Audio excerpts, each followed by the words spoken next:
Look, I bought this thing, so I have to use it more than once. That was the deal. So now you get to see me explain a game system dressed as the head of our fictional, shady studio, Paracosm Entertainment. Welcome to 2023. Hey, one and all, I'm Caleb, but you may know me as Just K or DM Giants. I've been a part of podcasts, charity streams, and even appeared in Design Dash. Since we are bringing you a new actual play podcast using the TTRPG system, we figured we should explain how that system works for all those watching and listening. To play, all you needed a d20 and a deck of playing cards. This system is designed to mimic the structure of TV shows, miniseries, and movies. So I will describe a scene, NPCs, settings, dressing, vibes, and the players will take turns engaging with it. Now, when a player wants to do something that has chance or requires a contest between the director and the player, a PC will need to roll a d20. After the stats uh, a player has being added, whoever has the higher total succeeds, and the loser gets a complication before the story moves on. This is called a challenge. Each character is built by putting points into one of four stats: action, comedy, drama, and mystery.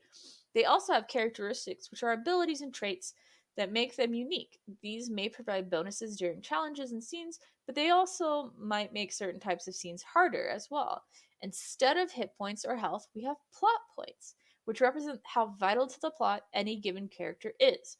When you lose a challenge, you lose a plot point, but they don't necessarily mean your character was hurt. It could mean that you are becoming less relevant to the scene, or that your character's choices have turned the invisible, always watching audience against you. When you lose a plot point from a challenge, you roll on the result chart for the genre you lost in.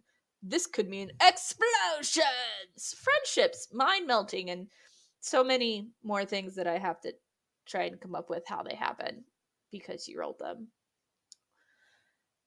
Should a player lose all their plot points, they are written out of the scene and are off camera for the remainder of it. At the end of each episode, all plot points are recovered. Here's where I tweak things a little bit from the original source material. After a scene, a player who has lost all plot points regains half of them. However, if they lose all their remaining plot points again before the end of the episode, their character is written out of the story. In which case, the director and the player will work together to bring in a new character. Now, we all know plot armor is alive and well. It is here too. Should you be in a position to lose a plot point, you can expend plot armor so that you don't have to roll in the results chart. This can happen before or after you roll. You can also expend one to get rid of any ongoing effect from the shenanigans that pop up when you roll on the results chart. This also refreshes at the end of an episode. Now, my personal favorite are BS points. The book says backstory points, but you tell me after I explain it if you believe them or not. I don't. So, you can spend a BS point once per game for every BS point you have. If you had to, that would mean you could spend it twice in an episode. When you spend one of these at any time during an episode, you can declare how your backstory changes. If the director approves it, then it's now canon. But if the director denies it, you don't get that BS point back. Both sides of the table can use these to make themselves more relevant to the scene, the storyline, or to add an unsuspecting twist. I mentioned genres earlier as stats because everything is built around them. It gives the players a way to interact with the world, allows for unique outcomes, and provides a very loose framework by which to build any story we want. For a fuller look at the rules, check out TP the RPG by Little Red Goblin Games to pick up the PDF. Now, I know I haven't explained everything, but really the best way to understand a system is to just jump right in. So, roll camera!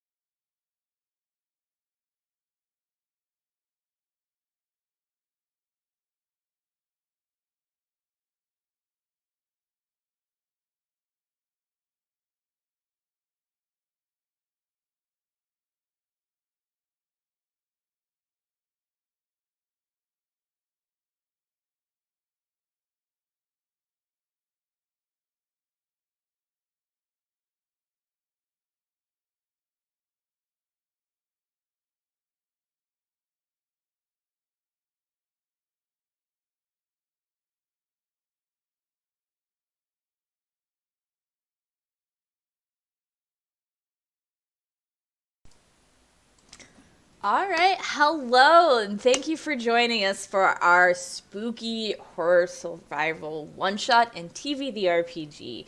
Um, I have some amazing players joining me tonight, and we're just gonna kind of jump right into introductions. And I will call it out because you can't see the order on which you all exist on my screen. That would be great if someone could get on making that happen, so people knew without me having to call it out. Aaron. Yeah, hi. My name's Aaron Matthews. I'm excited to be here. And uh, do you want? Am I introducing my character as well, or just who I am? You can if you would like to. I will also make sure that you each have a spotlight moment before we jump in. Okay. Yeah. Tonight I'll be playing a man named Doug Crookshank. Um, he's an auto repair mechanic and kind of a grumpy dude. And that's what I'll be doing tonight. But day to day, I'm just kind of getting into the world of streaming, and I'm excited to see where this goes. Awesome. Yeah. Thank you so much for joining us, and then we will toss it over to Rain. Hey, I am Rain, no last name given. Tonight I will be playing Charlie Anderson, who is a receptionist at the community center and is probably far too dedicated to her job. Yeah, I'm excited to get going. I'll let you do the rest of the introductions. And then we'll toss it over to Codex. Hi, I'm Codex. I have a meat space name that I'm not using because I like my handle better. I will be joining us as Andy Burke, a college student who probably is also a little bit grumpy. So we'll have old man grumpy and young girl grumpy, and there'll be some grumpiness to go around. I'm psyched though. Let's get spooky. Awesome, and then I will toss it over to Wraith. I'm Wraith, also known as Slender Noya online. I will be playing Aspen Greaves, a pizza delivery girl who has probably seen far too many things, and I'm pulling from real experience there. Well, stolen experience. I worked with people. Awesome. So we will just kind of dive right in. I'm not going to introduce myself because I did that in the video you just saw where I was ridiculous. So I'm not going to do it again. All right. So we kind of enter a foggy, sleepy town. It's just starting to warm up a little bit. The sun's just kind of rising as we see Dornwich, our little town, start coming to life. People going about opening their businesses, people actually starting to walk on the street. There is a lot more foot traffic, bike traffic than there are cars. The only cars you see are people coming from the outskirts of the town into it for whatever business they might have. And as it kind of goes down Main Street, at the end of Main Street, past the square, you see the community center. And as we see the community center, we start to see people coming up to it and kind of opening it up. And as we do, we also see a newspaper get caught by wind and ripped away from the little boy on the bike that's delivering them. And it kind of smacks into the door.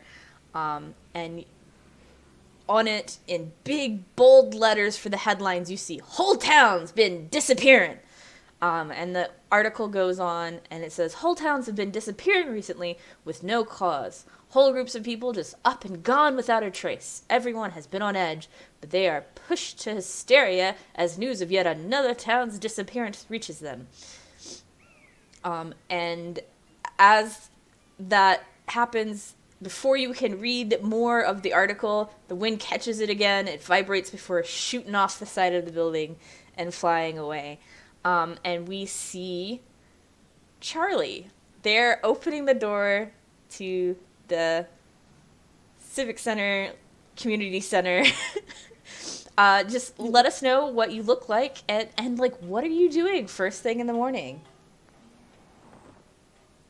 Charlie probably has her hair up in some sort of half together messy bun that's like falling apart with every step. There is a long forgotten coffee on the desk.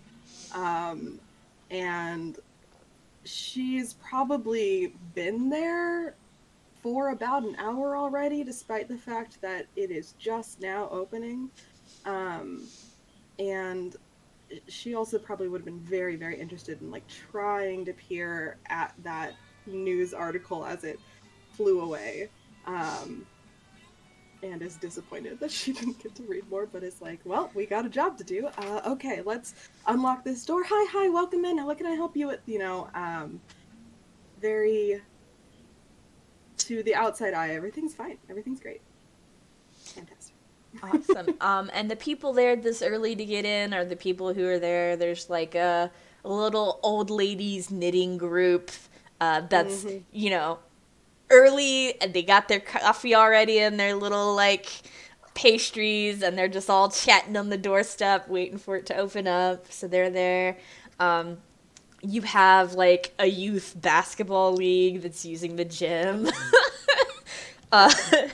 Ready to go. And there's probably some sort of like Girl Scout group using another one of the meeting spaces in the building as well. And also, we see entering into the scene, kind of getting ready to give Charlie a nod and kind of like sneakily scoot down the hallway to the room they've kind of taken over a little bit for the meeting of the Dornwich detectives, which is just a little paper sign that gets put up and taken down like immediately after each meeting. We see Andy. Describe what you look like for us, and as you're coming into the community center, what are you doing? So Andy has like really short dark hair that kind of goes in all directions. Her arms are full of like, she's got a binder, like a 3-inch binder that's just stuffed. And there's like colored tabs like sticking out the side of it. There's like paper sticking out the side of it. She's got her arms wrapped around this like bundle of stuff. So she opens the door to the community center by like backing into it, because one of her hands also has a big cup of coffee. And so she gives a nod to her good friend, who knows what she's here for. Probably like almost drops the sign, manages to grab it and stuff it back into the bundle of stuff. And hurry along to this room that we've kind of commandeered a little bit.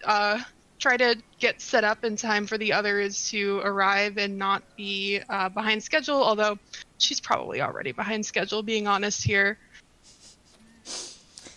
And definitely like helps open the second door at the very least. Yes, which is appreciated but also expected. That door is locked, so Charlie does have to unlock it. It remains locked for mysterious reasons, like maybe you want to make sure it remains available. Very official meeting. Yes, super duper official. Our paper sign. It's probably like tattered on the edges. And parking in the vehicle that they use for work, and rolling up to the community center, we see Aspen. Aspen, please describe for us your character and what they're doing as they're coming into the community center. Aspen has pretty long dark hair pulled back into a messy ponytail. Looks absolutely exhausted and has probably not their first energy drink of the day already cracked open. they getting out of their car, like you can see just like cans and like various pizza accoutrement in there. You know, you gotta always have peppers and stuff like that in there. Um, and they're pretty used to now running a closing shift and then popping back to the store the next day to grab food for this ragtag group they've managed to find themselves with. So they're kind of heading up the steps with a pizza bag balanced in one hand, probably their drink and a few other drinks balanced precariously on top of it. They have done this too many times to really be worried about dropping it all. Awesome. And as you go and enter into the community room and head towards the room, we hear some like popping sounds happening, and a little bit of like a sad chugging sound. There's like a vehicle that maybe needs some TLC and hasn't gotten it yet. As a truck comes into view and pulls in front of the community center to park alongside Aspen's vehicle. And we see Doug. Please describe for me your character and what you're doing as you enter into the community center.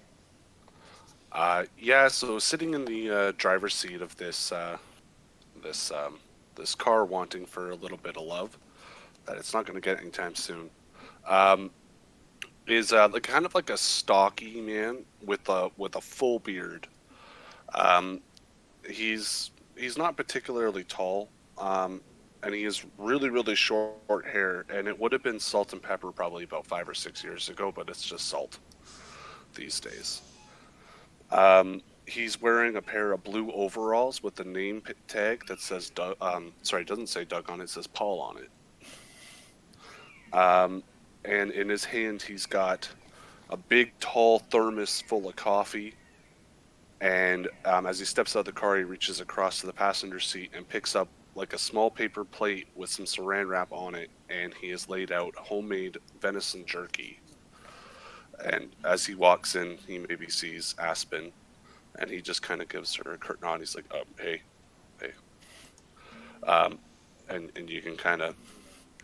He's kind of almost a, not birdish man, but he's not careful about how he does things, so he's slamming doors a little bit on his own truck as he's coming out as well. Not a very subtle person. And maybe that truck needs to have its door slammed to stay closed or to engage and stay and unlock. And as everyone's moving towards the meeting room and getting settled, the overhead projector is already there.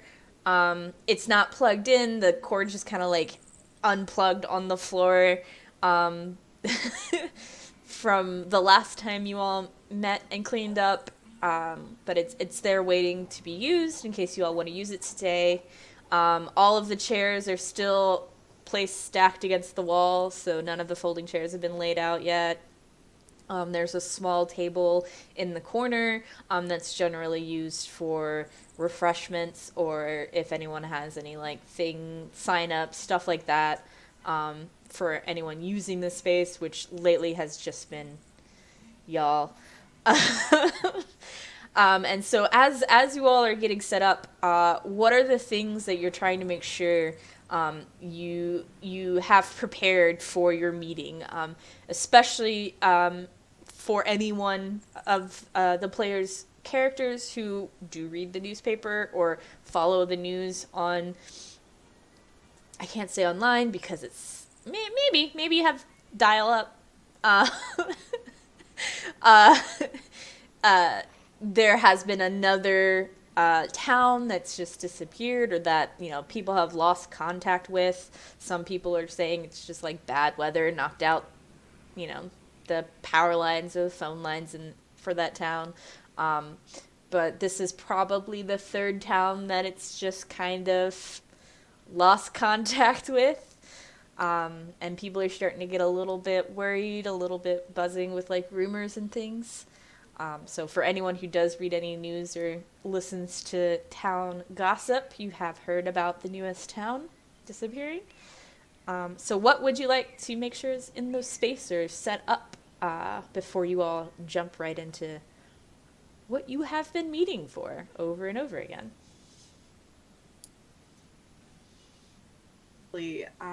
She's gonna do like a round around the community center, like make sure the Girl Scouts are all set up and have everything that they need. Check in with the knitting club and say, "Oh my gosh, that looks lovely! You're doing so great." Go check in, make sure all the basketballs are like sufficient amount of air in them, just so that when she eventually gets back to this room, hopefully no one needs her. Uh, and I think at this point everyone else has been there enough times that like they can probably figure it out. Hopefully, fingers crossed. Yeah, Doug is he just puts this small plate, like paper plate, and he takes the saran wrap off, and it's kind of just on a table on the side, and he goes and he sits down, and he kind of just is waiting for somebody else to speak up, but he's kind of sipping on his coffee, waiting for everyone to join. Andy has a map that is made of like several pieces of like 8.5 by 11 paper, like taped together. So it's got like the two other disappearances on it, and then this morning when she heard about the new disappearance, so that's marked in like a slightly different color because she lost the markers for the first two. But so she's gonna put that map up on one of the walls with some like masking tape, so because she doesn't want to damage the paint, because Charlie really got on her ass about it when she used Scotch tape that one time. And so she got some masking tape, and it's in the binder. She's got it. And then there's also a couple of like overhead clear projector things that she has that just have like various notes and like kind of correlation webs. So she's going to plug in the overhead projector and let it start warming up in case they need to refer to any of those. And then also put her binder down on the table. That's it's going to have like a clipping of the most recent newspaper article in it. She would have picked it up this morning at like the corner store between here and her house. So she would have like clipped it out, but it's in like there's one of those like the folders that go inside of a binder, and it's got a bunch of other newspaper clippings, so it may not be the easiest to find, but she has it. She knows she has it. Aspen doesn't really read the newspaper much, but she can see like on the map a different place has been highlighted, so she probably is just kind of like hovering around that, checking it out, figuring out exactly where that is. Just kind of, for the most part, just kind of looking like she's milling about casually, just sipping her drink and reviewing anything that might be new that Andy's rolling on. Okay. And as everyone's kind of settling in and Charlie reappears, having done their round and comes into the room, Charlie, as you go into the room, you see someone kind of like nervously standing by the door, like not sure if they want to go in or not. They're really skinny, kind of tall and lanky, like they just got done with the growth spurt. And they are wearing an Annie's pretzel worker, like uniform. So they probably work at the teeny tiny strip mall that opened up like 5 or 6 years ago in town. And they look like they're not sure, like they keep like looking in the room and then like, I don't know if I want to go in, and like kind of like antsy energy about them. Yeah, Charlie's gonna say hi. Hi, can I help you find anything? Oh, I was looking for the Dornwich detectives meeting. You were in the right place, or you wanna come in with me? I'm about to go in too. Oh, if it's not like too much, I don't know if it's like a closed meeting or if like what, because it's not really on the listed schedule up front. But like I heard that, you know, You know what? That was probably my fault. I should really update that. It's okay. Come on in with me. More the merrier. Okay, and they definitely do that, like, unsure teenager thing where they, like, let themselves get ushered in, but they, like, kind of have, like, the hunched in, like, if I hunch in and keep moving, then they won't quite touch me. um, and so they come in. They take off their little Annie pretzel little like visor cap thing, and they're just kind of like playing with it in their hands. And they like quickly grab a chair and like open it and kind of like set it up. And in what would be the back if the chairs were already set up, but since there's only Doug sitting in one chair and them, it's just like this weird big gap of seating. Andy typically doesn't sit, she paces, so there may just be 2 chairs for the whole meeting. Yeah, no, Doug definitely is just sitting in a chair by himself, like almost in the center of the room, with like a desk with a piece like a paper plate on it in front of him, arms crossed. Yeah. Yeah. So this new individual is just kind of sitting there, still a little jittery, playing with their hat. How do you all normally get your meetings started? Normally there's an outburst of some kind. Yeah. Somebody knows something and yells about it, and then things get going. Oh, can I have an outburst? Do I have permission to have an outburst? Yeah, Okay. go for it. So Doug just kind of says, he looks at the new person, he looks around, and he's like, Jen Kirkwood lived in that town, and she came by last week on Thursday, and she dropped off her car to put on the new tires that she ordered, and now she's probably gone forever, and I'm out $300, and this isn't okay. What the hell is going on here? I mean, do you still have her car? Yeah. Isn't that worth more than $300? Well, I don't own the car. I can't sell it. Like, Yeah, I'm not but a I mean, she's criminal. gonna get declared missing eventually, right? Because she's gone. I still feel like I don't get to keep the car. I don't know. I don't know how the legal system works when entire towns go disappearing. It's true. But yeah.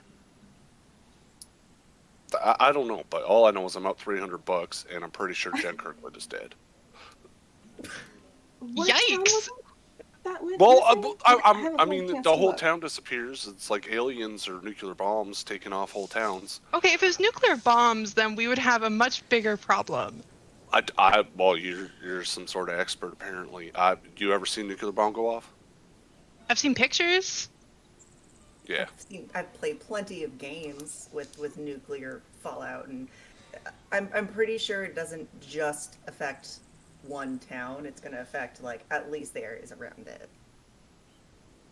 My cousin lives out in Nevada. The whole like issue with Yucca Mountain and all that. It's this whole. Wait, you're It's just more of saying a words problem. now? What is a yucca mountain? A yucca is a kind of plant, and they were doing like this is completely beside the point. That an entire town has gone missing again, the 3rd time. Obviously you know about it. I mean, you Well, I've heard read the about it. newspaper, yeah. Yeah. We still have no idea what's going on. But they're getting closer, right? I mean, look at the map. Yeah. If we look at the map, is there any kind of pattern to where the towns are that we can try and suss out? I mean, you could definitely look. It would probably be a mystery roll. For those who have read the newspaper, you do know that the latest town to have disappeared is called Henderson. Just as a frame of reference, because that newspaper on the door disappeared mysteriously before you could read the name Henderson on it.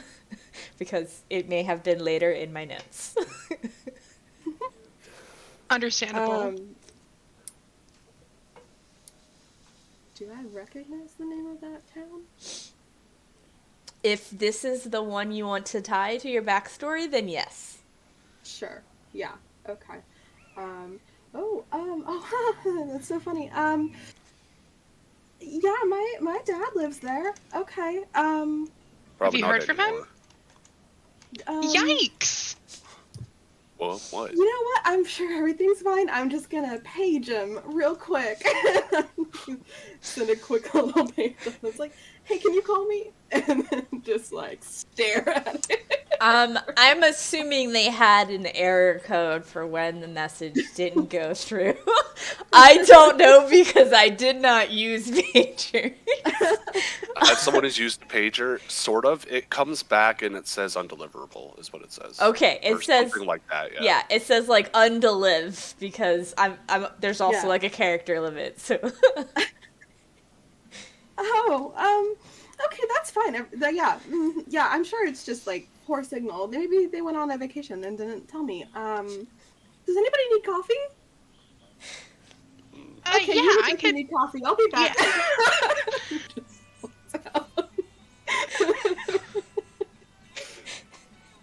And I will return quickly. Just like needed a quick distraction.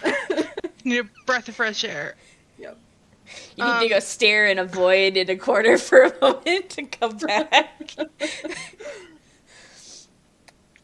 Can I make a mystery roll to like pensively look at the map? Like, is there a pattern here? Kind of like sit back for a moment and look at the data. Yeah, if you want to have like a beautiful minds red string moment with the map, you could definitely roll mystery for that. Okay, so that's d20 plus mystery. Do I get a prop bonus for my map? Yeah, I will give you a prop bonus because you have all your research in a binder and you have the map. So I'll give you a +3 for that, and I'll give you a +2 for how related you are because you gathered all of the research. You've probably stared at your research for like hours on end trying to break the mystery, the code. It's there somewhere, you swear. So I think that's a total of 5, 3 and 2. Yes. Yeah, and then plus my mystery plus, and then it's like a d20. Yep. Okay.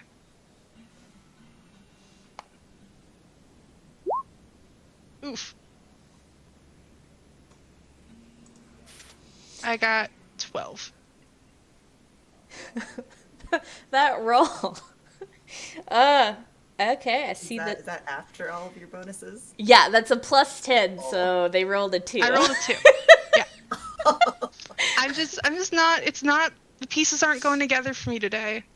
I need more of that coffee. Yeah, it's way too early. The caffeine is not coursing through your brain and your veins yet, and you're more just like jittery than focused, and you're just staring at the map, and you just keep like touching the towns and like repeating their names over and over again. You're like Tracy, Arlington, Henderson, Tracy, Arlington, Henderson, Tracy, Arlington, Henderson, and like you're like almost on the verge of like going back to your binder and like getting the like pins and like string that you have in there that you've used a couple times for demonstrative purposes. Like, Charlie really, really hates when I put pinholes in the walls, so I'm trying to avoid it. yeah, and like you're really about to go just do it, and you just keep like touching them over and over again. But with the 12, you do notice that 3 towns, as you're touching them over and over again, do seem to form like a triangle. And in the center of it is Dornwich. So it's going around us. I can't make heads or tails of it though. There's no pattern that I can find. Something that I could try to discern, since I'm used to using maps for my job, or Yeah, like I said, if you want to, you can definitely make a roll for it. And also with that 12, you do know that there are no survivors or witnesses from tracing and Arlington. So if Henderson is the same way, you're not you're not gonna find anyone to ask questions of. What we've got is what we've got. Not too much better. I got a 16.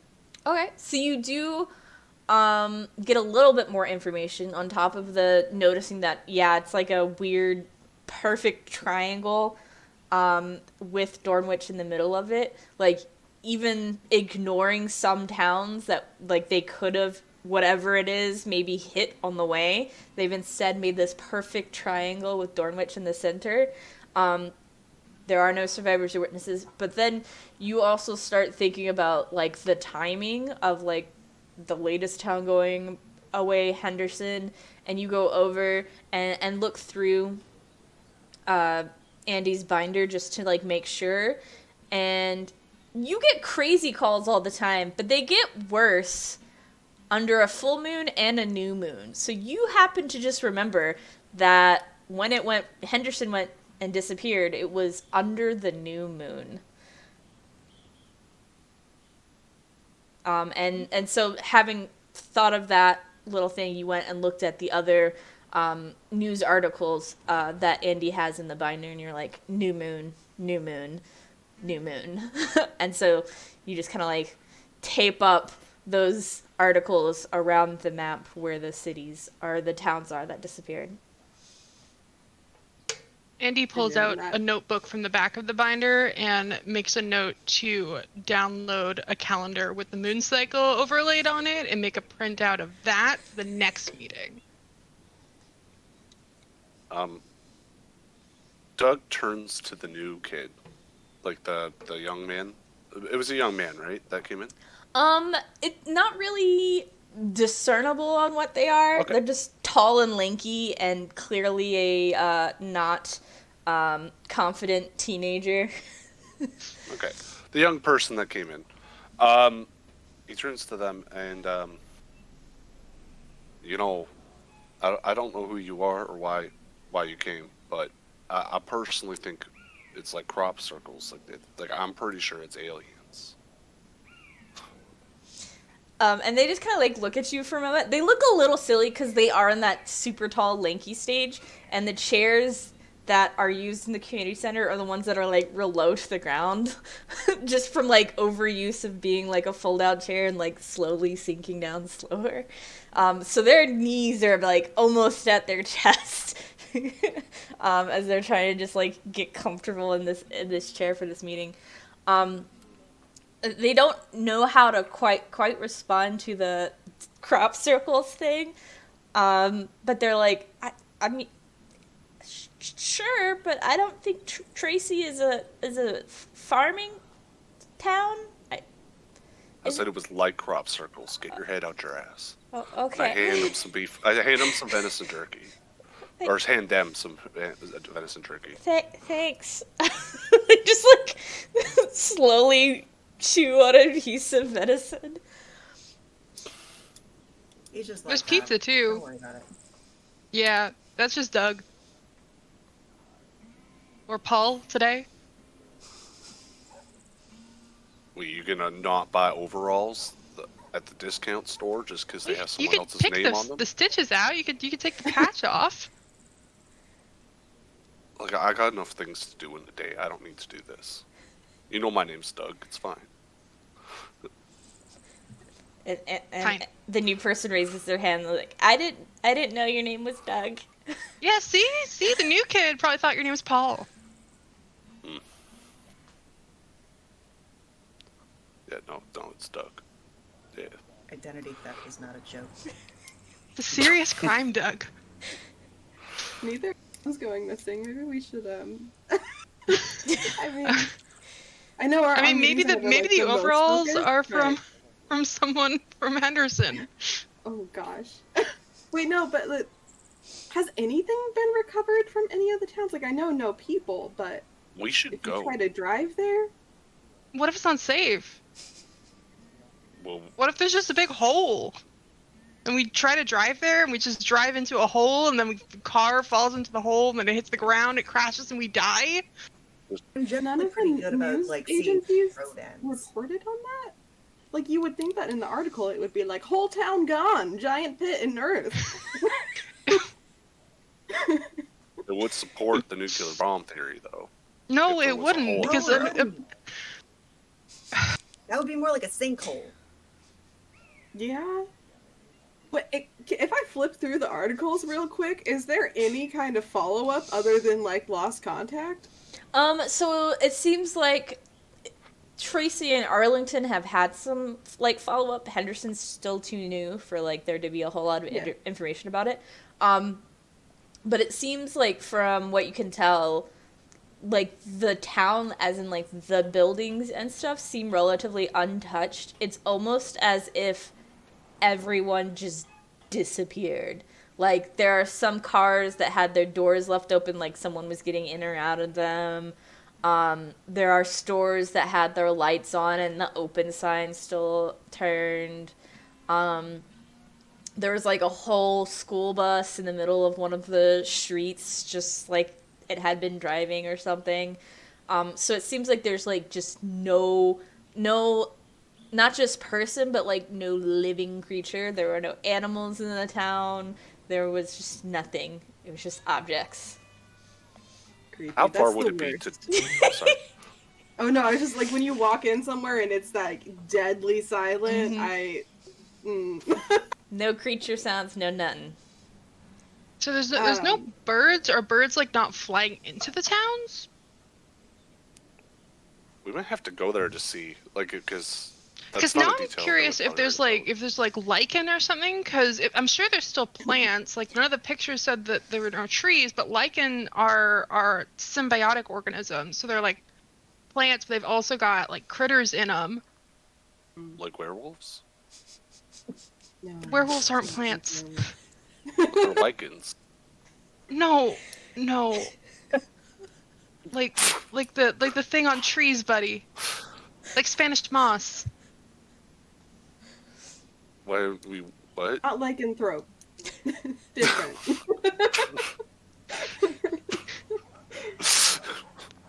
You know those patches you get on trees that are kind of like greenish gray? Yeah. Those. How far is it to drive out there? It's like an hour? Depends on which one you're going to go to. Henderson, I'm pretty sure that, Rain, you told me how far Henderson is, or, like, gave me an estimate, like, an hour or something when we were talking about backstory. An hour is fair. Yeah, if it was like 20 minutes, I think that Charlie would visit a lot more, but, like, an hour is just a little bit, it's in that, you know, sweet spot where, like, you could make a trip, but it's also hard. Yeah, so I would think with the roads, Henderson is probably the closest shot because it has, like, a direct road to it that's pretty straight. Tracy and Arlington do that, like, windy road thing where, like, they go around some, like, big hills, questionable mountain, like, status. Can't get there from here. Or, like, go over, like, a river bridge. So Tracy is probably, like, closer to an hour and a half away, and Arlington's probably closer to 2 hours away, just because of the, like, windy switchback road nature. But Henderson is probably, like, an hour up an incline, like mountain road incline, but the straighter shot of the three. Charlie very much wants to go to Henderson, but will not say it. Like, will not be the one to be like, this is where we should go, because she's afraid You should that go to it is Henderson. selfishly motivated. Oh, you think so? Yeah, because your dad might be there, or he'll be dead, but then you'll know. Great point. Yikes, Doug! You can't just say that. No, it's there. It's I'm gonna hope that he's fine. But I see your point. I do. Alright, before we, like, go, you know, kitting out for a road trip, does anyone know this teenager? Like, not to be weird, but, like, What's does your name? anyone, is he yours, Doug? Are they yours? No, I don't have any kids. No. Well, I mean, me neither, so. Yeah, kid, what's your name? Oh, I'm Dari, with it, and you see their name tag. It's Darri. It looked like at one point maybe it was a Y, but they like scratched it out and like like carved an I instead onto it. They are probably 17, 18-ish years old. They are definitely like had too many growth spurts though, lanky, awkward teenager. Like ankles sticking out from the bottom of their pants kind of deal. Yeah. I know the vibe. Been there, done that. Dari, do you drive? Yeah. But I walked here because, you know, the strip mall is right on off of Yeah. Main Street. Yeah. Yeah. Hmm.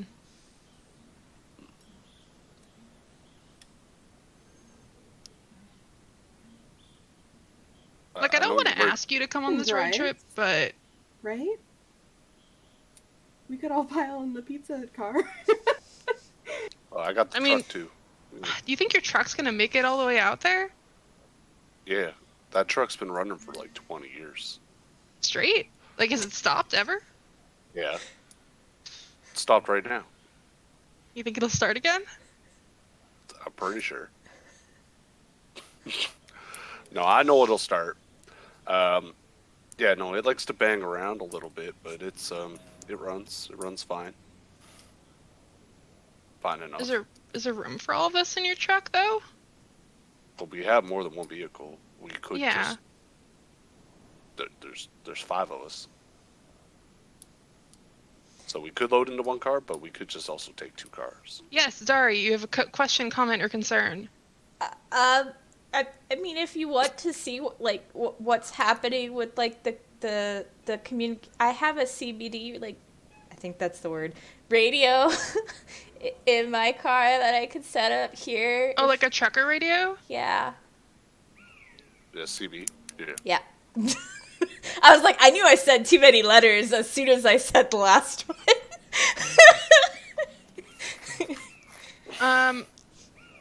Yeah, I mean, I used to know a guy who was a bit of a ham enthusiast, which is a little bit similar. We could probably listen in without getting in too much trouble. And like somewhere from like the ridiculously large pockets because you're realizing they're wearing cargo pants under their apron uniform, they pull out like a big like handheld ham radio and like they kind of like fumble with it, and when they pull it out, like they just like can't keep a hold of it, and then they finally get it in both of their hands, and they just kind of like hold it out. You know how to use it? I mean, if we're going to talk, you're going to need a way to call it in. I have like the setup in my the big like they're just so nervous they don't know how to explain. So wait, you've I got would die you've for got an Dari. antenna somewhere?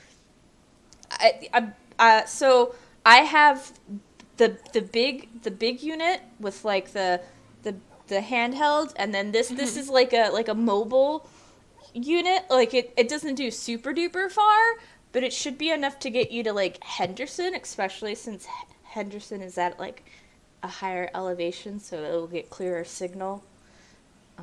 Oh, I thought that you were thinking we could just like hail a trucker.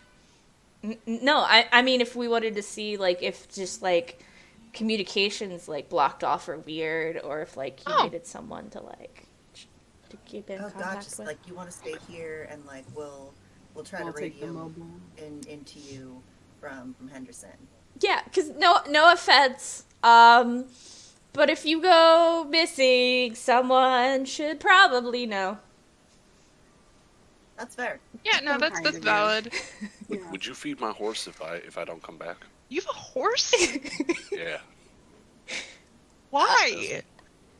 because I have a farm. His name's Dusty. I guess let me know where you live, and sure. Yeah, if I think I might die, I'll tell you where I live. I'll call it in on the radio. Oh, okay. If the radio works. And if his truck gets him there in the That's first true. place. Yeah. We die, you Yeah. get a free horse. Yeah, And he's 13 years old, so he's not a good horse. But anyway, dibs on riding with Aspen. I'm not getting in that truck.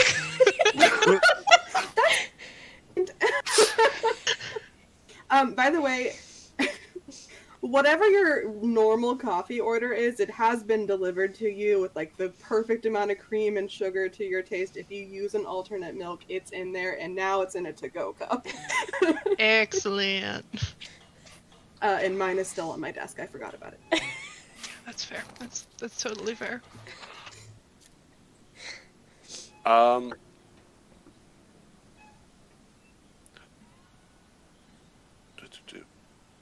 Would it be worthwhile, actually, Derry, have you tried using this radio to call out to anyone there? Have you gone through the channels? I mean, I mostly just use it to listen in because, you know, you can listen in to anyone as long as you're on the same channel as them. I haven't necessarily worked up the courage to, like, Talk. yeah. Yeah. Well, you heard anything good or bad or neutral? I'm just a lot of the truckers passing through. I've learned a lot of colorful language. I know that you shouldn't take 25, but instead you should go 95 south to 56 and over. I don't know what that means.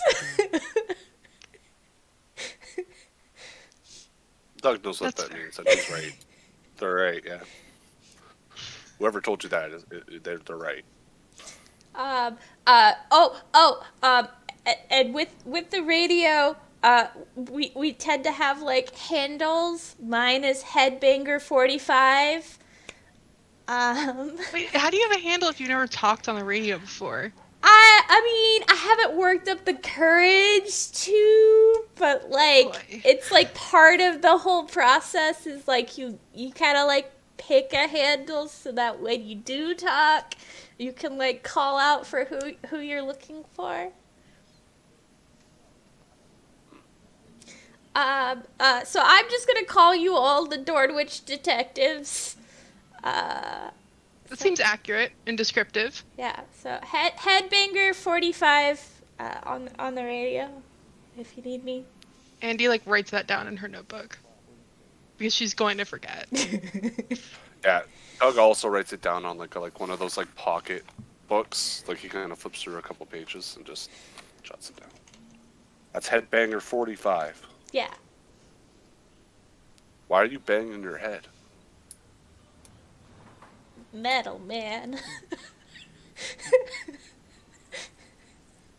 I would die for Dari. We might. Still on the table. Charlie, do you want me to like lock up or keep an eye on the place while I'm here with my radio? Are you Yep. gonna stay in here in the room? Or Yeah. I thought the rest of the equipment was in your car. I mean, I could get it. It's not really like it's kind of big, but it needs a power source. So like I could get my car and bring it in here and plug it in. And Yeah, there'll be parking spots once the two cars were taken leave, so. Yeah. Okay, yeah. No, that should be fine. Maybe just keep the door closed. And maybe we'll take the sign down when we leave, and then, yeah, probably no one will bug you. If they do, though, just tell them that I said it was okay. And then Okay. it should be fine. You can also put the desk in front of the door and barricade yourself in here just in case it is aliens. do you want me to like Doug wants to lie? roll to see This- if the door has a lock on it. Yeah, I was like, this seems like you want me to lie. Do you want me to just tell them I'm here for a different meeting? Please, I you wouldn't be wouldn't want to put lying you out like because that. You don't have to lie for. It's not How do you lying. not She lie? You literally got just said it was permission. okay. So you're not lying. You're telling the truth. You're just not saying what that permission was for beyond you get to be here. Charlie said to wait here. Charlie said it was okay. She literally just told you it was okay, so it's not a lie. Yeah. I Just mean, say you're waiting for Charlie. worst case, I could just call you on the radio.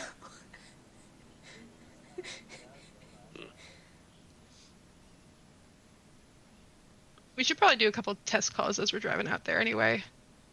Could probably. You know what? Let me just. How old are you, hon? I just turned 18. Okay. Can we? Gosh, I don't want you to lie, but like, can we pretend you're 17 for just 1 second, just Yeah. for the purposes of today? Awesome. Yeah. Can I go find like my manager and just say that this child is waiting for an adult to pick him up, and it's fine. Like, it might be a while, but like, they just need somewhere to hang out. Okay. And when you get back, they're like, I promise, I'm really responsible. I'm a shift manager and everything. That's not it. It's just that, I don't want anyone to bug you. I can fake a voice crack if that would help solve the younger thing. Do they need to fake the voice crack, or are they still in the voice crack stage? They probably like are on the end of the voice crack stage, but still like occasionally do it, but not as drastically as probably when they started in the voice crack stage. Look, also, honestly, like, if anyone tries to bother you, just start crying. It works every time. It really does. Pretty much always That on the also verge applies at of your crying. Also applies to your job, honestly. Yeah, anyone gives you any crap, just cry. I'm pretty much always on the verge of crying. Yeah, that's fair. That's You my work secret. at a I'm always Auntie and sad. Pretzels, so. You okay? No. What's wrong? Gestures broadly. They just gesture like towards the map. It's scary. Did you know someone in one of the towns, or? I mean, most people here do, because, like, Henderson doesn't have a mechanic, and none of them had, like, a mall, so they all came here. Yeah. Yeah, that's fair. I'm sorry. Did you know someone in multiple towns? Someone's plural. I mean, probably it's people disappear, I guess. They're just gonna like. It's not normal, Dari. You are Sorry. going to have to pull Charlie away from this child. What specifically made you want to come out here today? I think people are ignoring the situation. And if people keep ignoring it, it's just gonna keep happening. So see something, say something. You got a good heart. What? That's a really narc thing to say, that's all I'm saying. That's in character as Doug. Doug is just it's a narc thing to say. And Yeah, well, I wish someone would narc about what's going on. well, yeah, you can narc about this, but Double standards much. There's context when, like, when you want to say something and when you should stay quiet. This is something you talk about. Let's go check it out. yeah. Let's go hope we don't die. I like not dying. I vote for not dying. And Right. if This it's is just like a a crater, voting we're not going to situation. drive into it. Thanks. Yeah, you're probably pretty good at driving, so you'll see the crater before we. Great. And Dory, like, hearing that you guys are getting ready to leave, gets up to, like, go run to their car, because their car is by the strip mall. The running comes in handy with their, like, super lanky size, because they just, like, eat up the distance real quick. Book it. Zoom. It's gonna take Andy a minute to, like, take down the map and, like, unplug, and she wants to let the projector cool down so it's not a fire hazard. So Dari's got time to go get their stuff. And by the time you all do get outside, you hear a worse sound than when Doug arrived. It's not only is it that like backfiring sound, but it's also the chugga chugga sound. But it is also like a slight scraping sound, like maybe someone's muffler's not like all the way on anymore. And you see this old, rusty, like patchwork looking sedan, just like and Dari's behind the wheel, like actually like bumping and moving with it. Dari's chariot. And like the slower they try to go, the more they like bounce around in it. And they just kind of like pull up in front of the community center. And when they get out, they like have this like massive CB radio with like wires going all over the place. Like they've wrapped the cords around themselves to try and like keep them off the ground. And they just kind of like start manhandling this giant radio into the community center.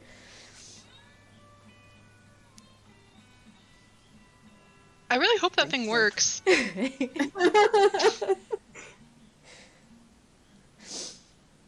Okay, so Doug, I'm going with you. Yeah. Yeah, you're welcome to. Yeah. Okay. That's good. You okay with "Achy Break Your Heart" on repeat for an hour straight? I kid. Doug's got the jokes.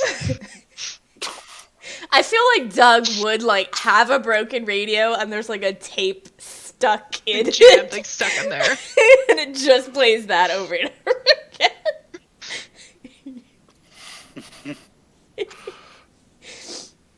Yeah, he gets in the car and he gets it started and it does start. Yeah, he turns to Charlie and says, so we can listen to the radio, or I have Led Zeppelin. Okay. That's it.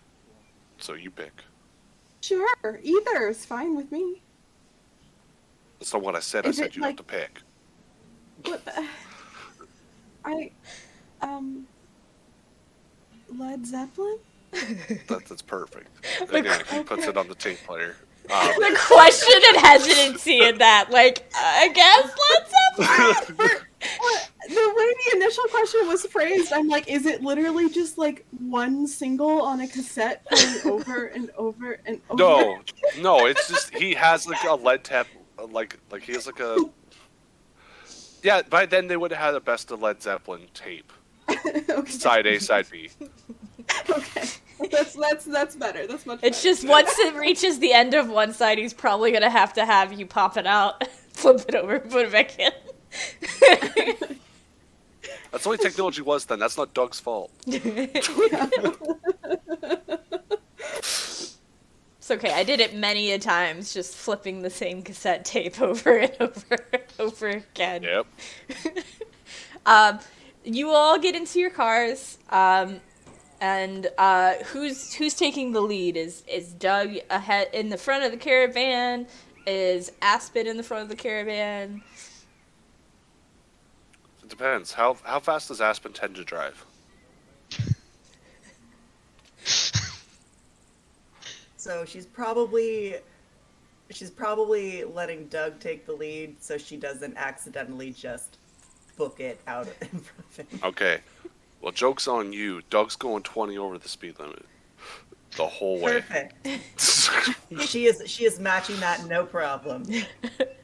Probably about 30 minutes into the drive, you hear like a crackling sound, whoever has the little ham radio thing, and you hear, breaker, headbanger 45 to Dornwich Detectives, headbanger 45 to Dornwich Detectives, over.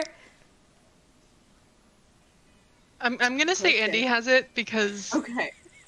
Andy is probably like, she's got like her big binder that she's probably got like open, and she's got like newspaper clippings all over the car. But she's also got the ham radio, and so she's like, you worked up the nerve to use the radio. Good job. Are you Over? saying it without? I was like, are you saying it without pressing the thing? You're just She's just talking. pressing the button. Okay, I was like, you're just talking at the radio without. No, she's like, she knows how a radio works. You press the button, you say words into it, then you let go.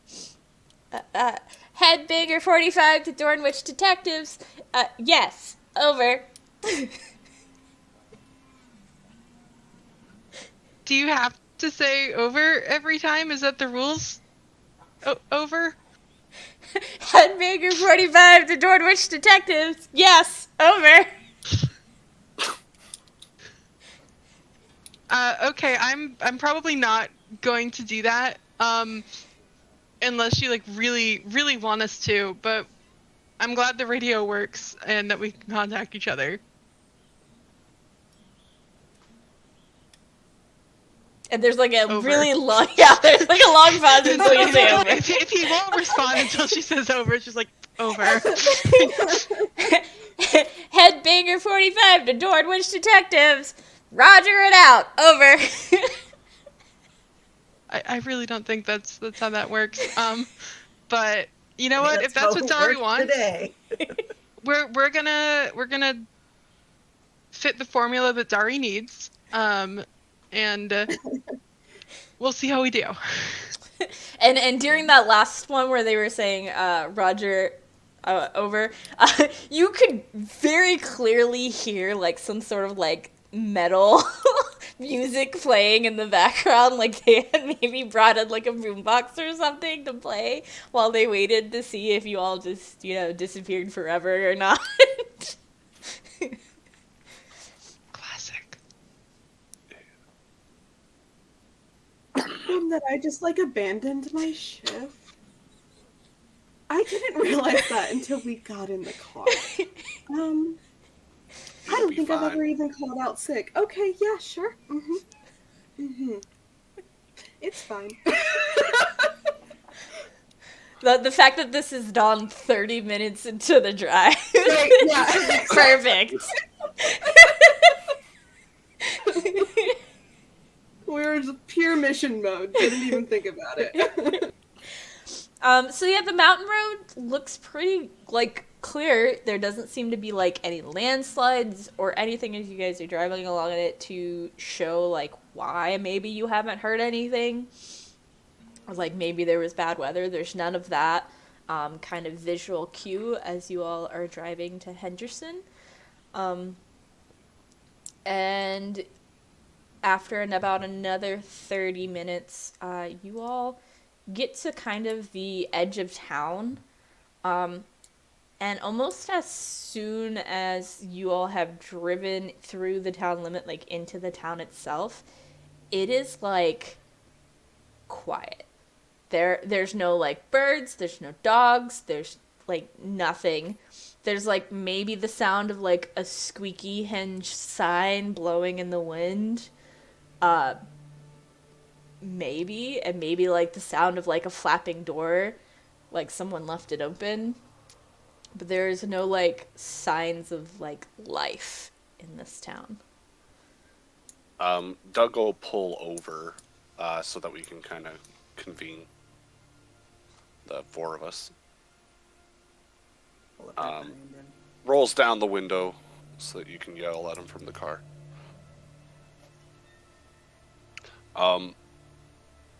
Yeah, I mean, it doesn't look like there's anyone here, but, and, you can tell me, Kayla, but, I would think that because I was working on Jen Kirkwood's car, that I might have her house key, because I have her car keys.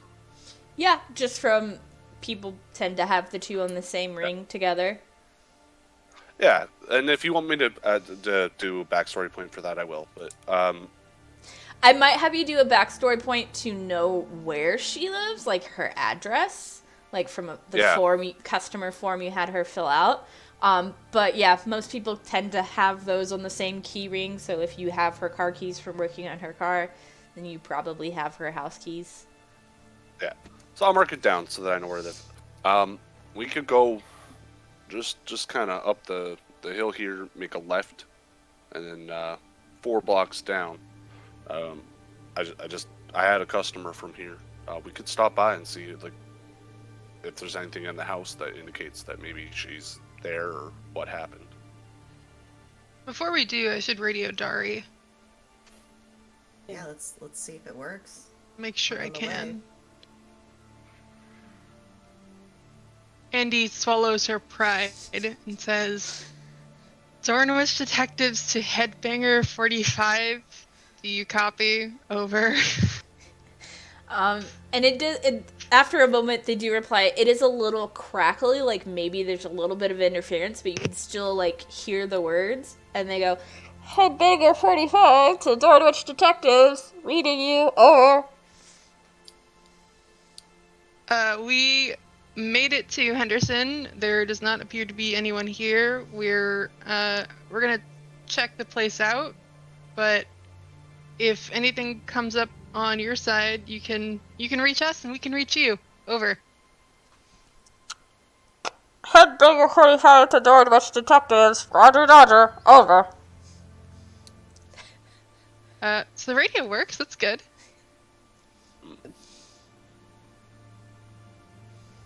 Yeah, I mean, we don't have anywhere else to really start, so. might as Yeah, well I mean we could start there. roleplay. And we could always break into a place that has cameras and see if we can actually. I'm sorry, to add to the like impending group, there is just a form under the blankets behind you, Codex, just slowly moving around.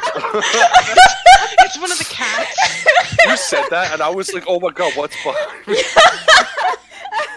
Like I just saw the form like move forward and then like move back. It's just Skittles. She's just. Come on, baby. What are you doing? There. Oh. See, she's under there. I was like, I'm pretty sure it's the cat, but also like this is perfect. Aw. That's my baby Skittles. So I guess I would do we want be- to split up, or do we want to all stay together? Because I'm cool with breaking in somewhere that's got cameras to try to see if I can find something. But Yeah. I'm a little worried about us splitting up. To be honest. We only have one real means of communication. And we could don't know just what go to happened. both. Like, we left at like 7:30 in the morning. It's still morning.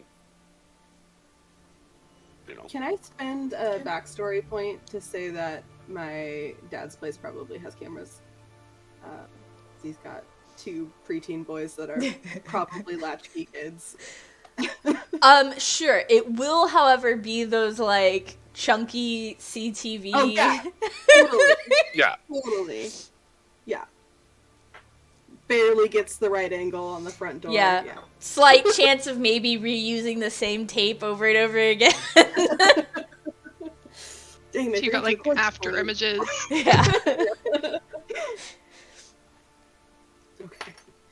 Well, I mean, if it makes sense, we could try to go to my dad's place. But we don't have Yeah, to do that. We could do. Oh, okay, okay, Charlie. We should check up on your dad. sure. I'll What- try and page him again just to see, just for funsies. And I'll just be like, "You good?" Like, So this time when you get the undeliv message, yeah. it almost looks like it's like glitching a little bit. Like it, you know how the pagers are like segmented out so you can like they can make the letters. There's like parts of them that like are flickering or like just out altogether. So like in theory, you know it's supposed to say undeliv, but like it takes you a moment. That's fun. Yeah, let's just head over there. Yeah, maybe your Um, pager's glitching out. I'm sure that's what it is. Yeah. You just need a replacement. That's all. New batteries, maybe. That's probably what it is. Batteries always go bad. What the hell? Do you put yours in the freezer? Yeah. That's how you get them to last longer. Yeah, Yeah. true. That does work. Yeah, that's a good idea. Okay, I'll, direct us that direction. Yeah, we'll follow you. Or actually, yeah, I guess I'm driving with you. So Yeah. yeah, you point me in the direction. We'll go to your dad's house first. Andy spends the rest of the drive to Charlie's dad's house trying to pick up the various newspaper scraps that have landed all over the car. Oh no. Yeah, and you accidentally grab like a couple of like loose stray like receipts that have just formed into your pile of information as you're like stuffing things back into your binder. What I would do for a good search engine, for like a hyper optimized search engine that can read my mind. So, Charlie, we are approaching your childhood house. What does your childhood house look like? This is probably not my childhood house. Okay. Because it's my stepdad, technically, but I call him Dad. And he moved here after they divorced. So I've probably spent time here, but not a ton. I think I definitely grew up in Dornwich. Which is maybe why I feel a little attached and nostalgic to the community center.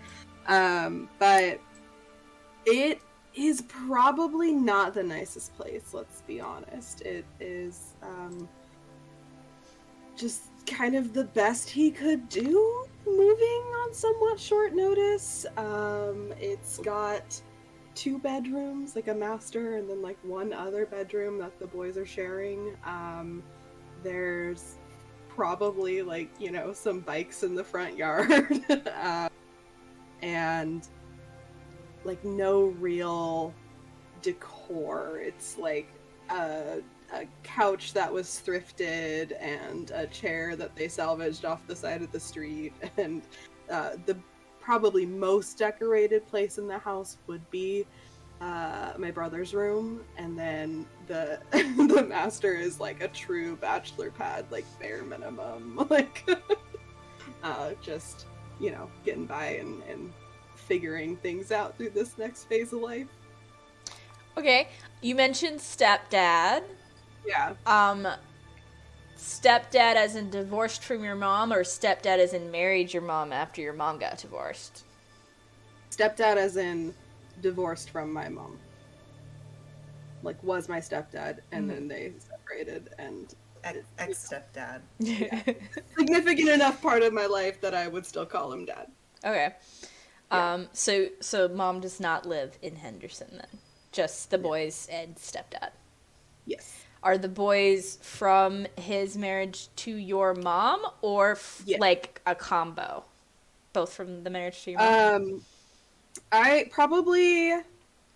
Ooh. I'm like, do I have to spend a BS point for forgetting part of my own backstory? I did say blended family.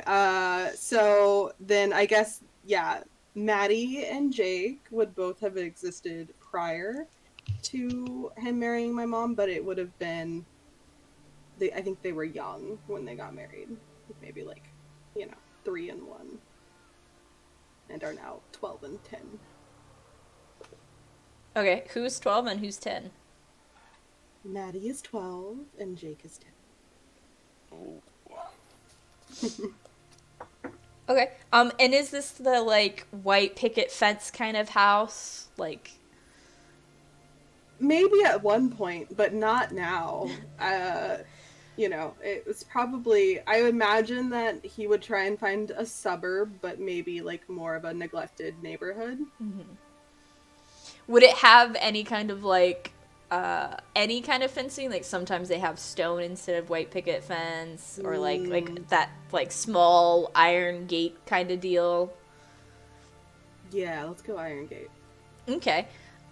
So as you all pull onto the street, and you're driving down the street that leads to your stepdad's house, you can already see signs that something's not right.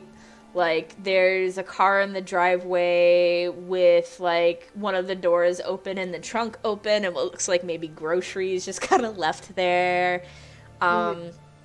You see what looks like a house that just has their front door open. there's another house that seems to have its garage open, and like the door from the garage into the house also open. Um, and so like the feeling of dread of like what you're going to find is kind of like building as you see each of these houses. Like clearly there's no one in them anymore. And when you get to your house, the wrought iron gate is just kind of like swinging freely and squeaking. And you do see what you expected in the yard to see, which is like two bikes just kind of like tossed there. What looks like maybe like a football in the yard as well. And what looks to be like some sort of makeshift baseball bat, like not quite a baseball bat, like more like a stick bat, like an actual baseball bat. You do, however, see your red front door is like open, not like fully swinging open, but like definitely a large gap to show you that it's open. But it does look like it seems like there's light inside the house, but it's just silent. And you don't see any signs of like your brothers. If they were here, you know they'd 10,000% just be running around like hellions. And the second they like saw you coming up, they would just like run and like asking you all kinds of things and like tugging on you to get your attention, and just really excited to see you. You do see like the reason you are here, the CCTV cameras. They're on the corners of the house. One's pointed kind of like the driveway area, and one's pointed at the front of the house. The one pointed on the driveway almost seems like it got wrenched off and is hanging like upside down, just swinging from the wire that attaches it to the inside of the house where it's recorded. So how are you feeling? You're approaching and seeing all of this kind of almost all at once and like trying to take it in. Mm-hmm. I think Charlie, ever the optimist, is walking up to the house and kind of to the front door and just like, Dad, Maddie, Jake, and like walks through the living room area. Dad, like, and I think I would probably get so uncomfortable and just unsure of myself that I would call him a name that I have not called him in years, which is Sean. Like, I'm just like trying to find any way to make contact. Yeah, so I mean, how is the house set up? What would you say is like the first set of rooms in this house? Probably like the living room and then like an adjacent kitchen dining area. And then I would imagine like the boys' room would be kind of probably first offshoot off a hallway going toward the back of the house, and the master would be, the last stop. I don't know if I know the house well enough to know where or like how to access the recordings off the top of my head. I guess it would just be like a tape, right? Just based off the technology of the era. Yeah, It has to be hooked up to like a computer. Well, yeah. so or like a Or a tape drive. VCR. yeah, it's like this. Yeah. The old CCTV systems are like this big. They look like just like stacked VCRs, if I'm remembering correctly. That the wires from the cameras come into, and you do have to either replace the tape or like reuse the tape, ever so often. Yeah. Usually at least one or two VCRs with like you usually just have like the worst TV you can find on top that actually shows the image. That's recorded. And I will say, as you're coming into the house, like you look into the living room, that's kind of where you expect Sean to be. Because there's like a big window that overlooks the front yard, so when the boys are like going crazy and running around in the front yard, he can sit in there and keep an eye on them. And the spot you expect to find him in, which is like this really raggedy hand-me-down recliner, like maybe he just kind of found it vibes, or maybe like he traded something for it, because he's really handy, so sometimes he'll like, hey, I see you got that really cool thing and you don't want it anymore, I'll fix your, I don't know, drywall for that really old thing you don't want anymore. It's how he got the bikes for the boys.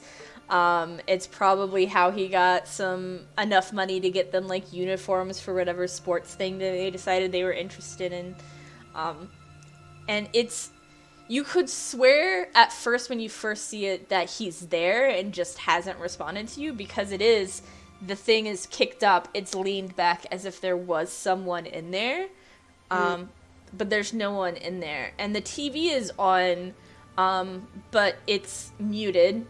He often has it on and muted or real low, while he's like reading the newspaper or doing some paperwork or something, to just have something while he's like keeping an eye on the boys.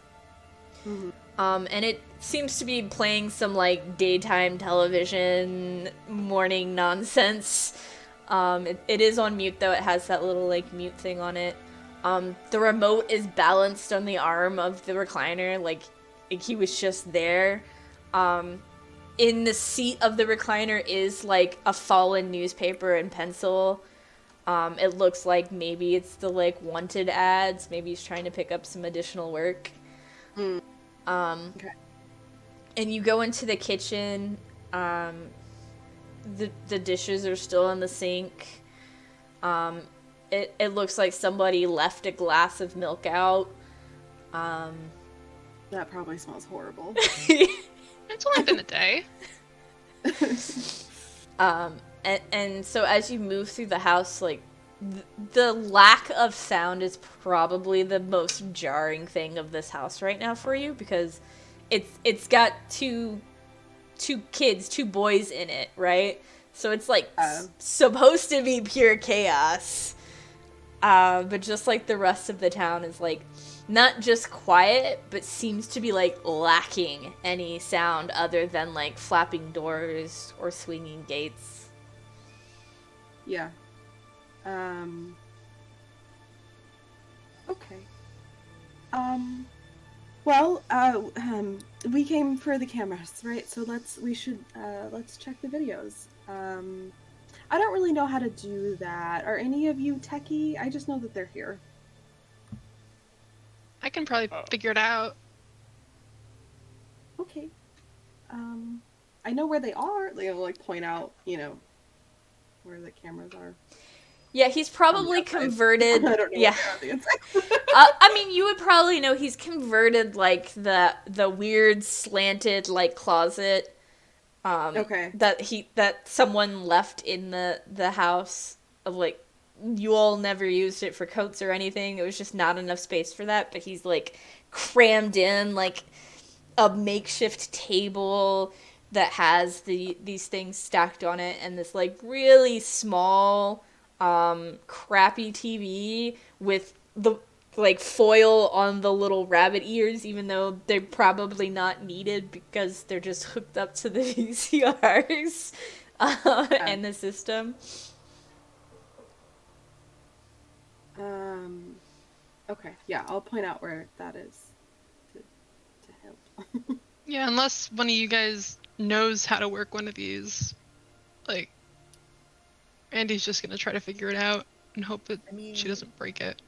I can imagine that that there would probably be cameras. I guess I could use a backstory point to say that the store Aspen works at has cameras that use the same kind of setup. Okay, yeah, we could definitely do that. Roll me a mystery to just see what information we can glean from these tapes. Ooh, 18. Awesome. So you start rewinding, and at first there's just a lot of that like white snow staticky nonsense. And then you get to the point where you can tell when that camera by the garage got knocked over, because now you can actually see things right side up in that. and you quickly hit the beginning of the tape. And as you press play, I mean, it starts off pretty normal. It seems to be like just starting to get dark because you see the view switch from like daylight into like that fake dark vision mode that some old cameras have. And you can see more of the front of the house than you can of the garage because they leave the porch light on, but some of that light still filters into the garage. And you're not seeing anything, so you start fast forwarding. And then something happens to the garage camera, so you pause and rewind again, and then get to just before that camera gets yanked or pulled in some way, and press play again. And you see the boys had been outside playing and probably past the time they're allowed to be outside playing because it's getting dark. And the wind, it looks like the wind gets kicked up because they're suddenly like having trouble. There's like leaves and dirt and things that are like flying into their face. And it seems like both of them clap their hands over their ears like they're hearing something that's either really loud or really like high-pitched sounding. And then you see something move past the camera and in the front yard, and then something move past the camera in the garage, and that's when the camera kind of gets yanked or knocked over. And so you rewind again and you go step by step by step to see if you can see what's going on. And when you get to the camera being yanked off of the garage, right as it's getting jerked around and pulled, you see what looks like almost like a skeletal specter, like just screaming. And then when it's gone and that camera view is dangling, you see there's no kids in the front yard anymore. There doesn't look like there's anything left in the house either. And then it just goes on until about probably just a little bit after everyone's disappeared. Then it starts doing the weird like snow fuzziness and continues on with that for the rest of the tape. Sorry, Kayla, is it time stamped at all? Like, do we know what time this happened? Probably. I'm not gonna say the time, but I'm gonna give you a rough estimate because like I'm not sure when like the moon. It may not have been like exactly synced up. Yeah. Okay, yeah. it's not like it's not like witching hour time, like 3:33 a.m. No, but it is dark enough where if there had been a moon out, it probably would have been at its height or close to its height when everything happened. But because there is no moon, because new moon and no moon. Yeah, new moon, no moon. There wasn't enough in the sky or like to be able to tell like what time of night, but the rough timestamp lets you know that it's probably far enough into the night where it's like where the moon is fully risen if it was there. Okay, first we need to eject this tape so it doesn't get overwritten. Both of them. Yeah. All right. Oh, what the fuck is that? A ghost? I don't think. I think ghosts it was an alien. Kidnap towns. Why would an alien look like a skeleton that's inside of a human? I don't know. But It I just think doesn't make it's an any alien. logical sense. I mean, none of this makes any logical sense. Yeah, like what? Like your skeleton theory makes more sense. I mean, I'm not saying like literally a skeleton kidnapped a town. That's ridiculous. But I don't know. We have some semblance of proof. Yeah, but what do we do with it is the thing. Like, it sounded like they heard something. and then that thing cuts in, and then nothing. We find a librarian. Charlie, you okay over there? Yeah, great. Yeah, you're lying. You're lying. I'm always fucking lying. No, I'm not okay. What do you think? Yeah, see, that's better. There we go. We got what we came for, right? That's something. We've got one thing. thing. We've got a clue. What we came for is to figure out where everyone went. We just got here. We're just starting to look. We'll find them. If there's a way to get them back, we will. Yeah. We can hope for that. What the fuck did we do with this? Did we take it to, like, a priest? Like, what?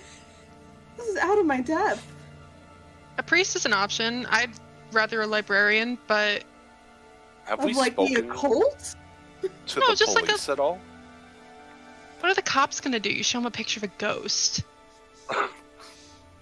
My bad. Sorry. I thought. Okay. No. You know, hey GM. Yeah. Would there be, like, any kind of, like, occult club that meets at the community center? Is there like a local like Satanist organization? Or, like, a witchy group? Yeah. Is there like a Wiccan but they're circle? LaVey Satanists. Oh, I don't want to deal with them.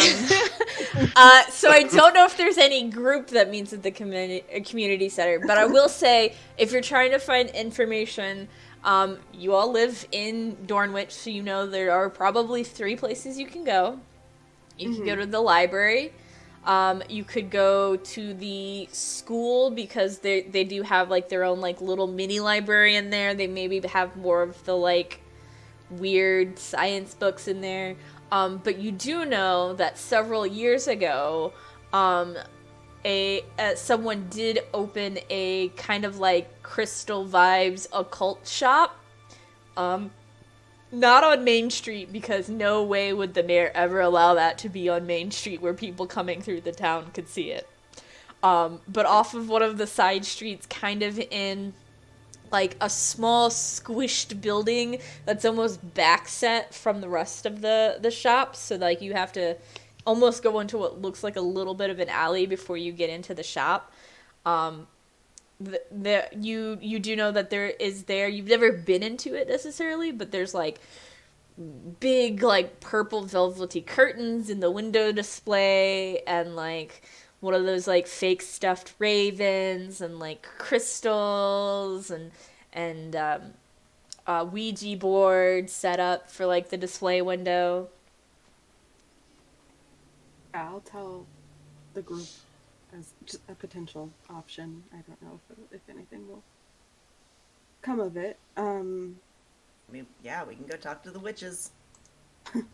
Does the college have an AV club? And if they did, would they have like a tape copier? I mean, if you want to give me a backstory point to know that or not,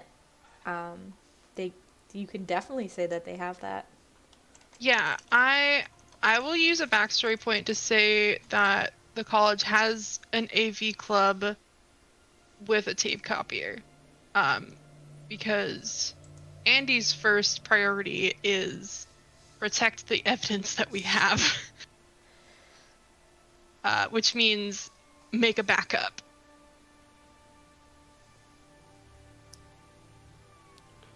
I just think it's wild that we're the only people here. Like, where are our... Like, it's in the newspaper. So why is there nobody, like, here, like, the FBI or the police or somebody? It's like they know when they're just letting it happen. Maybe they do. That's probably why we shouldn't go to the police with this. Yeah. Unless we want to test it and see if they try to steal our our video, but Which is why we need a backup first. Yeah, after making a copy.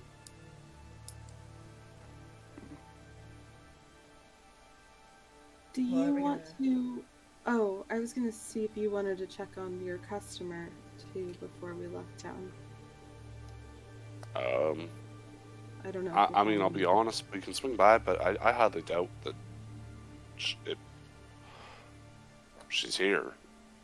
That's the only person I know in town that I would have a key to their house, but we came here, so. Yeah, but I would like to try something real quick. Are you gonna rob her house for $300? No. Why would I do that? I have $300. Because you're pissed that you're out $300. No, I'm upset. I'm not pissed. It's different.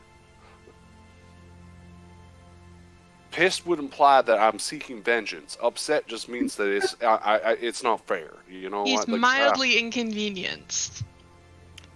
Yeah, that's exactly it. I'm not gonna like rob her. Well, I mean, it's technically robbing if she owes you. And if she like doesn't exist anymore. Listen, I thought we were lying to Charlie about it. I thought her dad's gonna be fine, so Janet Kirkwood's gonna be fine. I never said that. No, I said if there's a way to get him back. We don't know. I lie all the time. I don't know what the hell your problem is. I really try not to lie. Why? Because it works. We're not lying now. I'm not good at lying. Anyone's dead. They're just not here. Listen, I lie to the government every day. I've paid taxes in 12 years. You know that the IRS has like a bounty program, right? Like, you shouldn't tell us that. Well, you work for the IRS? No. Then I wasn't too worried about it. But no, there was that car with the trunk open, right? Yes. The groceries? Yeah. Can I take a look there? Like, inside the car, in the trunk, like, near the trunk? Like, is there, like, a pair of car keys on the ground? So it looks like the car keys are still in the car. Okay. I'm gonna just try and start the car. Yeah, starts up. Okay, perfect. I just, maybe it was like an EMP or something. But the car wouldn't start. The alternator would have gone. Yeah, and the cameras are still working, and the TV's still on, and the lights are still on. And an EMP doesn't look like a ghost. And the fridge. You don't know what an EMP looks like. You don't know what an EMP looks like. You're right, I don't. Like, the fact is, it's consistent on both tapes. Pager. Like, if it... Yeah, the pager. Yeah. So maybe just because he has it on him. Yeah, he almost always has it on him, and I didn't see, like, it's not like his jeans were left in his chair or anything, so... So the radio still works out here, it's just that we can't contact your dad, because wherever he went, that isn't here, Pager went with him. and we can't reach there, so... Well, I mean, I do like the idea that the pager is just, like, in a different place and not, like, in some monster's stomach. That's good. That is encouraging. I mean, if it helps, it doesn't look like that thing was corporeal, so it probably couldn't eat your stepdad. Because it's not, like, physical. Well, it clearly wasn't, like, a violent act, because there would have been like bodies and blood and stuff, and it's just like there was kids and then there was no kids. That's what we saw on the tape. Well, there's kids, and then there was noise, and then there was ghost, and then there was no kids. Well, yeah, but like it's like the Rapture or something, but with ghosts. Ghost Rapture. I think that's probably what it is. Yeah, you're right. Well, I didn't say it was the Ghost Rapture. I said it was like Ghost Rapture. It's basically Ghost Rapture. I still think it's aliens. These aliens look like skeleton ghosts. That's my working theory. I mean, above the table, Codex is pretty sure what that was. Andy probably wouldn't be. So... I'm saying we need to find like a library and make a copy of these tapes. Yeah, we'll get Charlie back to work because I know she's nervous about that. I did. And- Who delete gives a my damn? shit. Charlie. I have never. I You have have a never even family called out. Your emergency. dad is missing. This is a family emergency. If your boss doesn't understand that, fuck him. Okay. Yeah. Or say we kidnapped you. I don't know. Whatever makes you Say feel better Doug about kidnapped not you being specifically, because I don't think your boss would believe that You we are kidnapped not you. to tell people that I have kidnapped you. You definitely should. Look I at thought you his were reaction. totally in favor of lying. You just said you were super in favor of lying, and you do it all the time. Yeah, So we you can love lie and say lying. that you kidnapped I- her. Love is a strong word. I strongly encourage people to lie when it's appropriate. This we is go. appropriate. It's appropriate. It's not appropriate to tell people that I've committed a felony.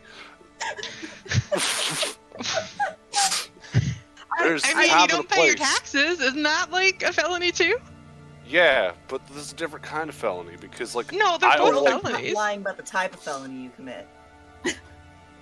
I do think Aspen had a point about the family emergency. I mean, there are procedures to these things, and I probably should have said something before I left. But like, I don't think anyone's gonna Fine. judge you for, like, if you get in trouble for this, you need a new job. I think the I don't Lord will judge want a you. new job. I'm What? just Yikes, teasing. Doug. I'm teasing. I'm not a religious man. You I'm and the just- ghost rapture and the Lord judging you. Well, you've heard of the rapture. It's like a thing. Yeah, it's like a bird of prey, right? No, it's a dinosaur.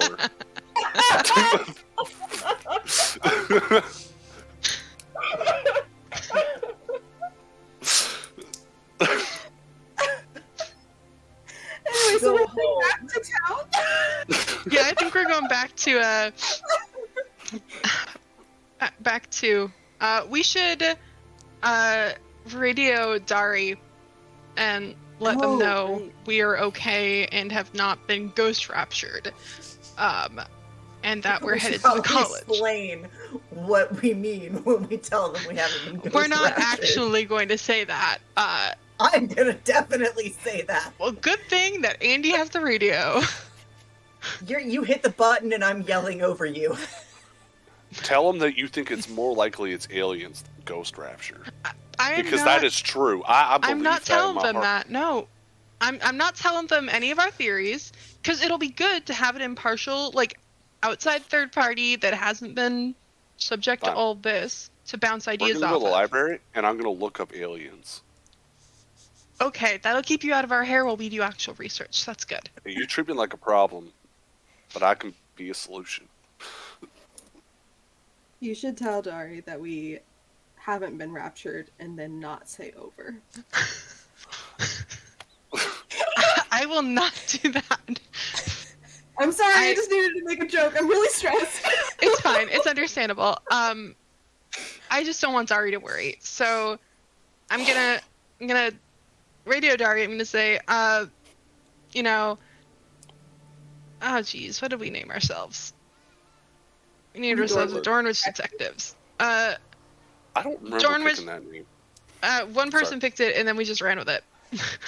We were like, yeah, this is good. Dornwich Detectives to Headbanger 45. Are you on this frequency? Over. Headbanger 45 to Dornwich Detectives. President accounted for. Over. Great to hear it, Headbanger 45. Just checking in, letting you know that we are A-OK. We found some interesting information out here, and we are going to be headed back to Dornwich. First to the college, and then probably to the library if you'd like to meet us at the library. Over. Headbanger 45 to Dornwich Detectives.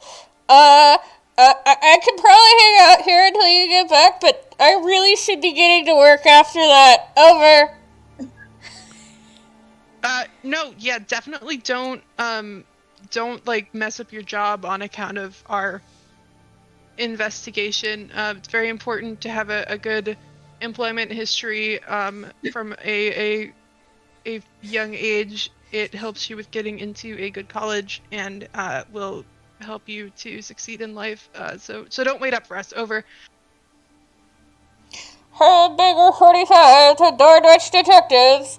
I'll wait here until you guys get back at least. And then because I gotta pack up all this stuff, and I just want to make sure you don't, like, die between there and here. Over. Yeah, appreciate that. We'll come relieve you of your posts, and then you can get to work. Thanks a bunch. Over. Head bigger 45 to Dordrecht Detectives. Roger, Dodger. Over. And he's just gonna put the radio down and be like, I'm done. Like, this is... I love Dari. I think they're having too much fun with this radio thing. I would really tell them that they don't have to reintroduce themselves every time. It's fine. Just We're the tell only them. ones on this frequency. Yeah. Like, nobody else is... I mean, somebody could be listening, but nobody else is transmitting on this frequency. So... Anyway. Back to Dornwich? Yeah, let's head back and see what we can find about this ghost rapture. Yeah. Okay, so as you all are driving through Henderson, I almost forgot what I named this town. As you all are driving through Henderson, I'm going to roll. I know this die doesn't exist, but I can use digital die, so deal with it. A D5 to just see maybe if someone picks up some weird vibey things. Vibe check? Are you rolling a vibe check? I'm rolling a vibe check. So, Aspen, as you all are rolling through and you're keeping up with Doug, who's leading the way back, as you're passing a side street, you feel something, like, looking at you, and you turn your head real quick, and standing in the middle of the street, you see someone, long black hair kind of over one eye, what looks like dark eyeliner and, like, ichor almost coming down their face from their eyes, pitch black lips and ichor coming down from their mouth as well, and they just do this motion to you, and then they seem to, like, almost disappear as soon as you, like, pass the street. Like, right as you're losing sight of them, they almost aren't there anymore. And with that creepiness, we're gonna go on break and get your reaction when we get back. Oh, damn. Streets haunted. Yeah. Wild.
Okay, you are Forward. you are gonna have There to we say go. that again because we just switched over from the be right Oh, back.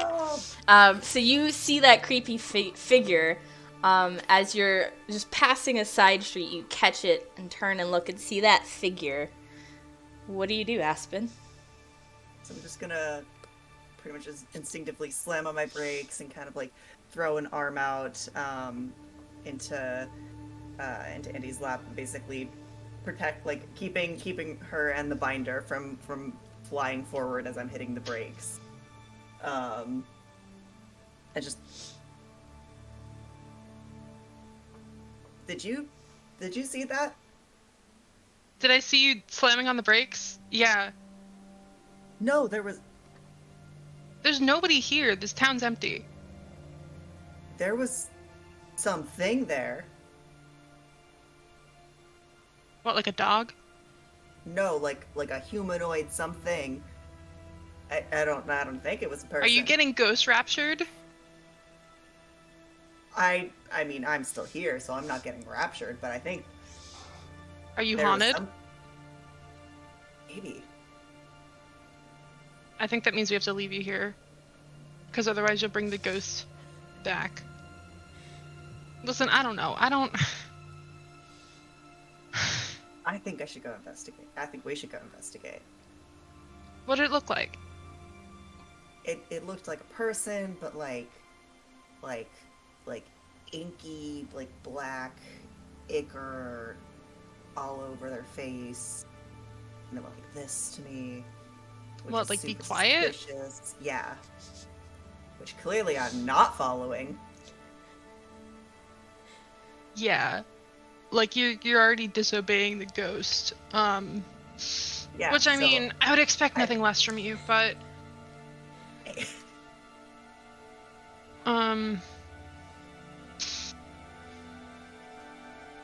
I mean, if Doug, I don't there's- think they're behind us anymore.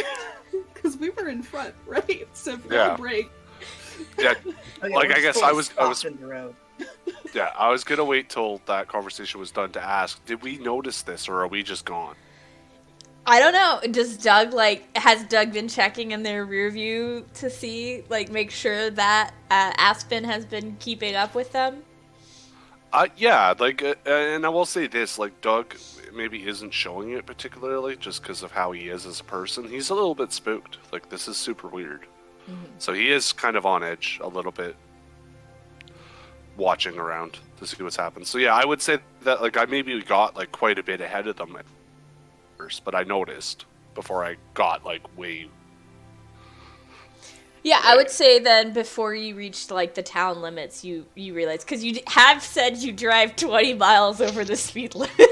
Well, to be fair, I'm Canadian, so in my mind, that's actually like 8 miles. Like it's 20 kilometers an hour. Yeah. Like, yeah, that's so a lot less than 20 miles per hour. yes. I said that and I was like, oh crap, these people think I'm like crazy. Yeah. Yeah, that's like over 10 you get a big ticket if you get caught for it. If you get caught. Yeah, if If you you're Here not it's faster like- than the cops. Yeah, no, I had it like kind of backwards in my head. It's like, yeah, but yeah, How does Probably if you how does your truck handle the sudden stopping once you realize that Aspen's not behind you anymore? it doesn't love it. Like the brakes aren't as good as they could be, because I'm kind of working just with. This isn't really meant to be racing truck, but so yeah, like it takes a little longer, like a nicer newer car to actually come to a stop, and there's certainly a little bit of like a hiccup, like the whole kind of truck just kind of heaves for a second, but it holds together. Yeah. probably a bit all the same. loud. Yeah, I think the truck just is loud. Like, not aftermarket loud, but it's a loud car. Yeah, so you stop the car suddenly once you realize Aspen's not behind you anymore. They are like several blocks back, and stopped in the middle of the street. Yeah, so I'll flip it in reverse, and like, there's no one else around. I would be surprised if anyone else came around. So he actually reversed quickly and like actually pulls up beside Aspen. So like basically, Charlie would have to wind down her window to talk to her.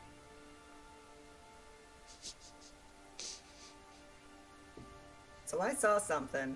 Aspen saw a ghost. We don't know Like if it's the one a in the ghost. video? No, like different. But like humanoid, but like not. Interesting. Where did you see it? Just down there. Did it look like angry or like violent? Or like a little green man. Okay, Andy, what the hell is your problem? Do you want a list? No, not particularly. You're just being awful rude. I'm just saying, like, aliens are more believable than ghosts because, like, of the way space is. And so I think it's probably aliens. But now that she's saying it's a ghost, and you seem to think it's a ghost. You keep talking about ghosts. I don't know. It's just, why would an alien? Maybe if it's aliens pretending to be ghosts. Maybe aliens are just ghostly. We don't know. Listen, I've read a Maybe lot of we all books about just aliens. had some bad food or something. No, my We food. always eat. We ate pizza, and I ate some Uh-huh. jerky. Yeah. I I didn't eat think the we should go jerky. check it out. You should eat the jerky. It's kind of rude. It actually hurts my feelings a bit that you don't eat my jerky. I just don't like jerky. We should check it out. Yeah. Yeah. So all of us, Um, but I know that's not true. Yeah, it definitely could. Like, no one freak out, but I'm gonna unlock my gun, just in case this is weird.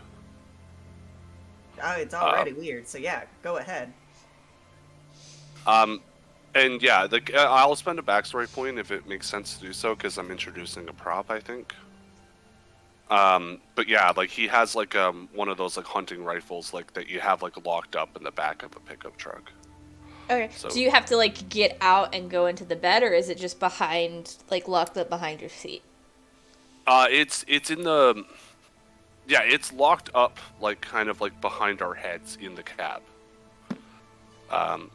Yeah, again, it's just like you would have seen that it was there getting into the car, especially Charlie because she's in the truck with me. Because it's not like in like a secret hidden black box. It's just it is locked. Like there's an actual like padlock on it, so you can't just take it out quickly. So yeah, he will do that.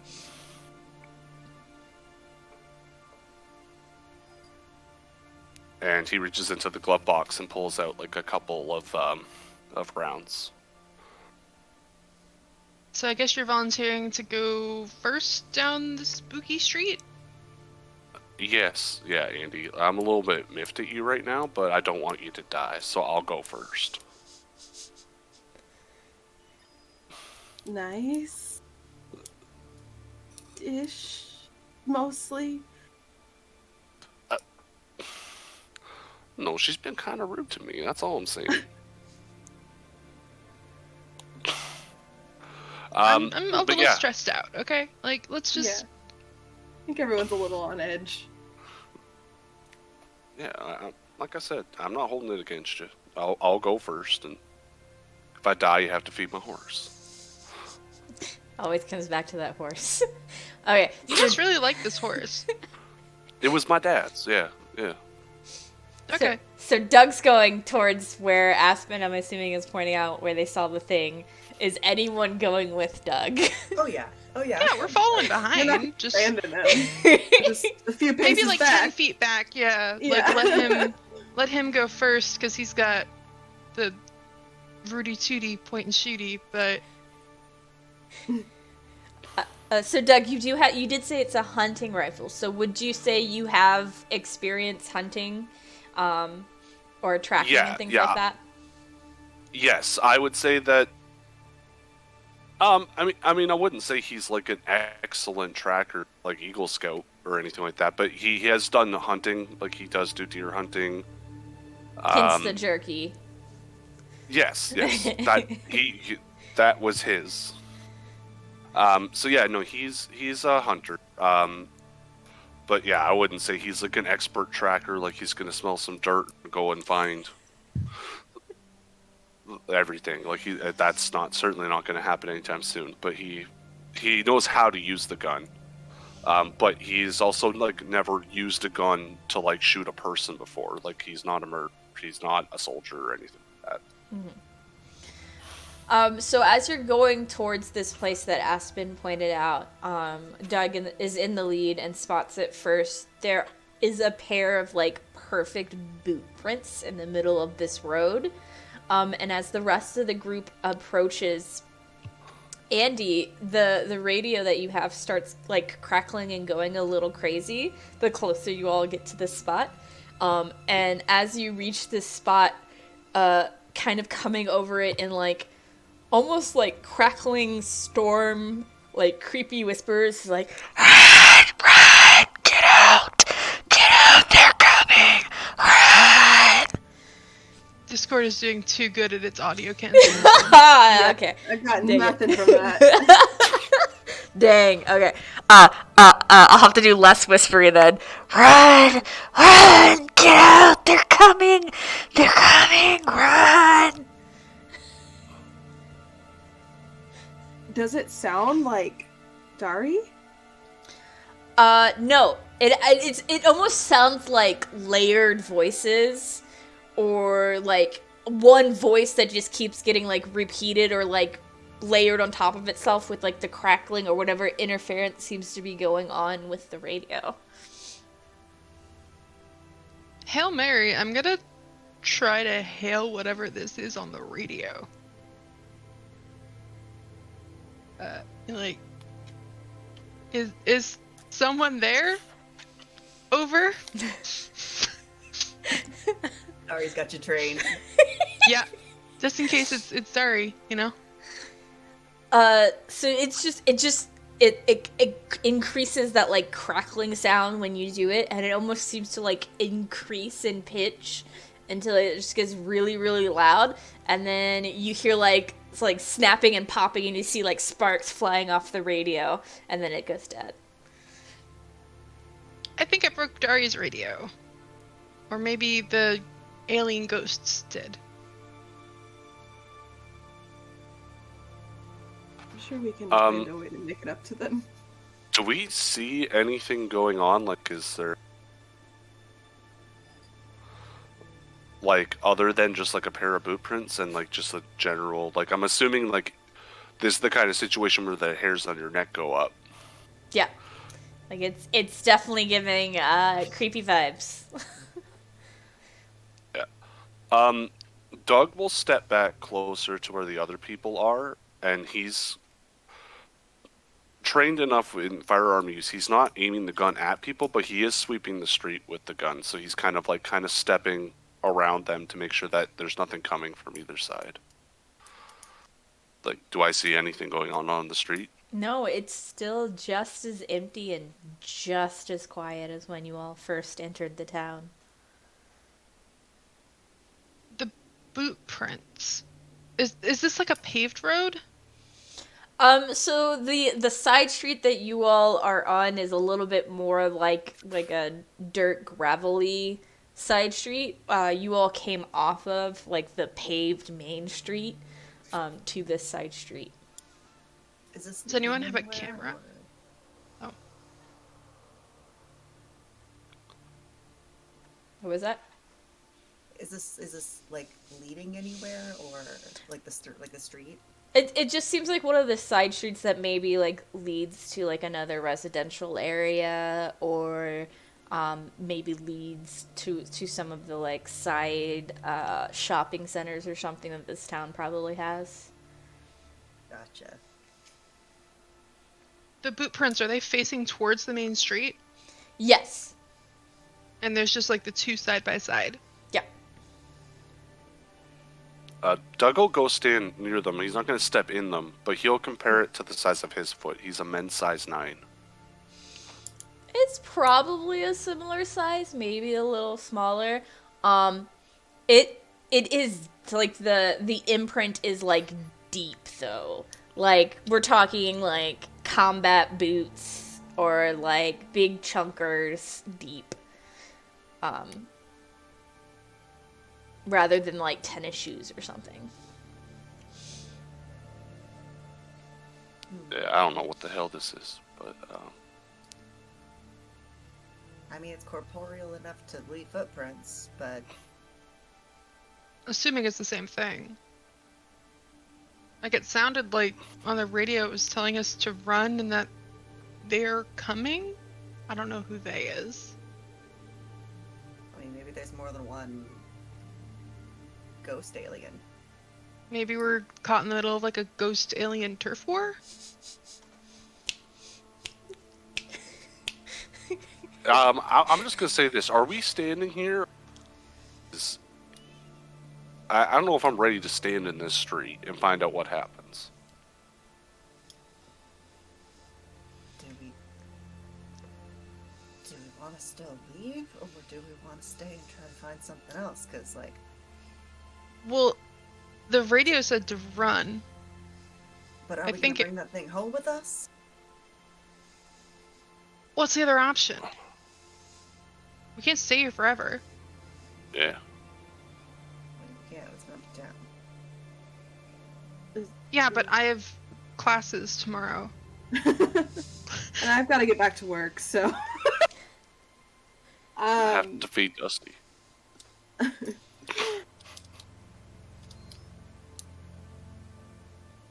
Yeah, I don't know. I'm like, does anyone know how to perform an exorcism? Like, what do we do in this situation? Well, I think you need I an thought- old priest and a young priest. I I mean, think I'm we still should. on that witch idea. Yeah. Alright, order of operations. Back up the tapes. Talk to the witch. Okay. Although we probably shouldn't color a witch to her face. I feel like most people don't like that. I think they're called Wiccans. Well, depending. We Yeah, can ask- that sounds good to me. Or Which maybe prefers they're when we get there. warlocks. I don't know.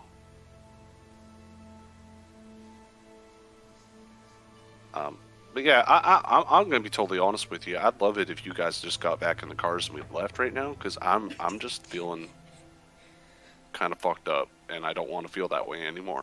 Yeah, no, I agree. All right, I support this. let's leave the All in little favor? ghost town. Yeah. Like, I guess I'm not really asking. Get the fuck back in the car, please. Let's go.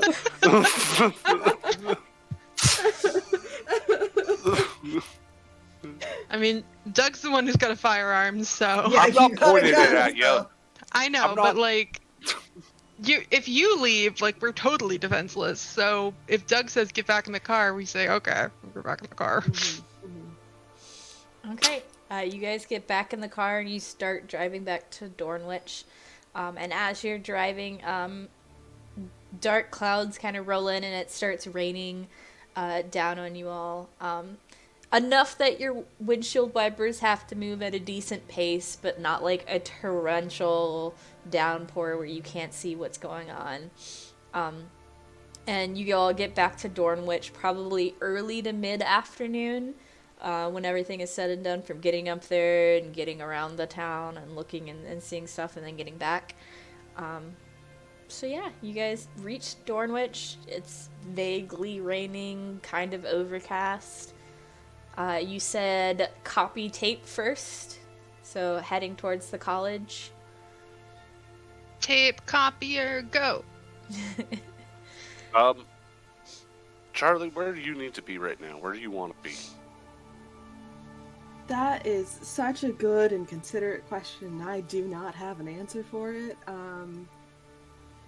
I think I'm just along for the ride at this point. I don't really know what the answer is.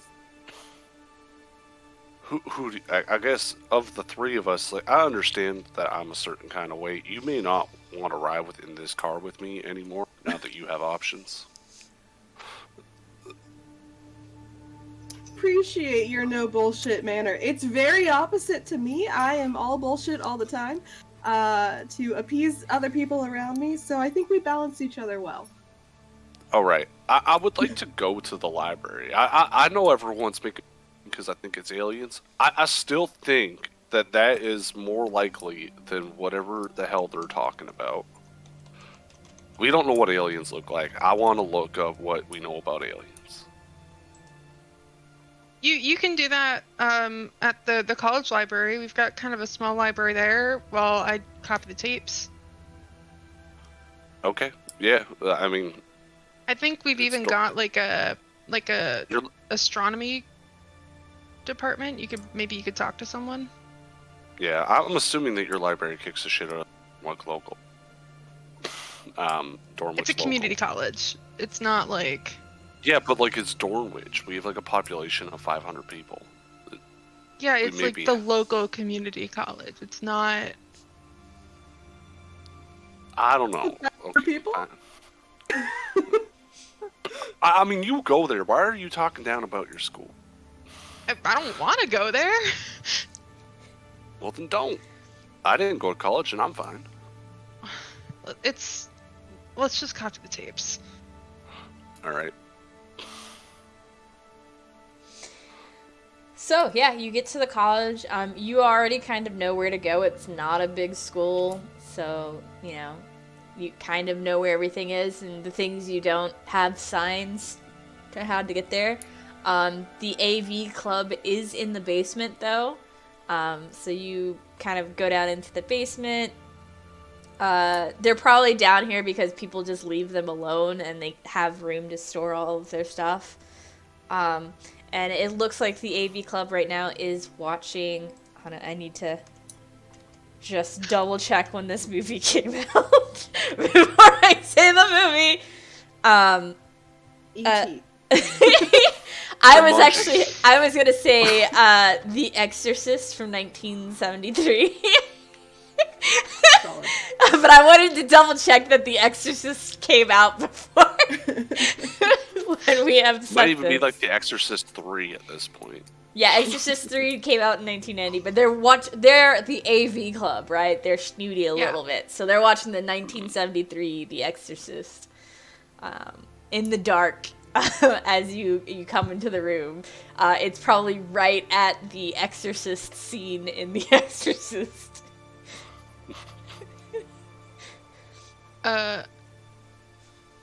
Andy is probably not even going to try to like get anyone's attention or even permission to use the tape copier and just go try to find it and use it.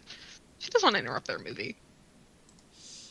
Yeah, so you go to like use the tape copier, and it's dark in the room, so like your hip kind of like jostles the table, and there's only like 3 or 4 people in here, but the like sudden noise has them like screaming and throwing popcorn. Yeah, screaming and throwing popcorn in the air. And one of them seems to be like scrambling for a remote and like pauses the movie. And they all like turn and look at you all. Sorry, didn't mean to interrupt. I just need to copy a tape. The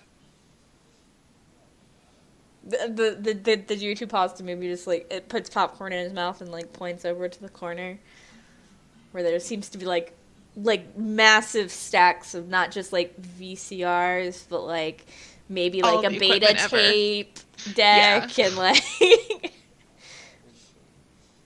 AV nerds. They're the best. Yeah, so you can easily tapes. do that. Just to make sure, you get the information you want, though, I am going to have you just make a circumstantial roll for me. Mostly to just, like, if you... it's mostly an easy pass, just on the off chance that maybe you mess up the tape instead of copy the tape. Okay, so do I add any bonuses or it. just roll a die? Just roll a d20. There you go. 11. Yeah. It takes you have to copy, like, the whole tape. You can't just, like, copy the spot you need. But you do successfully copy over the tape. And so now you have 2 VHSs.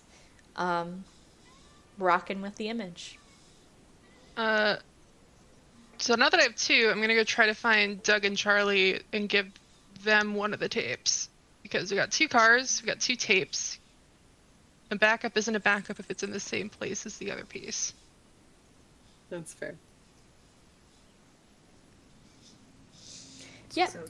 So you got a backup tape. What's the next thing on your list? Do we want to send y'all to the library and us to which? I think we went to the library, or are at the library, or The something. school library. Yeah. Yeah. Doug also wants to talk to this witch. He's never met. And so he's kind of intrigued about that. So he's just gonna kind of look on the shelves and just see if there's like a couple books about aliens and just take them. Okay. Because I mean, they'll leave the building with it them. does take a while for Andy to, like, dial in everything and start the process of copying. So you do have time to look around the library. The school librarian does come up to see if you need help. It is an older man with, like, long blue button up and, like, an almost, like, fake leather, like, vest that he has buttoned up as well. He also has a thick white beard, but his hair on top of his luscious hair on top of his head is all black still and just kind of, like, swooped back. But he has, like, black rimmed glasses on the tip of his nose, just carrying, like, a stack of books. And he passes by your aisle, spots you, and kind of, like, backs up and is like, "Can I help you?" I'm looking for books about aliens. Mm. And, like, different kinds of aliens. Aliens. It would be probably under A for alien. So, extraterrestrial, that would be, let's see, technically extraterrestrial or maybe UFOs. That would be 001.942. So, and then he, like, almost rotates for a second and then is like, "This way," and then, like, walks off, into, like, the stack of books, and takes you over to the alien section. It's not a huge section. It's probably maybe, like, 6 or 7 books, like 4 of which are, like, the "Did the aliens build the pyramids?" Kind of deal. And one maybe talking about, like, Area 51 and if there are other secret government facilities with them. There's only probably, like, 1 or 2 actually useful books in that stack, but he kind of just, like, gestures at it with his elbow and then, like, continues on with the, like, large armful of books he has. All right. Yeah. So Doug, not really being, like, a library going person, he just kind of grabs, like, 4 of them, like the 4 ones that he would think are most relevant. Is Doug like a government conspiracy type, or a little bit? Yeah, like, he definitely thinks that the government is not telling us about what's happening here, because there's like even I am sitting here there's no way that an entire town disappears. Like everyone in the city just goes away, and nobody's there investigating. But we are able to drive there, like we did today. Like that's wild to me. So yes, the government conspiracy is definitely the first thing you would grab. Okay. So you do grab the government conspiracy books, but you also maybe grab one of the like official looking books, as official as that kind of stuff can look, and still be in a community college library. Yeah. So yeah, you probably have 4 or 5 books, all give and take. None of them very thick. One of them is probably more like fun fact picture book type, rather than like an actual book type. Yeah. But yeah. One of them is actually just like a Stargate novel. One of those Doug's fan really like Stargate, sci-fi. yes, those fan Stargate ones. It's like, ooh, the science behind Stargate. Yeah. So yeah, he has like maybe 3 or 4 books, and he just grabs them. And is there anything you need from here, Charlie, or should we just meet up with the others? I don't know. Are you walking out with those books? Yeah, that's how libraries work. You go and you take some books. Yeah, there's a, you know what? It's fine. And then I'm just gonna go give my card for put him under my name. Okay. Charlie checks out for you. And you all make your way back. Unless there's something you want to grab while you're in the library. Not in the library, but I would like to spend a backstory point. Okay. Can we say that Charlie has been taking like CPR and first aid classes recently? Because if so, if you approve this backstory point usage, I would like to pick up a first aid kit from the community center. Sure. Sweet. I mean, you're often the only person on shift at the community center with like groups meeting and kids stuff going on, so it makes sense that you probably decided or were told to take a CPR first aid class. Yeah, I just feel like shit's gonna go down and it'd be nice to have some form of healing or help.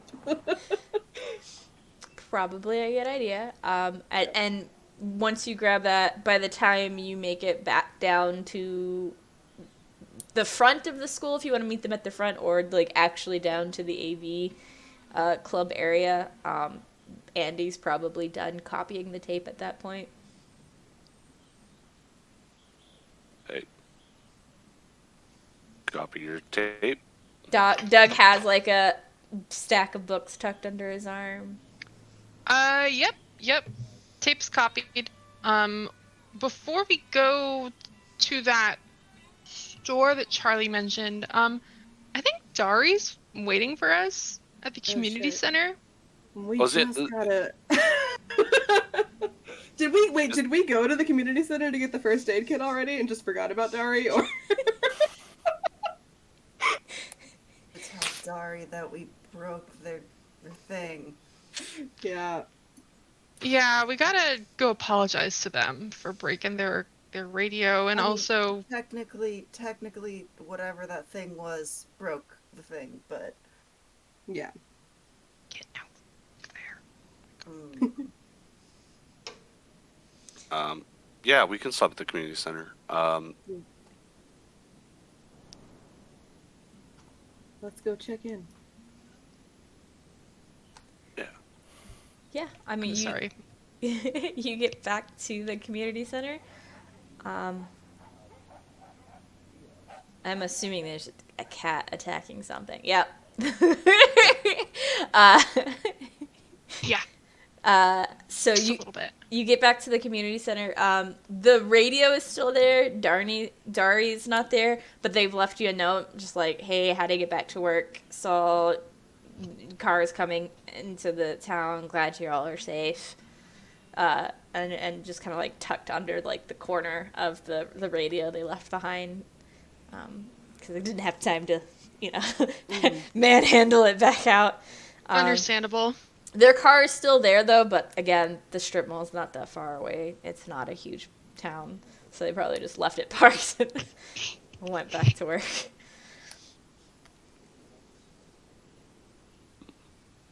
There's so Makes much sense. cat happening on the screen right now that I am Sorry. fully distracted. No, I love it. Twix was just behind my computer screen, and that's why my camera was shaking a minute ago. Because she was trying to climb up and over the monitor. So now she's being held. We don't have to break the news that we broke their thing yet. Let's go to the witch. Yeah. Let's go see witch. Okay. So as you all are leaving the community center to go to the occult shop, it's now raining a little bit harder. It's not a torrential downpour or anything, but it has picked up a little bit. The wind has started to kick up a little bit as well. As you approach the occult shop, it's not that far from the community center if you want to walk. Nothing really is that far from the community center. It's pretty centrally located, hence the name community center. But if you want to drive, because it is raining, if you want to drive instead, you definitely can do that. I think just to try and keep the tapes dry, so that if we put the tape in a VCR, it doesn't short the VCR. Probably better to drive. Yeah, Doug will throw. You said you gave them. Yeah, I'm giving one of the copies to Doug, and hang on to the other copy just to have a backup in a separate location. Also, he throws it in the glove box. Yeah, so you all drive over to the occult shop. It does look like it's open, but it's hard to tell if there's anyone in it because, again, it's just, the display window is just massive amounts of, purple curtain drapings and just very displayed out to let you clearly know what kind of shop this is. And as you open the door to it, you do hear tinkling, and you look up, and there's a little wind chime attached to the door to kind of go off as people come in. It is absolutely stacked and packed in this place. It's a very squish shop to begin with, but there's a whole wall of bookshelves, just crammed packed with books and odds and ends and knickknacks, and then there's two middle shelvings facing out. Just kind of shoved in the middle of this very narrow store, also stacked and packed. There's a very tiny counter kind of shoved against the back corner, and it looks like there's another draped curtain, maybe leading to a back room of sorts. It does feel a little humid or heavy when you walk in, almost maybe not quite Bed and Bath and Beyond scent hitting you kind of deal, but it's a very warm place. It's very humid and rainy outside right now, and maybe at some point this morning or today they were burning something, but it's not strong enough that it's overpowering. It's kind of had time to dissipate a little bit.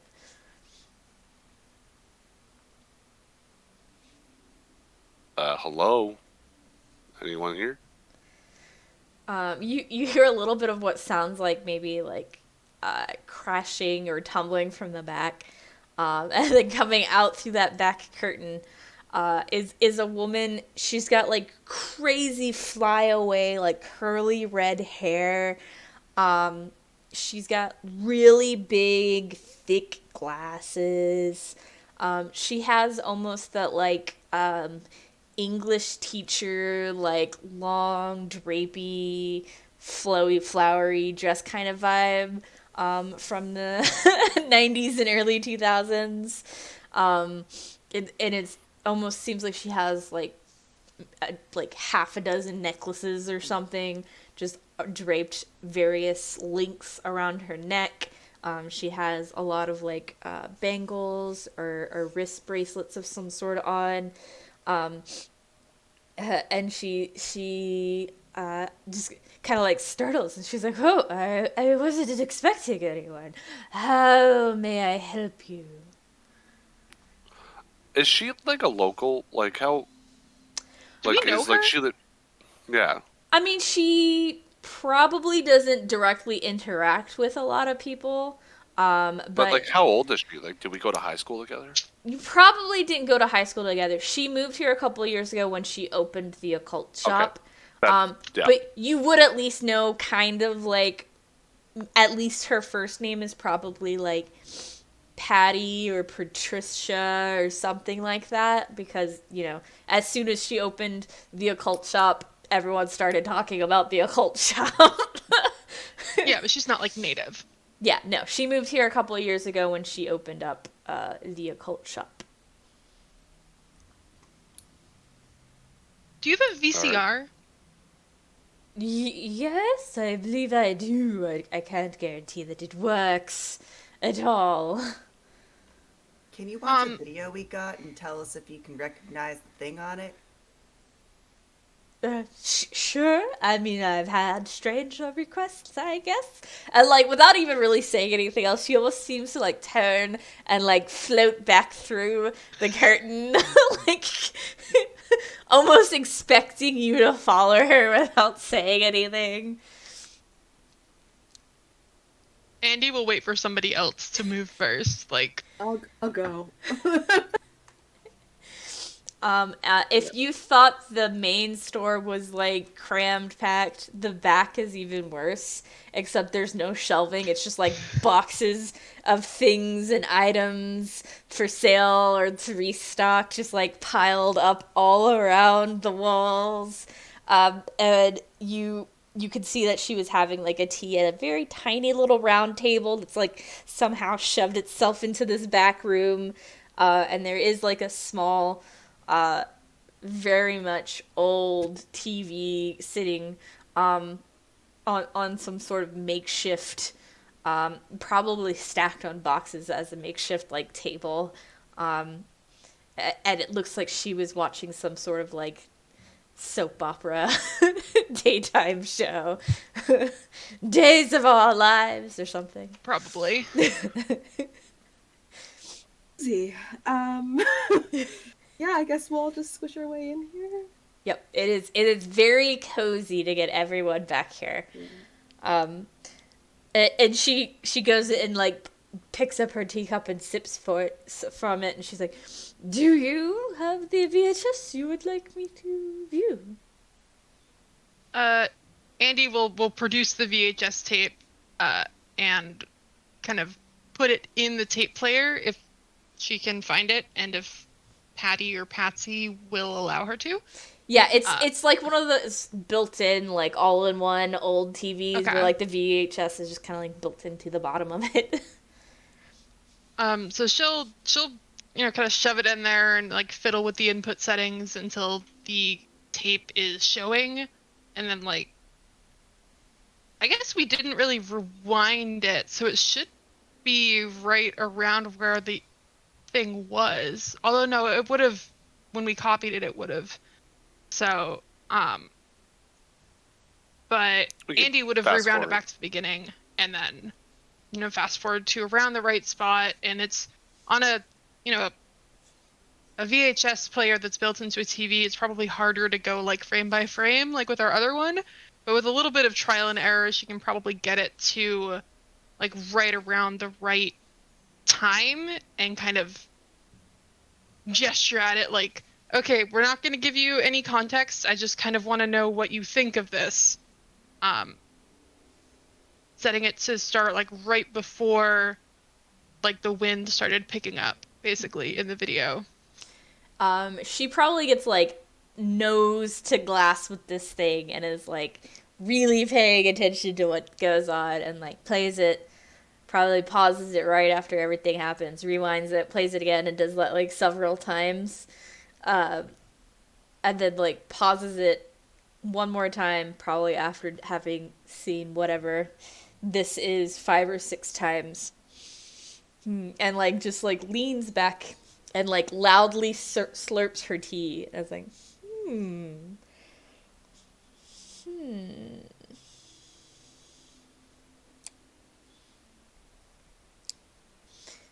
Tell me, has there been disappearances?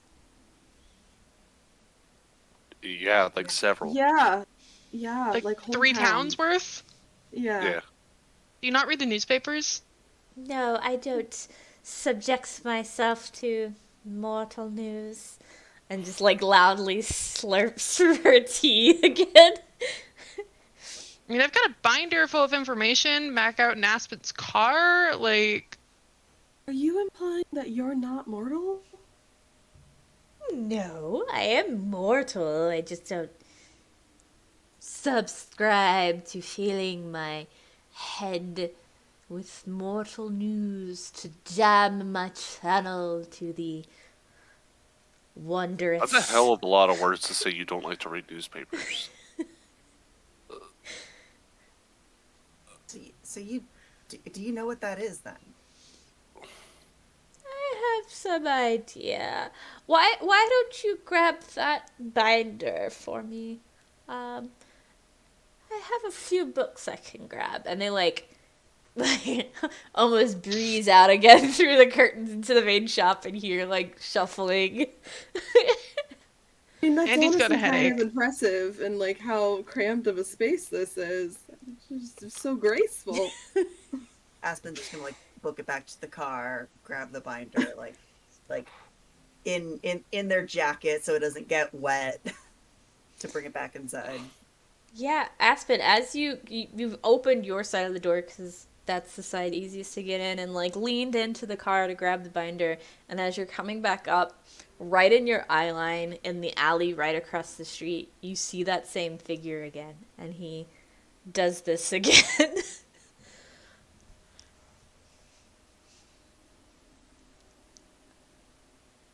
So, is that in the alley I have to go down to get back to the shop? No, it's like it's an actual alley rather than like almost a false alley that the occult is, and but it is across the street from where you've parked your car. Cool. I'm gonna go back into the shop and be like, hey, so that second thing followed us. Just as a heads up. Yeah, I thought it might. Doug's gonna like almost not like run, but like he's gonna storm outside. He wants to see it. Like someone is stalking them. He doesn't believe in ghosts, so like he really doesn't know who this person is. I would say you see them, but you see them turning and almost like disappearing into the dark alley. Doug follows them. Like he goes to where they're going. Doug's gonna die. In this episode, Doug Probably gonna fucking go with. dies. No, it's okay. Doug is not. Doug will live forever. You know. That hurts. Charlie will see Doug storm out and then like follow suit. Probably a few paces behind, just because of the shock of everything. But like, yeah, I'm not gonna let him go alone. Andy is definitely letting him go alone. She's got a binder to talk to a psychic about. Yeah, we gotta. Yeah, I'm also gonna have to I'm gonna explain the second entity too, because if she knows the first one, maybe she knows the second one. Hey, yeah, you guys stay here, take care of that. I'll take care of Doug, I guess. So, Doug, you're chasing after this thing into the alley. You can hear what sounds like footfalls falling into like wet ground and splashing about, but you probably have lost sight of them through the rain, but you can like vaguely hear what sounds, which direction they're kind of traveling. I would say make me an action check to see if you can keep up. Okay. Oh, jeez. Okay, that's legit a natural 20, and then I have a 3 Nice. action. Okay. So, Yeah, so you're kind of used to moving fast when you need to, and you take off after this thing, and you kind of like make the turns as needed as you're hearing like the pattering footsteps go off and on the right or left as it seems like it's maybe weaving through the alleys or the streets. And you burst out of an alley that drops you into like the town square where there's a large fountain, and you just see that same figure walking across the town square. Hey, hold up. They seem to like not even like they don't turn and look at you. They just keep moving.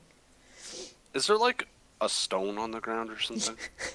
Do you want to try You gonna it? throw a rock at a ghost? Yeah, do you want to I'm try gonna and check throw- us out? Yeah, I wanted to like just grab something. Like I'm not throwing a brick to try and kill it. I'm just trying to hit it in the butt. Okay, yeah, that would be another attention. action roll to chuck a stone at Okay. this thing. That's a 13. Yeah, so you hit it in the back, and you just kind of hear like a ow, and like they spin around. Like Hey. what the heck, man?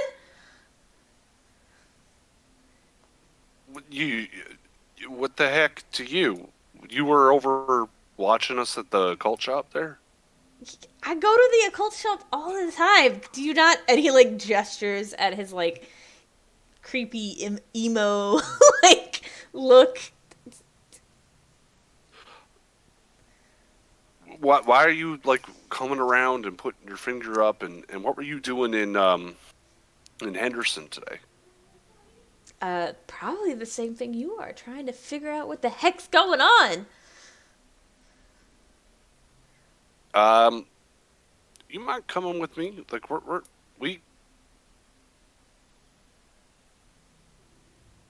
yeah.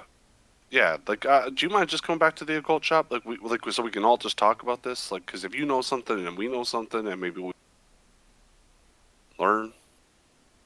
I mean, sure, I guess. And he like follows you right as you're walking. He's walking back with Doug. Charlie finally catches up through the way. What? You're just talking? You're fine. Okay. Yeah, it's like, and sorry, I don't want to assume just because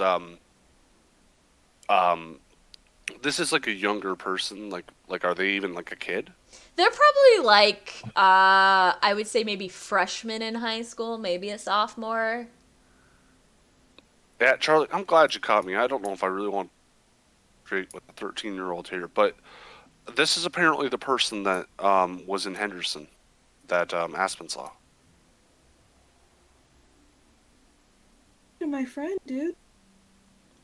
I wasn't. I was telling her to be careful.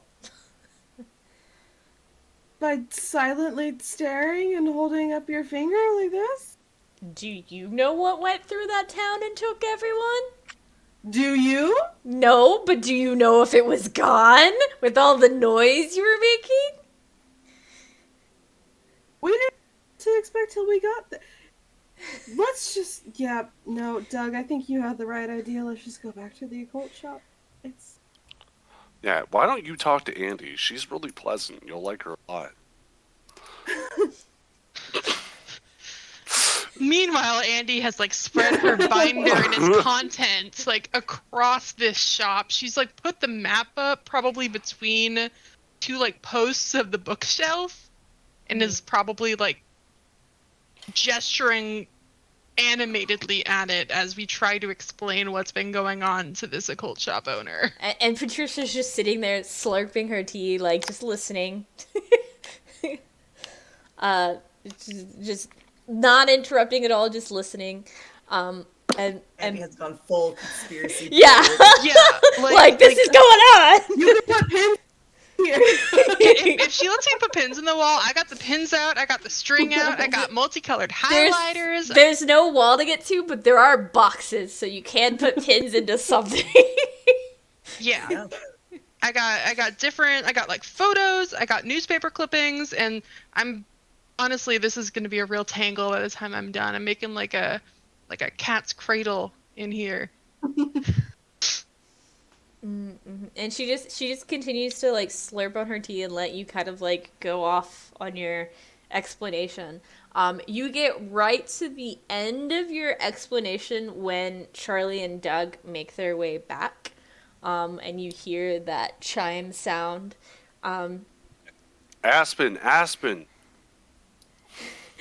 When you come out through that curtain, the first thing you see, besides a rain-soaked Doug and Charlie, is right behind them a rain-soaked specter that you've seen before. It's not a ghost at all. Wait. It's a child. Yeah. Like a regular child. Well, not a regular child. This child is dressed weird and is acting weird and is being generally kind of a nuisance. But How did you get to Henderson? I'm assuming you don't drive. that's actually a really good question. Not Freshman in high school would be like legally. 15. No, like Yeah. 13. In We high didn't school? see any other Gonna cars lean on the into this road. kid and just be like, Like grade 9? Yeah. none of your pizzas are gonna be safe, kid. I'm From the one people stop and I'm town. lactose intolerant. Food workers talk. I tried to warn you not to draw attention from whatever was in the town. You tried to be a creepy shit.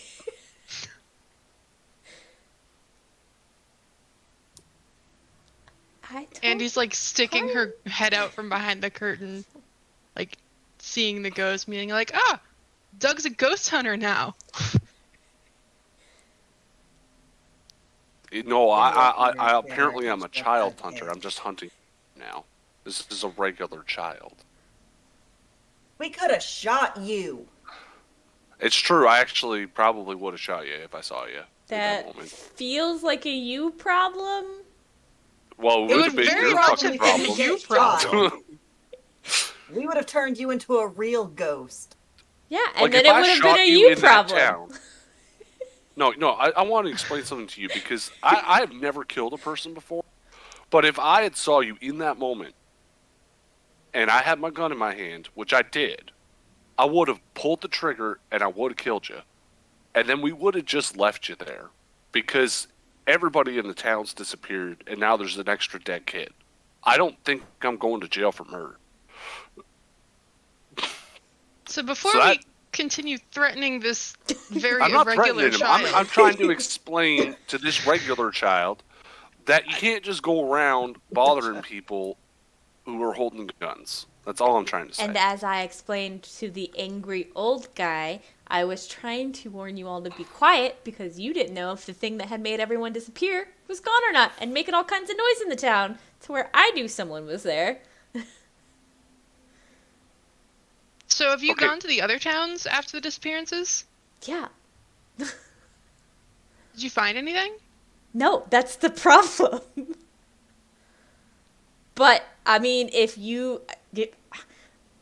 things don't stay that quiet unless there's some apex thing still around.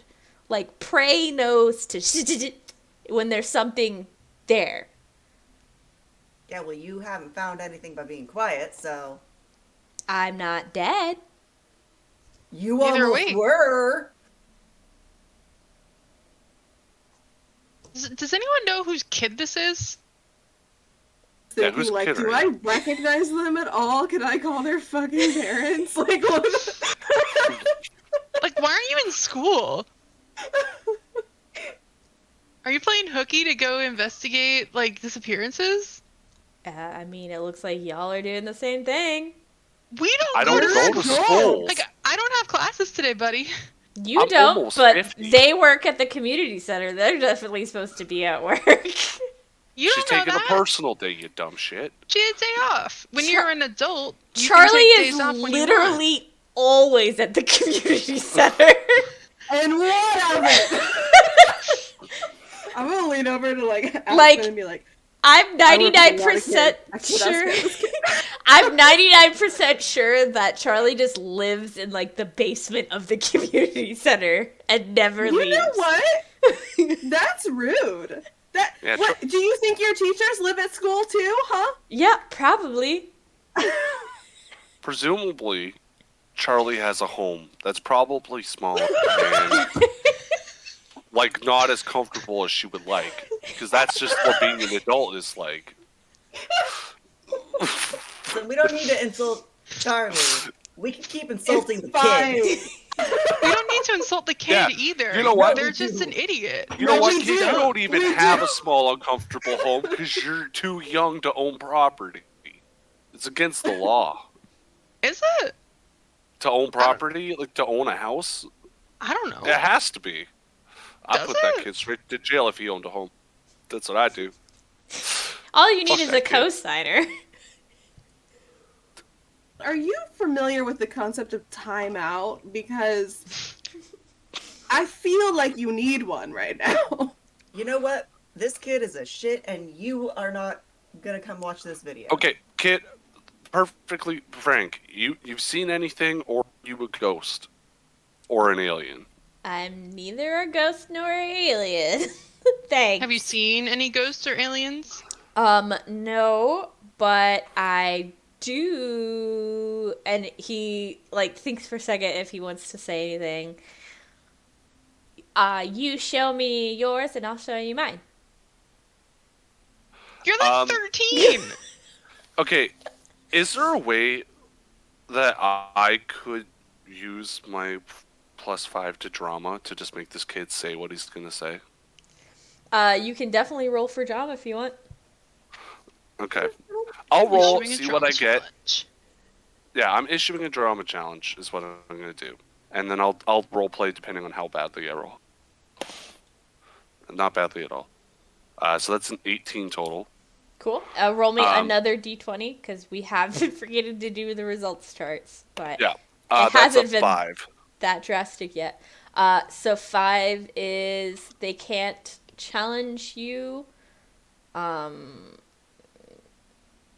they lost to you. It says respect in the like title of the thing.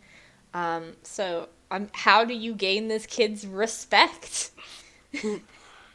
Kid, I respect that you seem to have a lot of gusto. And I just need to say this, and we're going to lower our voices here because I don't want them to hear.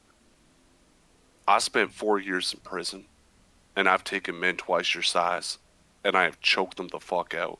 It's about time you smarten up and you realize the situation we're in.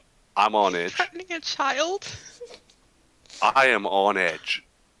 And I have never done this before. I'm not a violent man. But I swear to God, I'll choke you out if you don't just tell me what you want. Obviously, I want to solve what's going on the same that you all do. I just happen to be a little bit more with it because I've visited all 3 towns. That's excellent news. Now, would you care to share? Again, I'm happy to share if you show me what you found. Goddamn kid. I'm gonna fucking kill you. I'm gonna kill you. I welcome Someone death. don't- Do you see my aesthetic? I welcome death. You're 13. You don't welcome death. You don't even know what death is. Yeah. You show us yours first, and if it's anything useful, we will share with you. I mean, I seem to have more information than you do. That is literally not You true. haven't found anything. Yeah. You keep saying you haven't seen a single thing. We have like video footage of a thing. I have a whole binder full of things, so... I mean, if you don't want to help, that's fine. We'll just figure out what it is, and you won't. You can try. I don't think threatening. Okay, this that kid is it, enough kid. is enough. I Get think your we ass should back just, in the like, office. straight I'm gonna show him this fucking video. And yeah, I drag him back into the back. And I do put hands on him. Like I'm dragging him by like the hoodie or whatever he's wearing. I just press play on the video and I make him watch it. You see him watch it, and he's almost like thinking for a moment. He doesn't seem terribly surprised by what appears on the screen.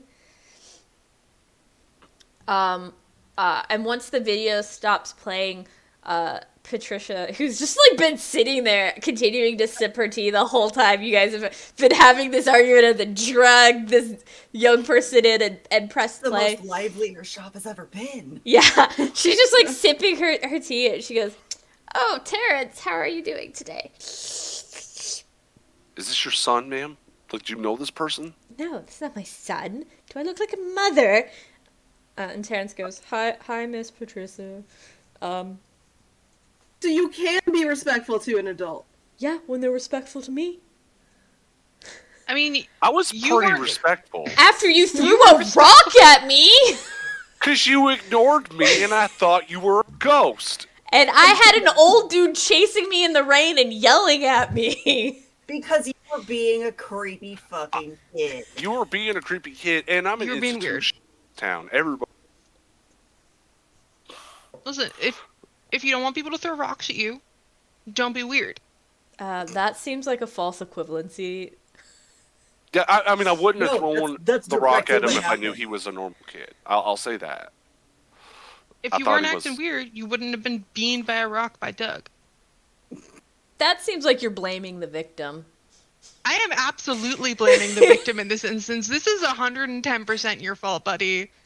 Like, every Terrence. once in a while, I don't know. I don't know about blaming victims or anything like that. All I know is that, like, yeah, you were acting weird, and I thought you were a ghost because of how weird you were acting. So you deserve to get hit with a rock. Seems like you're just profiling people. And the rest of the conversation is like interrupted by another really loud slurp as Patricia finishes her tea. And she turns the cup upside down onto the like tea platter that she had with it and kind of taps it a little bit and like moves it away and just like brings it up to eye level and like looks at the tea leaves that are now on it. And Terrence is kind of like getting antsy, like he's watching her, he's ignoring you all fully now and just watching her and like waiting and like kind of like getting a little antsy and like shifting from foot to foot. And she just keeps staring and then he gets a little too antsy and so he goes into the store and you hear him like shuffling around on some of the shelves and he comes back with like a small stack of books and like almost like he's trying not to disturb her at all, like very quietly, like puts it on the table and like slides it over to her, like trying not to make a noise. And then she seems to almost startle out of whatever thing she was in, sets it down. It's like, "Thank you, Terrence," and like grabs a couple books and like seems to like shuffle through some of them for references before she slams her finger hard into it and goes, "Aha! I knew it was in here. It seems what we're dealing with, at least on the video, are heralds of the horsemen." What? Like apocalyptic horsemen? I am assuming so. It literally just says heralds of the horsemen. So, like, And then a guy she on a horse named Harold? flips the page towards you, and it's like a really rough, like hand done sketch that looks almost exactly like that like screaming skull face you saw on the camera. Does it say how to stop it? Because Let's see here. My ancient Aramaic is a little rusty. And she like gets the book real close to her face and she's trying to read it. And when I have mentioned she has big thick glasses, I mean like Coke bottle thick glasses. Like this poor woman probably hasn't had normal eyesight in like decades, if she ever had it. And she starts reading it out loud. I'm not going to attempt to do it because I don't know how to speak, and I also don't know how to fake a text like that. Well, my bad. But she reads it out, and then like seems to think for a moment, and she goes, "Terrence," and he like runs off to the shop, and you hear more shuffling, and something like it sounds like something fell off a shelf, and like damn it, and like he comes like limping back in with like another like thicker reference book, and she like shuffles through it, and he's like, So nothing on how to defeat them. But it does say the heralds of the horsemen shall come before them, reaping the souls of the three in preparation for the final. Now, this could either be final descent or final ascent. Honestly, this text is so old and smudged, I can't tell which one that is. Something ascent. So descent, ascent. I'm not. They're coming. Obviously, that's the gist of the text. They're obviously the three towns, right? And we're at the center. How do we Yeah. unreap? Is there like a undo button written out in that Control Z, but in ancient Aramaic? I mean, it's not like occult books come with like a handy defeat guide or anything. It does say that the heralds of the horsemen are ghouls. So, I mean, you could probably look up protection from ghouls, but if they've already reaped the three, and she, like, almost dies a little bit, and, like, Terrence runs over and pours her tea, and she loudly slurps from it again, and then sets it down. If they've already reaped the three, then the horsemen are coming. So all we can really do is run. Or try to stay and survive, I guess. That's an option too. So, like, in the preparation stage, destroyed entire towns. I don't think surviving is really an option. All right, so we need to fake some kind of environmental disaster to evacuate the town. And she flips a page and is like, it does seem like, possibly, to call the heralds of the horsemen, it does look like maybe some sort of ritual was done. Oh, and Terrence goes, and like pulls down like a box and like shuffles through it and like pulls out like some paper, and like grabs a pen somewhere.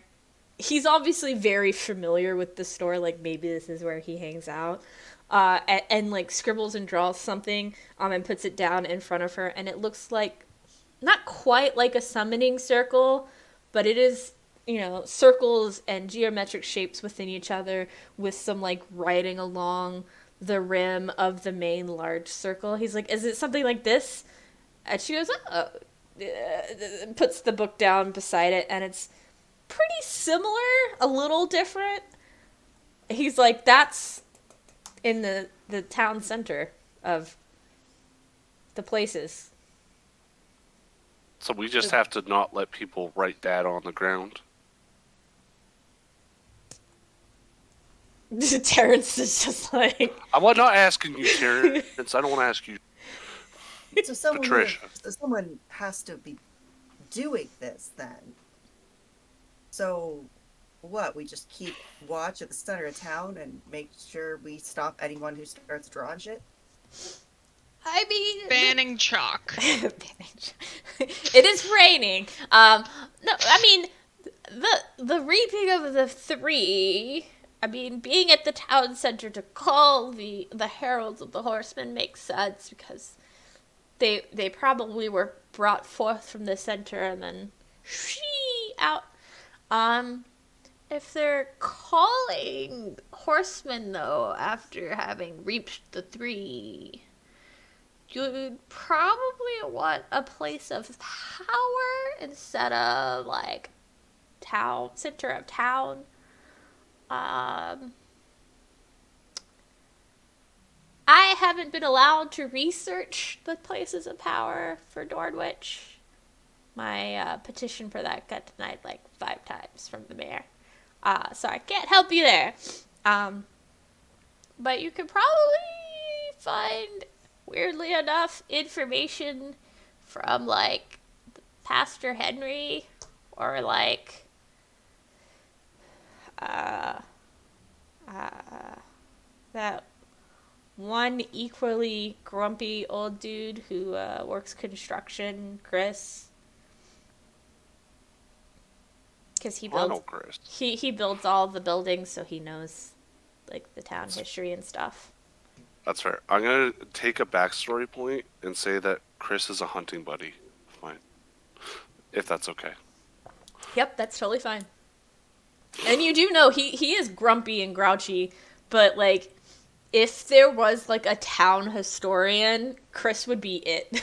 Like yes, he builds the things and makes sure like the buildings are maintained and aren't falling down, and he coordinates with the construction that needs to go on to maintain like the main roads and infrastructure, but like he does that for money, but he is like deep into like town history. Like he has documents and information going all the way back from when this like town was first founded, when it was reliant on mining rather than what its trade is now, which is more as a trade route, a main stopping point for truckers and things rather than being reliant on like a mine of some sort.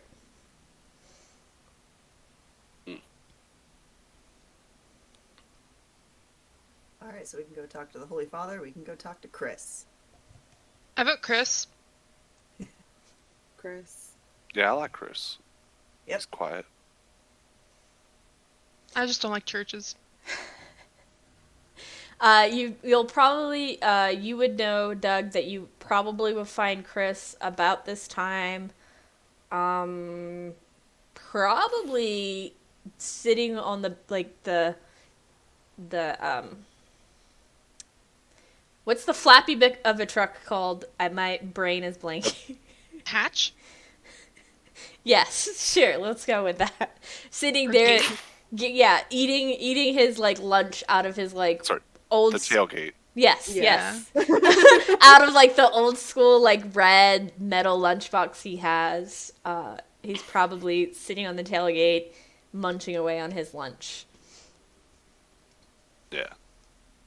I'll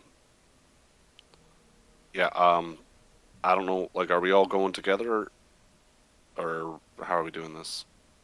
Wow. I mean, Just- unless I mean, I don't know about you, but I'm not wandering off alone.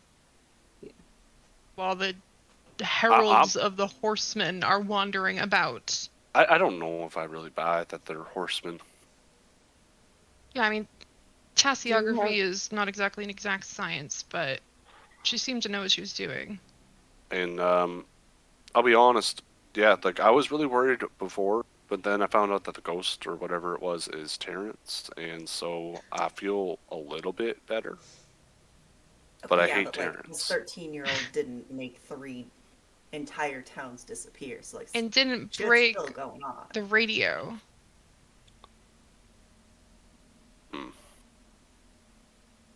I don't know. I'm pretty compelled by the fact that we saw something on a video, and then she had like practically that same thing in a dusty old book. She called it a ghoul. I don't know. Okay, it's still like it's still a known thing. Mhm. I'm not sure. I'm gonna go talk to Chris, and so you're welcome to come with me if that's what we're doing. I mean, yeah, let's go see if Chris knows places of power. Probably old buildings that maybe people have recently started re-accessing for some reason.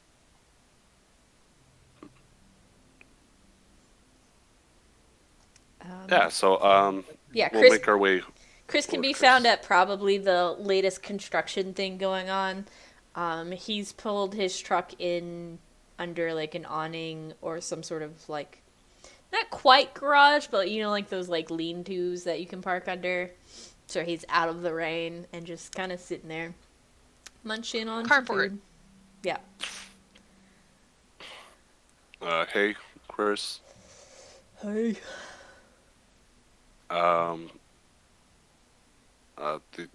We're I guess doing some research. I don't know. I'm helping these people out with some research. We're told to come talk to you. I guess you know about what might be called places of power. Patricia would call them. She's a weird one. Yeah, she's fucking nuts, man. Yeah, she got some crazy stories though. I don't know if I call them places of power, but there's some places in town that got some weird stories around them. Yeah, yeah. Go ahead. What's up? What the hell?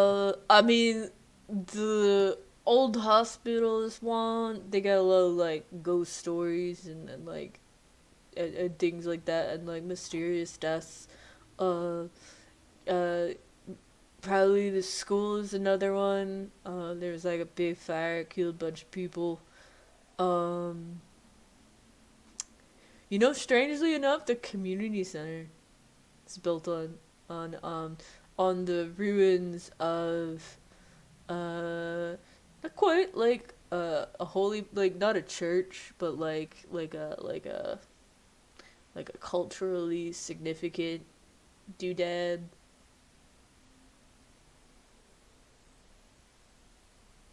Hallowed grounds of some sort. Yeah, some sort. I'm sorry, is the community center built on a Native American burial ground or something? No. But So that is such a cliche. not on the Native American burial ground. It was like uh the when Dornwich was first established, everyone purposely avoided building there because everything that was built there had like weird vibes after a while, and like either really good or really bad things would happen. Uh, there was like no chill or in between, so then they stopped building there for a real long time. And then the mayor about 10-15 years back was like, we need a community center. We can't be a real pillar of society without a community center. But we didn't have any other space, so he had us build there. I mean, it's got problems. I'm almost always over there fixing something. This is true. I am there all the time, and I see you there all the time. Yeah. Hey, Charlie. Hi.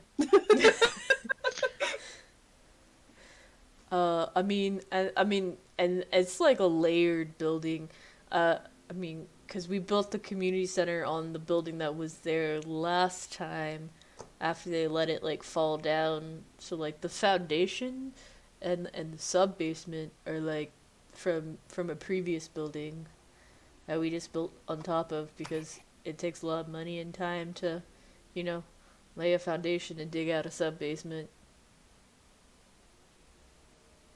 I bet one of those creepy little summoning circles is in the basement of the community center. We should probably check.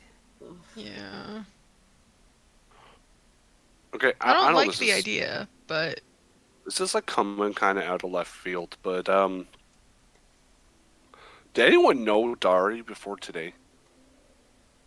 No. I don't really hang out with teenagers. I mean, neither. But I know you're young.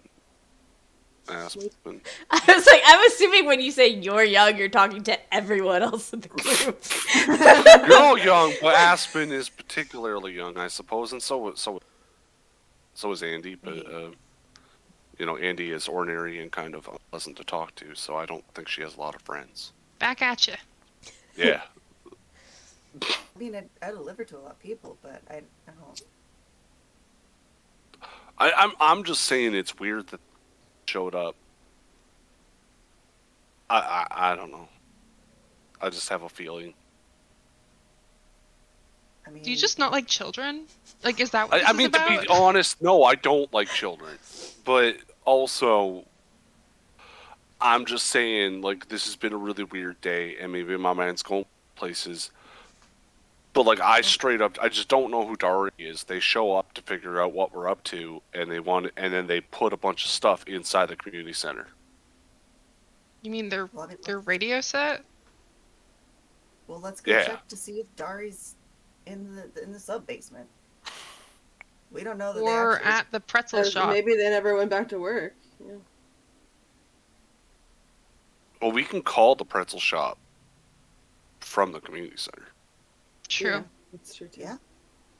And that way we're at the community center in case that's where something is happening. Mm-hmm. That's a good idea. Let's go back. Thank you for your help, Chris. Hope you don't die. Yeah. I mean, I was trying to think of a better way to say that. Chris will be fine. He's an Yeah, institution. on the other side. He's actually older than you are, Doug. Like he Yeah, was no, he's old when you were like an adult. Like, and he has seemed to be like the same amount of old the entire time you have known him. Yeah. No, Chris will be fine. He'll outlive me. Probably outlive you too. As you all head back towards the community center, the storm does start to pick up. It starts to rain harder. The wind is really kicking up at this point. You do hear like thunder and see flashes of lightning happening. But other than that, it seems normal-ish. As normal as this day has been thus far. Someone just trying to bring the apocalypse down in the middle of town. No big deal. Yeah, it's Tuesday. Charlie, do you know how to get to the sub basement? Charlie?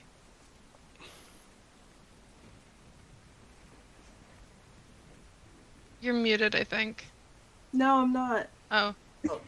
Sorry, maybe I'm just too far from my You're mic. just being quiet. Yeah,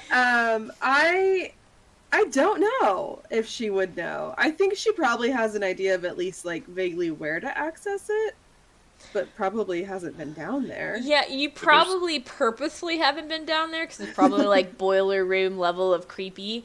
But Yeah. you would at least know where the entrance Like where the stairwell to it. is. Yeah. And maybe even like a vague building map because, safety purposes if you need Now, to evacuate.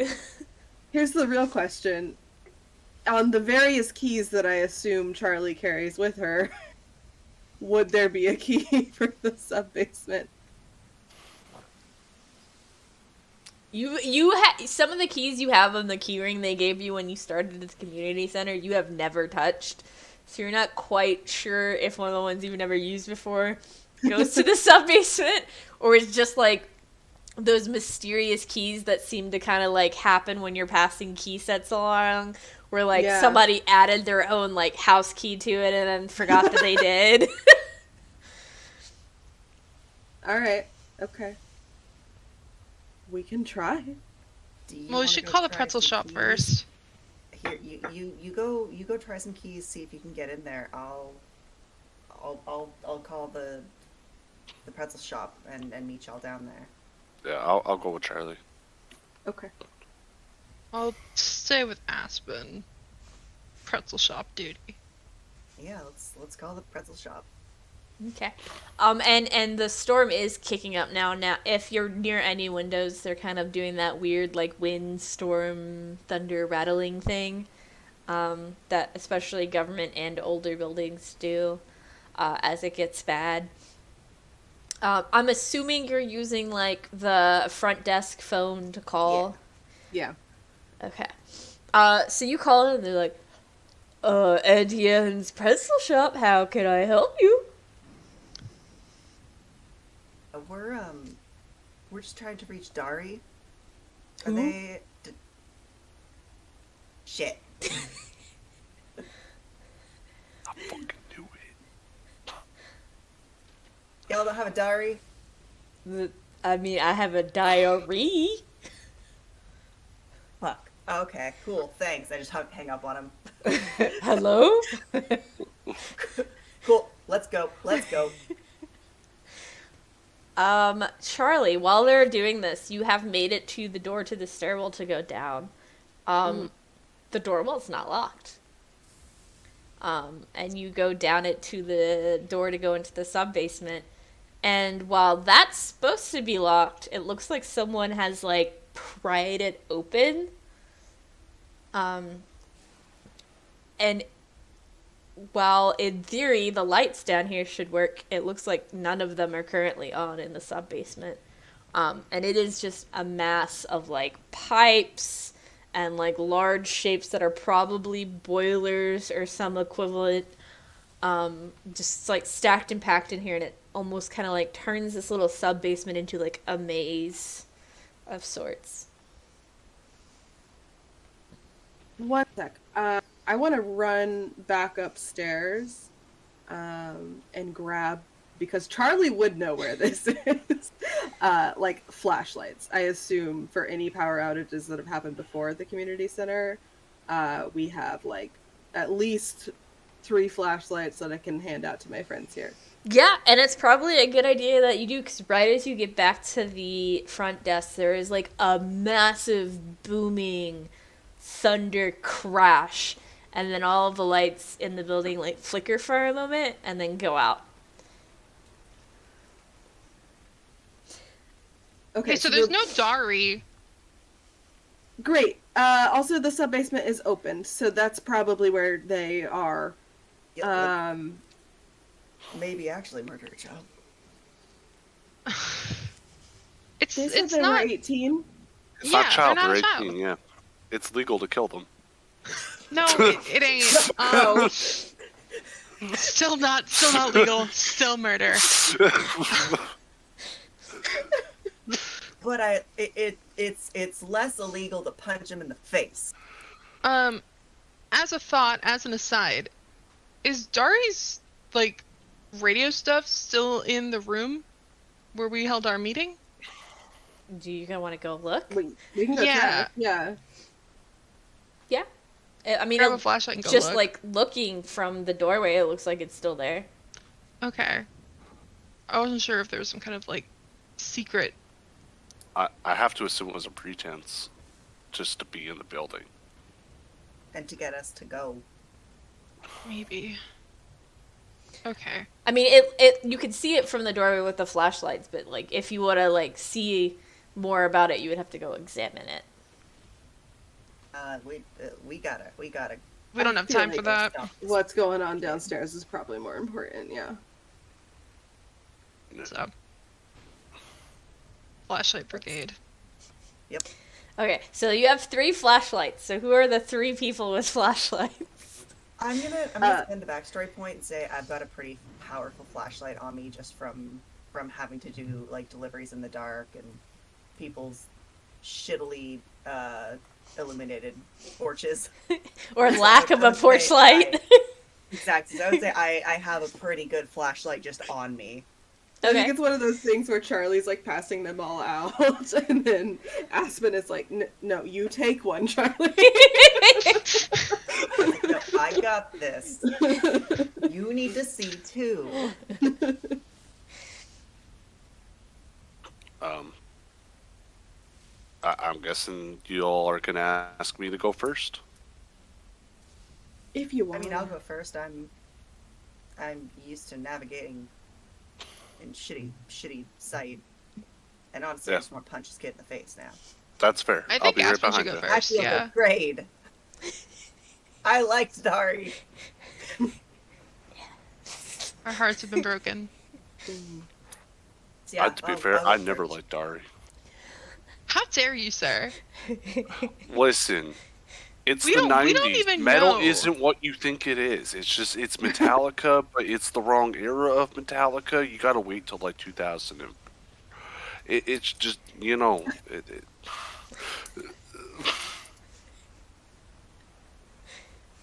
I'm leading the charge here. Let's. Andy's gonna kind of stick to the back. Because if there's gonna be violence, she doesn't want to be involved. Doug, do you have your gun with you? I would have to go get it, and so I'll ask if they're willing for me to do that. Bringing a Do you gun want into the it? community center? Yeah, Charlie. because I don't really care what she thinks, but I do. I'm going to ask you. I think, bring it. How about this? We'll go first. You go back at the gun, and then if like this is like a trap or some shit, you'll be coming behind us with a gun. But what if he accidentally shoots us? Flashlight. What if you accidentally shoot Charlie? What? Oh, I wouldn't do that. Well, then you'll have my keys. It'll be fine. Let's go. Go get the gun. We're gonna go ahead. Come meet us with the gun.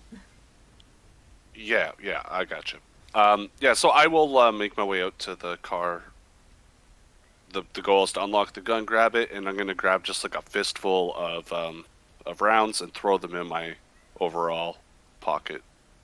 Okay. While you're doing that, Charlie, Aspen, and Andy are heading back towards that creepy stairwell down to the even creepier sub-basement. How y'all feeling? Like, what is going through your minds as you're traversing this now completely dark stairwell? I am running on Wraith. Andy is sticking very close to Charlie. She's not happy about this turn of events. Charlie's having a bit of a crisis. We can hold hands if you want. You want to hold hands? Okay. Let's hold hands. Sounds great. It's been a rough day to be Charlie, I'll say that. Fine. It's very much that meme of the like house being on fire and this is fine. This is fine.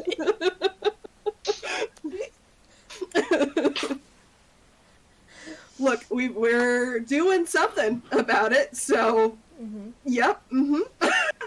Best of luck, everyone. See ya on the other side. So you get down to the basement and open the door, and we're gonna go back to Doug before you enter the sub basement. You have just grabbed your ammo, tossed it into your little overalls, and you slammed the truck door.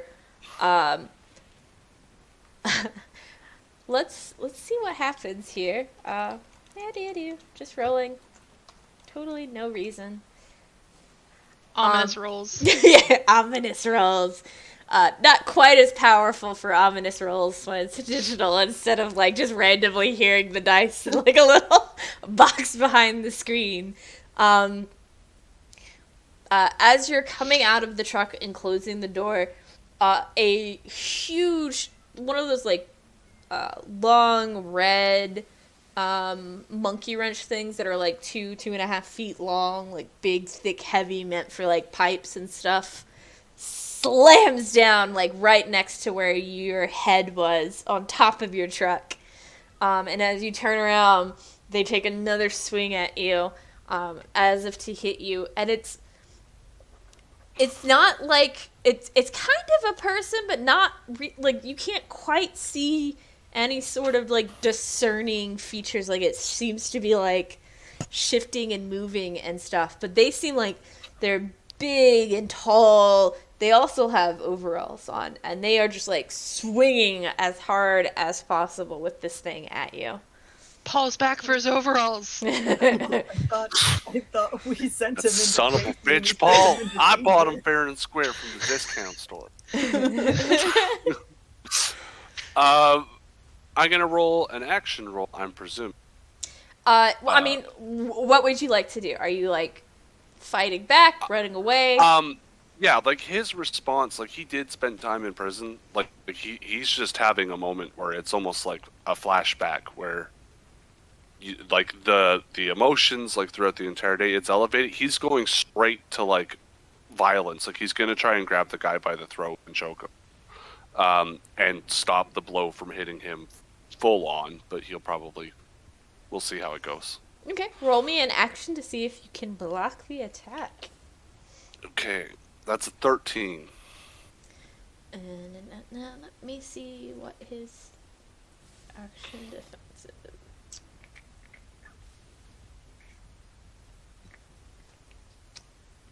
Yep, that blocks it. And we are gonna roll me a d20 to see what the action result is. That's an 8. 8 injured. So when you block the incoming wrench, you kind of like pull up your gun and you like knock it aside and you use the butt of your gun and just like slam it at him. And the figure kind of like stumbles back a little bit. That Can I just like point the flashlight at his face, like even if that's at the vignette, like that's about. Yeah, I mean, so injured does mean he skips his turn. So it is your turn again if you want to continue to try and blind him or GTFO. No, I'm not trying to blind him. I'm trying to see who it is. Oh, I mean, it's even more clear when you put light on him that he's not quite right, like not quite a human or a person. He's like he's does not have a face. It's almost like this gray kind of mass, and it seems like it's flickering a little bit, like maybe he is there and not there at the same time. Yeah, no, I'm gonna pull the trigger. I wasn't prepared to see that today, and so I'm gonna shoot it. Okay, roll me another action. There you go. That's a 4. Roll me. I'll roll on the action thing too, because you failed, so he succeeded in defending. But a 2. So it almost seems like it hits him, and you see it hit the road behind him. So it's like it went through him, there's a hole in him. It doesn't seem to have done anything to him, though.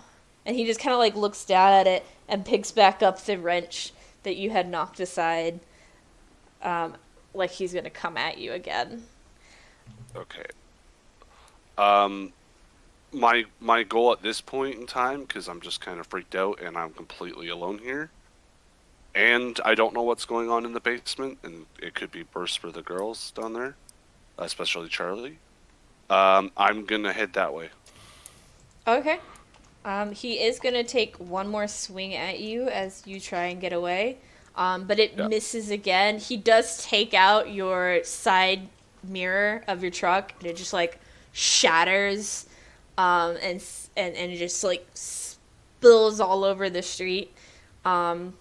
Make me an action to see if you can get far enough ahead of him to get away, at least temporarily. Okay, that's a 15. Okay, yeah, you managed to like you dodge the hit as he hits the side of your mirror, and you kind of roll with it and get around your truck, and you just like try and book it for the front of the community center and make it to the door. Is there anything you're gonna do when you hit the door to the community center? I'm gonna go inside and try and lock it behind me. Okay. I'm assuming because you're friends with Charlie, you probably know how to lock up the community center. Yeah, even if there's just like one deadbolt, like I'm just trying to slow it down. Yeah. I'm assuming it figure a way out to get in. And you hit that lock right as it slams against the door, and you see it like just like slamming at it, and you do hear like sounds like cracking or something as you're backing up. And we're gonna go back to the girls in the basement now, in the creepy basement by yourselves. You get down there, and like I mentioned, all the lights are out. They were out down here before the power even went out. And it is a maze of like pipes and boilers turned into like tight winding corridors. So you can't see from one end to the other. But you do see some like tight curves happening. What would you like to do? I mean, I'm gonna probably just take the normal like that suggestion of going picking one direction and repeatedly going in that direction for mazes. Mm-hmm. Like if there's like multiple turns, I'll just keep turning left until I find a way through. Yeah, I would say roll me a mystery.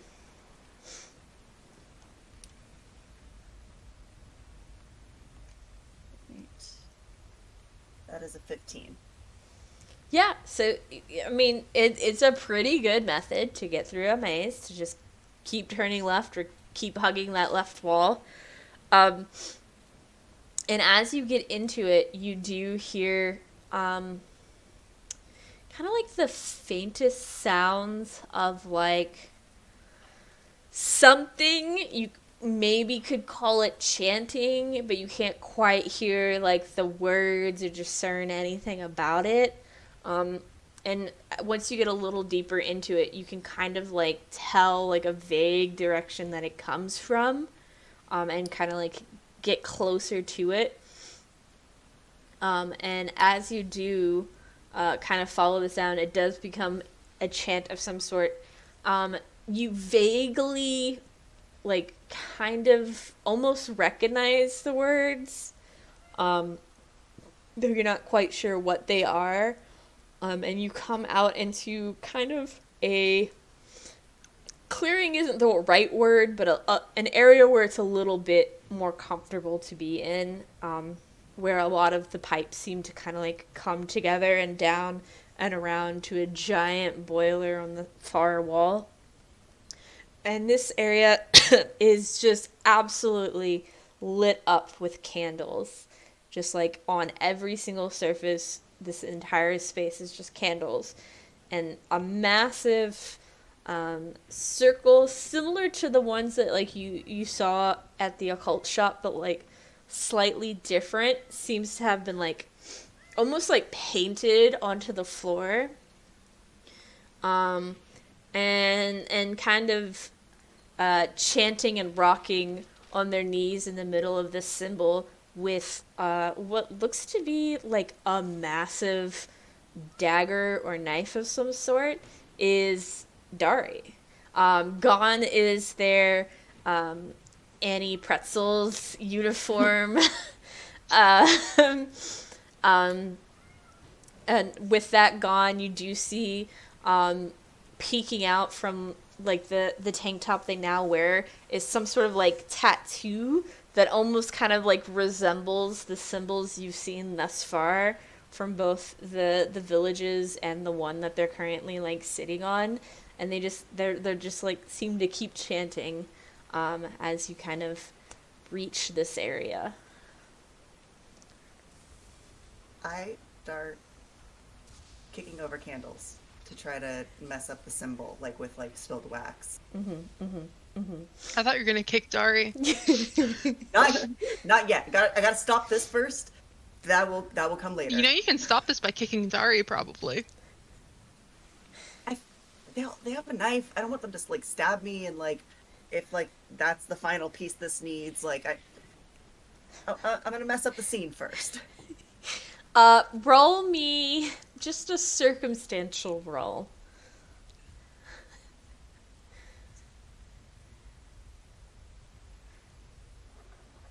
12? Okay. Charlie, this is like your home away from home of sorts. So will you roll me a d6?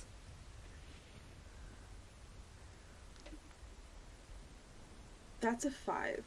Okay. So as you're... That's good. You'll find out soon enough. As you're just like going about knocking over these candles, like kicking them, trying to mess up the symbol, one of the candles that you kick starts rolling, and it keeps rolling until it hits the wall. This is an old building. It's probably got asbestos and stuff in it, especially the sub-basement where, like, no one goes and it's the oldest part of this building. Whatever may or may not be in this sub-basement seems to be real flammable, as when the flame of the candle just, like, kind of brushes alongside the walls and some of this piping and the refuse that kind of, like, gets into the most unused part of the building, it catches fire. And, like, a whole wall off to the left starts, like, having flames just kind of, like, crawl up it. Fire extinguisher? Is there a fire extinguisher down here? Not here, I don't think, but I know Why where wouldn't one there be a is. fire extinguisher near the boiler? I don't know. Because no one comes down here. Does Dari react at all? They seem to almost be in a trance doing this chanting thing. Like in a trance deep enough they're prepared to die from smoke inhalation trance? I mean, in a trance enough that while they may be aware of what's going on, like, they're just trying to finish this thing kind of deal. Aspen, I dare you to take the knife from them.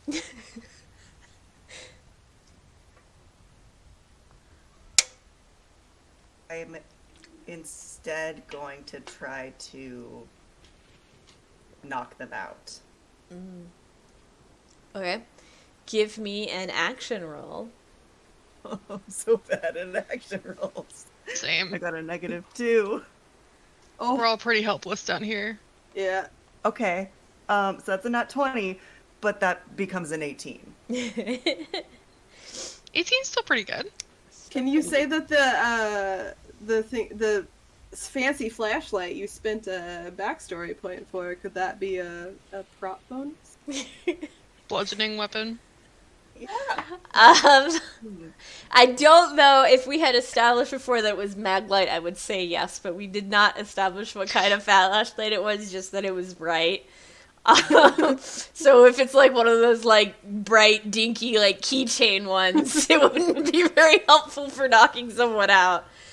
So you do hit, and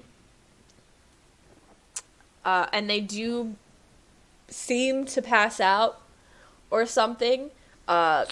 It's hard to see because they fall forward, so you're not quite sure if they're unconscious or if they've just like fallen from you know, trying to knock them out from behind.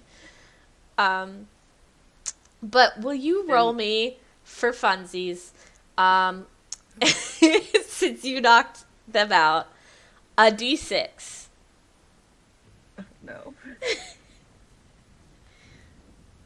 1. Okay. I'm scared. Charlie's definitely running for the nearest fire extinguisher. That would probably be up by the front desk. So as you're running back up the stairs, you see Doug running away from the front desk.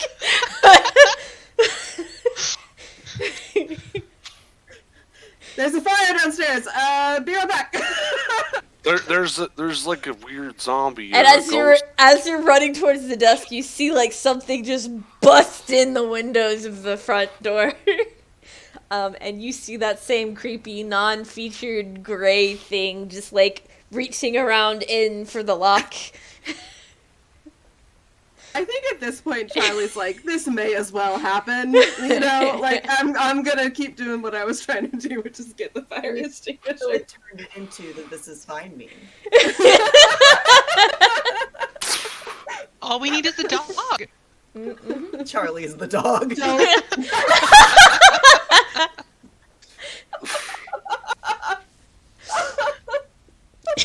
Poor Charlie.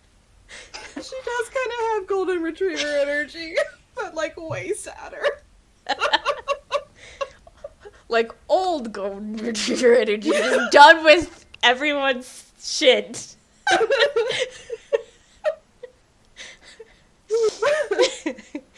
Yeah, so you see this massive creature thing getting at the door. You probably have a couple seconds before they get through. I mean, you work here, Charlie. Where by the front desk is the fire extinguisher? Behind the front desk. Like, if I'm imagining, like, there's the front desk and then, like, the hallways that go back toward the various rooms and stairwell. So probably behind the front desk on that wall before you get to the hallway would be where the fire extinguisher would be. Okay. So yeah, you could skid around that corner and pull out the fire extinguisher. Now, Which is what she's gonna do. dear Charlie, Yes. when is the last time that any of the fire extinguishers were inspected? I mean, Well, I okay, don't, here's the I don't know thing. if it was a requirement back then, but it is required in like civic buildings for them to be inspected every so often. Yeah. Well, and if it was a requirement, Charlie's definitely keeping up with that, I will say. But also, we just talked to Chris, and he said that stuff goes wrong all the time here, so I assume they've probably been used recently, too. I guess we'll find out when you get to using it.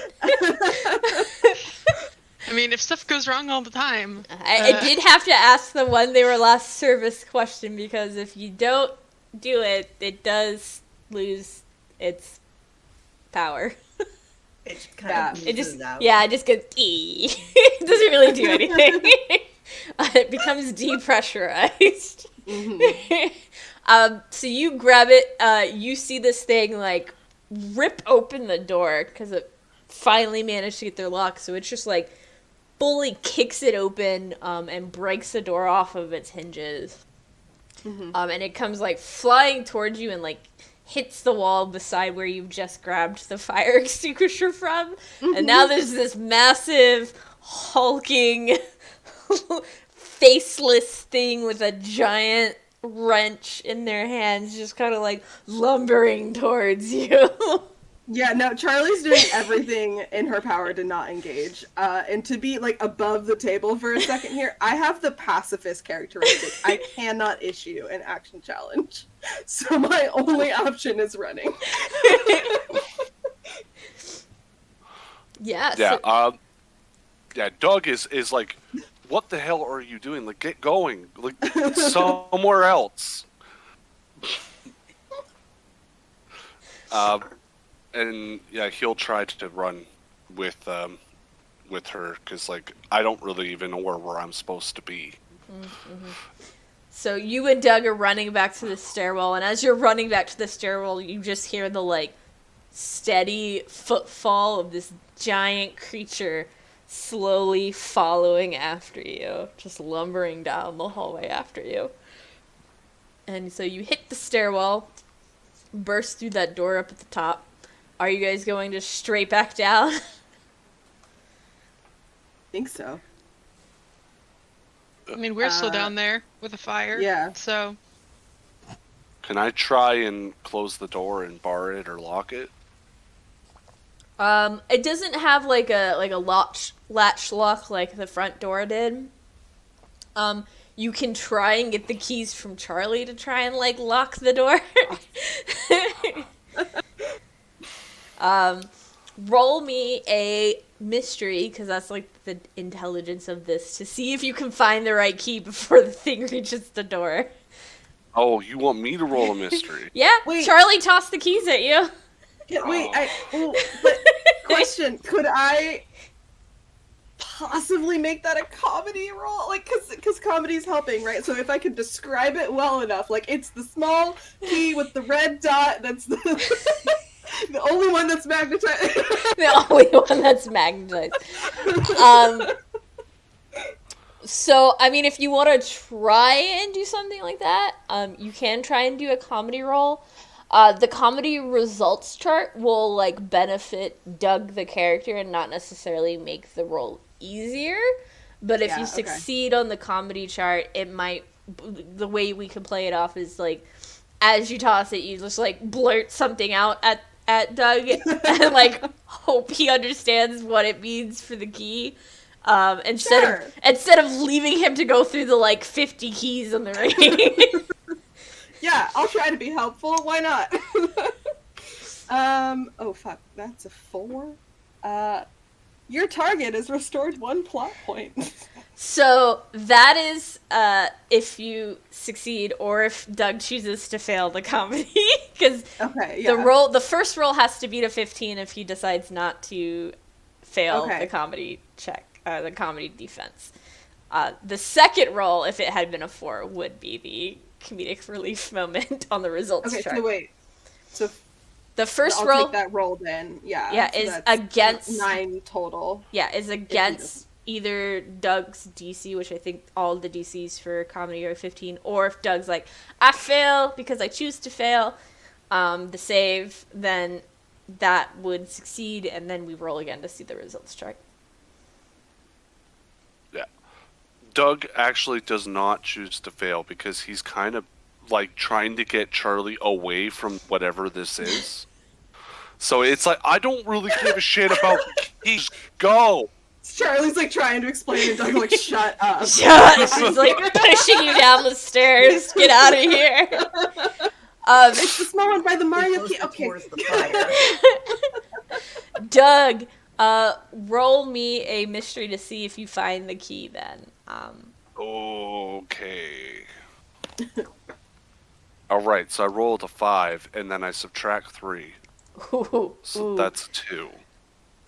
Okay. Rolling for reasons. I'm assuming that I'm about to just get, like, ambushed by a monster. So you're looking through the key ring trying to find the right key, and as you're doing that, the door gets kicked open and the door slams into you and like shoves you against the railing over the side.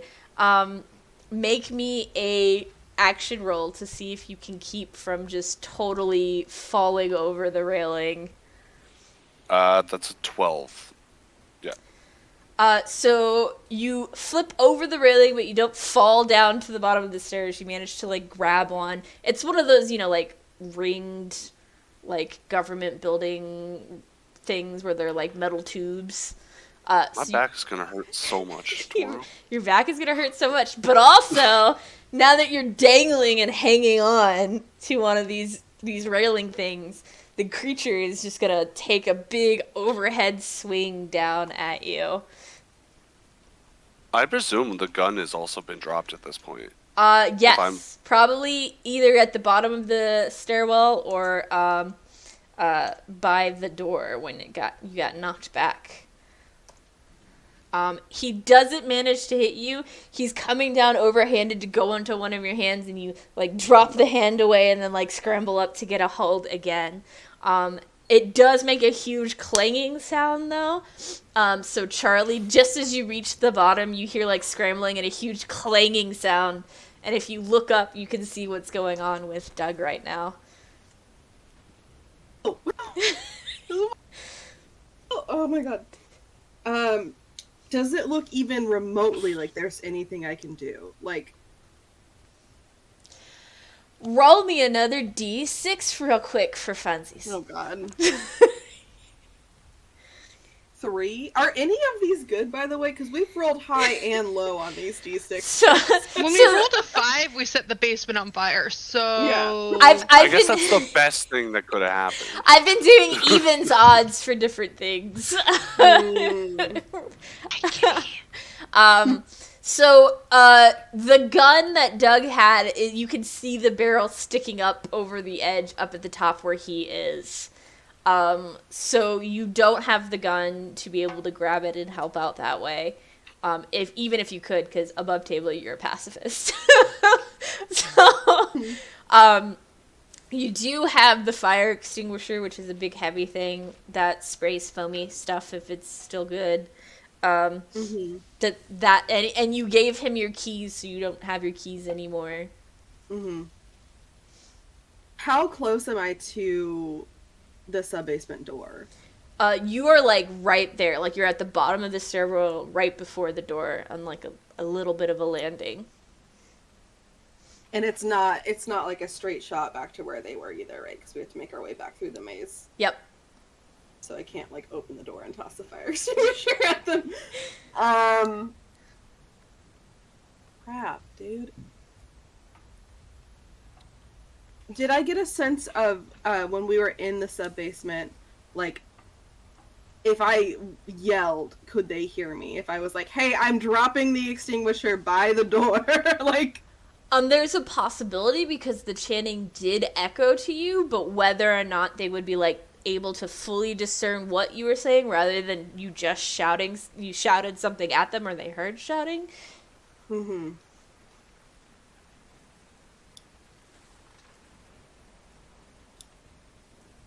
I think this is going to be a terrible idea. We love terrible ideas. But I'm gonna go back to help Doug. That's fine. We'll just burn to death in the Sorry. basement. I'm so sorry. So No, as it's okay. as Charlie turns to go running back up the stairwell, we do go back to Aspen and Andy, and the flames are pretty, like, engulfing half of the area you're in right now. It's getting real smoky. It's probably toxic smoke, considering, like, building codes and the time this sub-basement was built originally. There's probably, like, asbestos wrapping on some of the pipes. Asbestos is actually resistant to fire, and that's why they used it. So it's definitely Yeah. not asbestos. It's not on fire, but it does smolder, I believe, at a certain temperature. I mean, it's literally a fire-resistant material is why it was used for, like, insulation. Yeah, it has a higher smoke point than most materials, but half of this area is on fire. So. Yeah, it's not just the insulation that's the problem here. Yep. So you are there. Everything is on that side of the room from the candle is now pretty lit up. What are you all doing while Charlie is gone and this fire is just getting bigger? Does this fire seem like it's something that this fire extinguisher of a size that a building that this kind of building would have? Like, even if we had the fire extinguisher right now, can I, like, make an estimate on whether that would even help? I mean, it might help, but I mean, putting out the fire at this point with a household size fire extinguisher. So it wouldn't be like if I was closer to my closet, I would grab the household Not like one size of the one. little dinky ones. Yeah. Like, it's like the kind you see at, like, a Target or It's like at a... I think it's like a 15, 20 gallon, like, it's those big Yeah. honking boys. It just depends on what all is on fire. Is Dari actually knocked out? Do you want to go examine Dari? Yes. How are you examining Dari? What are you doing? Flip them over. Yeah, I'm basically gonna just... I'm gonna try to do that, but while also pinning their hands down because I don't want to get stabbed if they're not. Okay, if you're trying to pin them, you will need to make an action roll.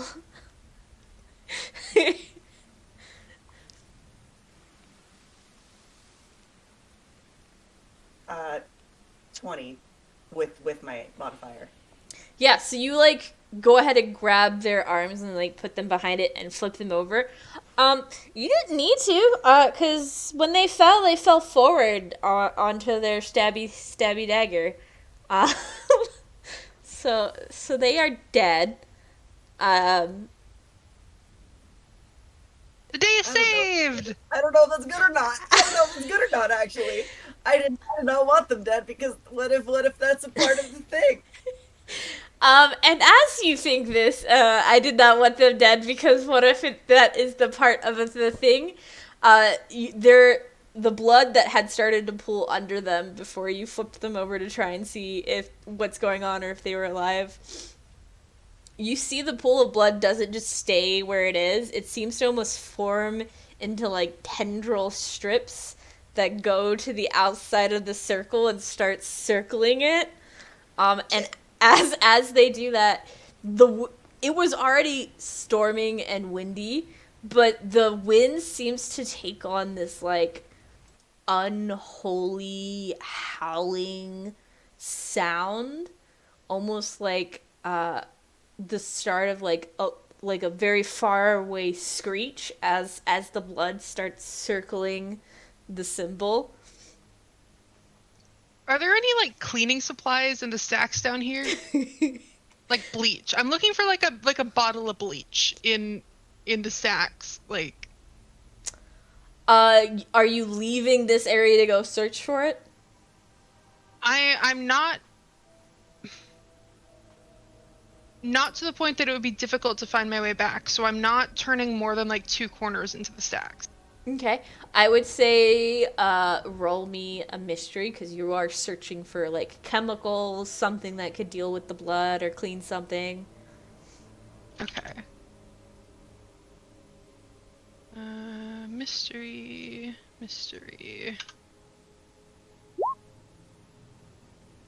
Yes, 18. you don't find bleach, but you do find some like old bottles of chemicals. They kind of smell strong. You're not entirely sure what they are because they've been down here so long that like whatever label they may or may not have had at some point has faded away, but you find a couple jugs of something. It smells strong. Is there like flammable symbols on them? Because that's what I want. You Will want? they cause more fire? I was like, you want flammable, more flammable? If I can't have bleach, I want fire. I mean, they smell strong. It's hard to tell without there being readable labels. But as you're debating your arsonist fire starter nature, it seems like we're gonna go back to Charlie running up the stairs. And as Charlie's running up the stairs, this creature takes another big downswing at one of Doug's hands, and again misses. This time the other side goes to slam down on your hand, and you drop that and like scramble up again, and you're really trying to hang on, but they are just coming at you, and they're probably gonna hit at some point if they just keep hammering at you, or you're gonna get tired and maybe drop. It seems like they're fine with either way. One of those outcomes. Charlie, you reach the top of the stairs. What would you like to do? Like dive like lifeguard style, where you like put your belly on the side of the pool so you're like anchored to the ground, and like grab Doug's hand and try and pull him up. Okay. I just want to clarify, you're doing that while ignoring the giant hulking creature. I'm very aware of the risk I Okay. am putting myself in right now, yes. Okay, I just wanted to clarify that you're But Doug is the ignoring. person who can actually do something about this, so Okay. we need him. So you are trying to pull him up, so that would be an action roll to try and get his big form up that and onto safety, or at least far enough up that he can do himself. Okay. Is it just like a flat action? It's not a challenge, right? So action would be whatever you have to action. You are trying to save someone regardless of your own safety, so I will give you a bonus because that seems like a very pacifist thing to do. So I will give you a +3 bonus for that. So +3 plus whatever your action is, and then it's just a d20.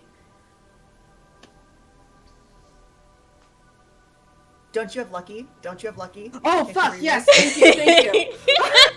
Thank you. I was like, that was so bad.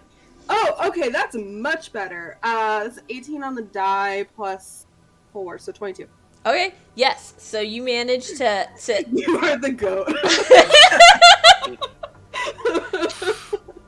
I was like, wait, I know someone else has lucky. I know someone else has lucky. So you managed to pull Doug up. Right as you help Doug get onto enough of a solid footing on the thing, we are gonna have our third come down of this wrench. However, since you have just slid yourself in front of this creature and fully have your back towards them, they're gonna try and hit you. Sorry. Can we defend? Is it like when we make an action challenge? and They defend, roll is it- against 10 plus your action value. Yeah. But up to Okay. this point, he's rolled a 2 and a 9, so I'm assuming Doug's action is more than a 2 and a 9, which is why It's I've a just 13. yeah, which is why I've played it off as a fail. So with the pacifist characteristic, I can make any action challenge against a genre defense of my choosing. So I'm going to do my comedy. So Okay. that'd be 15. Okay. That is another 9. Nice. So you managed to pull Doug up. Barrel roll. And yeah, you barrel roll right out of the way as that wrench comes slamming down and just like sputters of like dust fly up from where it's impacted the cement and just like caused a nice little dent in it. Yeah, so Doug, what would you like to do? You just got pulled up. You're now on safe-ish ground. I mean, I think I'm gonna try and like stand and like grapple him, with the intention being I want to throw him off of the balcony, like Okay. where. Yeah. Yeah, so make me an action roll. Okay. That's 7 plus 3. That's a 10. You don't manage to throw him over. Okay. And while you're grappling with him, he does one of those nice little bear hugs back on you and just grabs a hold of you and starts squeezing. Charlie, your friend Doug is safe and now getting a friendly little hug from this creature. What would you like to do? Does he have his gun back yet? No, but it It's is on up the on the floor beside landing you. with you, yes. Can I do an assist and get the gun into Doug's hands? You can give it to him, but he would have to try and get the hunting rifle in a position while being bear hugged. Yeah, that's what I mean. It's like try and like Really might have to just shoot for the an gun. angle. I can't. Live your best life, Charlie. I physically cannot.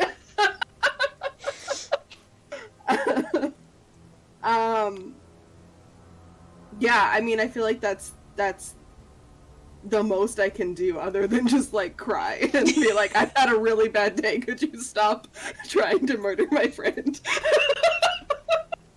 You could try a drama roll, Yeah. like issue a drama challenge. You could try Sure. to appeal to the creature. I'll issue a drama challenge. Why not? We did say at the start of this that if things happen, just start crying. Crying's always an option. Crying's always That is a 6 for the record. That drama challenge. I mean, this creature seems pretty unmoved by whatever sobbing, pleading you are doing at the moment. And as you're pleading and trying to convince this creature to like switch sides, we're gonna go back down to the basement, which is on fire, with our dear Andy, who has 2 large jugs of strong-smelling chemicals that they have found. Aspen, get back. I'm gonna do something really irresponsible. So that's not working for me. as Andy gets back to do something really, really irresponsible, Aspen has watched the blood go faster and faster, and has watched cracks start appearing in the inside of the circle, like joining up together. And right as Andy gets back and is like, "I'm gonna do something dangerous or irresponsible," the cement seems to be falling through into a hole that I'm not quite sure how deep it is, and that howling, screeching sound is getting a lot louder now. I'm dumping the chemicals all over it. Like I am trying to cause more fire, if I can. Okay. Just to clarify, there's no fire in the hole. Are you just dumping the chemicals on the room? So the interior of the hole, obviously there's no fire. The exterior of the hole where the blood is circling around, my goal was to basically dilute that blood with chemicals that are also flammable or otherwise. I was aiming for bleach to break down like the blood cells. Mm-hmm. If I can't have that, then fire is good to denature the proteins.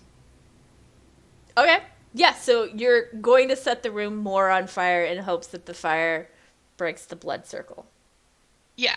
Okay. I'm trying to break the blood circle I just wanted using to... the magic of science. I wanted to understand what was going on here. The end goal here is not to just like cause additional destruction. Yeah, because there although was... that is... Yeah, there was a It's chance you were just like... Yeah, like, light this on Denatures the fire. proteins.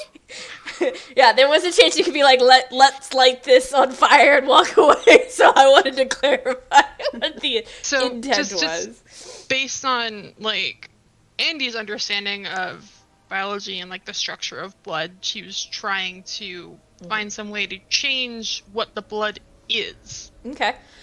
So you start laying down this chemical. After about the first jug, the fire is getting really intense and really hot, so it's kind of forcing you and Aspen to like leave the area because it's getting like really, really intense. As you start like trying to finish pouring the second jug as you're walking out. It's hard for you to tell what it's doing or what's going on because now that room is like fully engulfed in like really hot, really intense flames. There's tons of smoke like billowing out into the like little like hallway thing that the pipes are forming, and it's the heat and fire, because fire hurts, is forcing and keeping you out of the room to really see what's going on. You still hear some shrieking sounds, but it's hard now to tell what's that like horrific shrieking sound and what's that like high-pitched sound you sometimes get from like high-intensity fires. But it is now no longer safe to be here. Yeah, no. Yeah. This whole building is going to end up coming down. We should go pull a fire alarm. Are there sprinklers down here? You haven't seen any? Maybe not Good. in the sub-basement.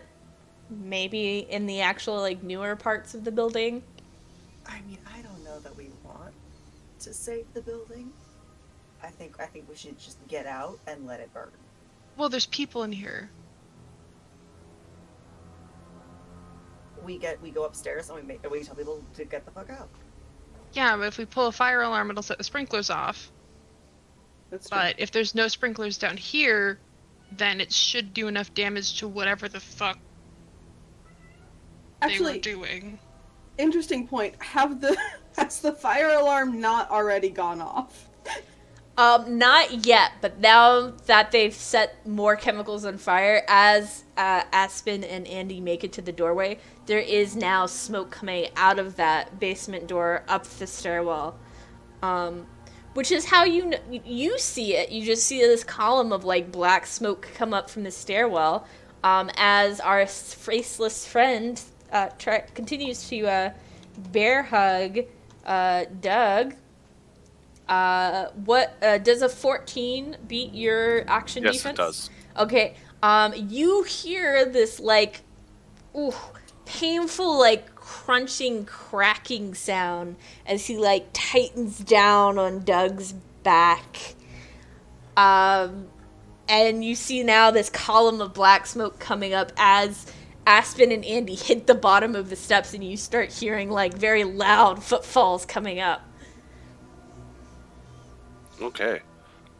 So did they roll? Do I just take plot point damage? Or So you can take plot point damage. I can roll on the action results chart, or you can spend a plot armor to make it so I don't roll on the action results chart. I'm kind of thinking I'll probably roll explosion if I roll on the action results chart at this point. Which, I mean, would be sensible. The way rolls are going. So I'm just gonna put that out there. I'll take a plot armor Okay. for this one. Doug might die today. That's okay. Been working on my CPR skills. Can revive you. I hear people coming up behind me. This thing is just kind of going ape. It just tried to break my back. I'm gonna try to like push it towards the door, free an arm, and just like close the door on its. Okay, roll That's- me that's- an action.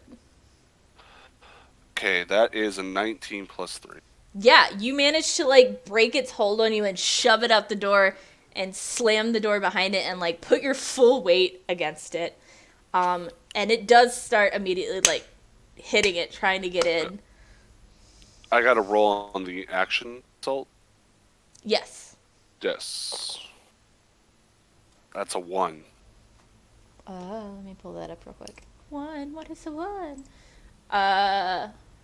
Critically injured. Okay. So they are unable to break through the door. It seems like maybe whatever you did to break their hold and shove them through the door is keeping them from having the same strength that they did to, like, fully bust that front door off its hinge. So you're managing to hold the door against it, and it can't get through, but there's still a creature on the other side of that door. We gotta get through that door. Yeah, there's fire in the other direction, like a lot of it. This thing doesn't have a face. Neither does fire. Can we shoot it? Where's your gun? I think, oh my god, I'm sorry, I'm getting tired, so I'm forgetting That's your okay. name. Charlie? Charlie! Sorry, I I'll wanted to call you handle Christy for over. some reason, and I'm like, I don't think that's it. It's the No. smoke inhalation. But Charlie has the gun, yeah. I will happily hand it over. Hand it to the pizza person. Like hand it to Aspen, because, like, I don't want that woman, I don't want you, Andy, to shoot me in the back. And I know it would be I would accidental. never. I will hand the gun off to Aspen. I mean, I don't want to shoot a gun, so that's fine, but I would never. I wouldn't say you do it on purpose. I just don't trust you to be able to hold. I mean, that's fair. I'm not. You want to open this door and I'll try to shoot it? Yeah. Okay. I'm gonna stand back a little bit, a little closer to the 100%. fire. Probably Get behind Aspen. It's gonna be an action roll, and I'm not good at those. Yep, roll me an action roll. Do you get a prop bonus? I mean, it's not Aspen's gun. Is there a scene bonus? Is Like- it fair to say this is an action scene? Have I used my reroll for lucky yet? I don't think I have. I don't think I don't think so. you have. No, I'm you just- haven't. The Okay. I'm gonna Yeah. reroll. Okay. I Charlie don't like did. that 10 minus 2, so that's better. That's better. That is a 14 now. Okay, 14 total. That does beat. Meets it beats is my decision because it doesn't actually say if it matches what it does in the game. So I'm going off of the old rules of it meets it beats. So Doug waits until you've got, like, the rifle up on your shoulder and, like, you're set and you're ready, and he like counts you down and then opens the door, moves out of the way with the door, and the creature is just, like, coming at you, and you bang take a shot, and it stumbles back. Fire for me again.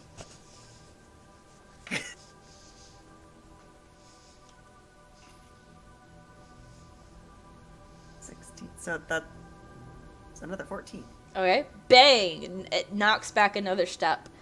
It hasn't been knocked back enough steps where if you were fast, you could probably get past it. But it has not gone down. It looks hurt, but it's knocked back enough where if you all are quick, you can probably get past it. Can Doug try to throw it in the fire again? Like, throw it down the stairs? Or off the balcony where he was? Why It's don't we, like, far it's enough moving into the that building. door. Yeah, it's into the building, so you would have to, like, go in and drag it into the Oh, okay, stairwell. okay. Why don't we try to run past it and then shove it through the door and close the door again? Sure. Yeah. Okay, so who's going first? I Charlie, think go. Aspen was literally in front of us, but yeah, sure. Yeah. Okay, But Aspen has the gun. Charlie, Yeah, roll I'm me quick just with the gun. a circumstantial d20 roll. Yeah. Do I add anything? Nope, circumstantial. So just the That's d20. 9.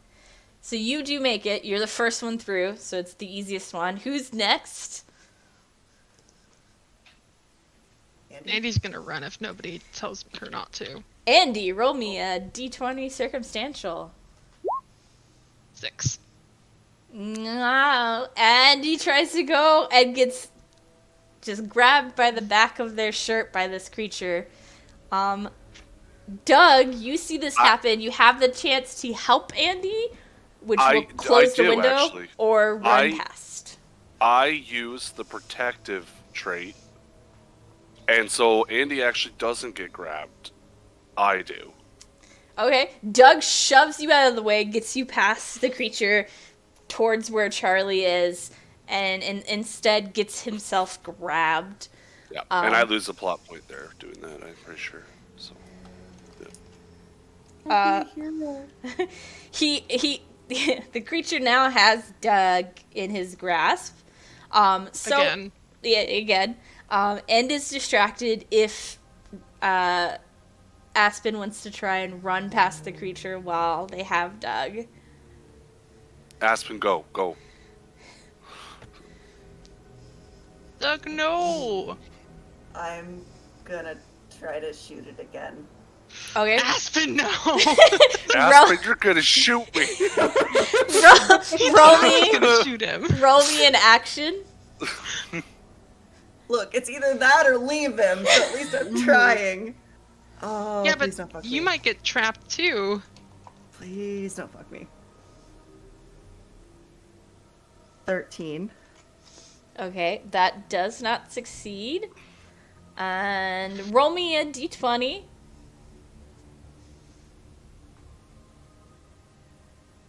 18. For everyone not familiar or looking at the results chart for action, a 16 to an 18 is an explosion. Oh my god. So does the gun blow up? Explosion after.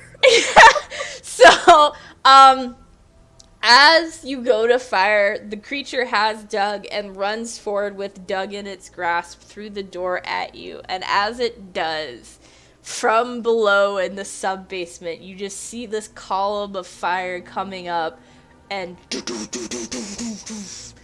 up the stairwell at everyone. Charlie and Andy are the only ones outside of the blast. There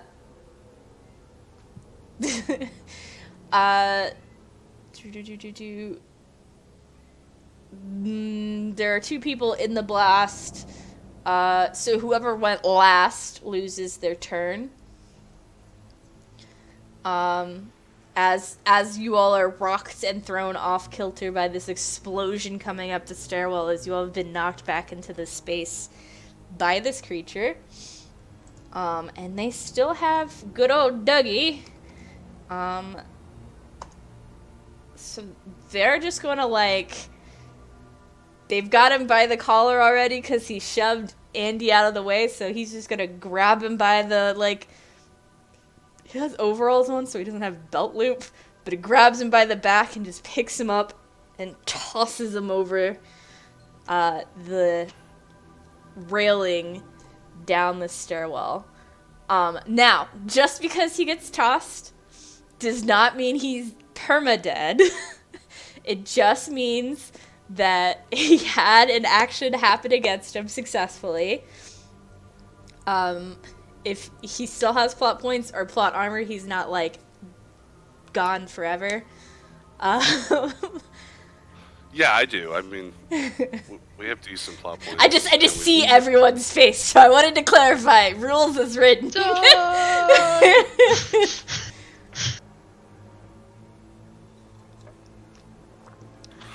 Yeah. I will take not my second plot armor there, so that I'm not out of commission. You are now, if you are still alive, at the bottom of this stairwell, having just been yeeted off of it.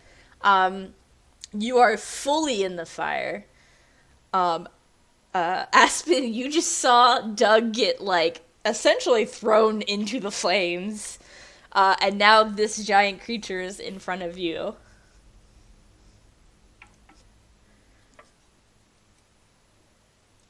Is one that lost their turn? I believe so, because Aspen's shooting is is what set off the explosion.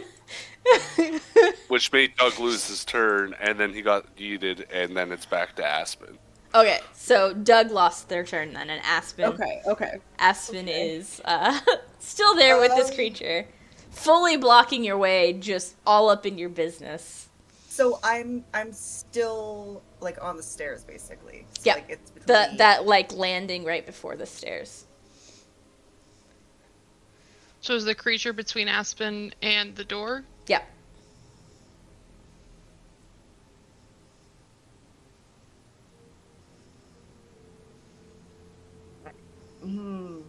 So I'm between the monster and fire, and Doug is down there. Yeah.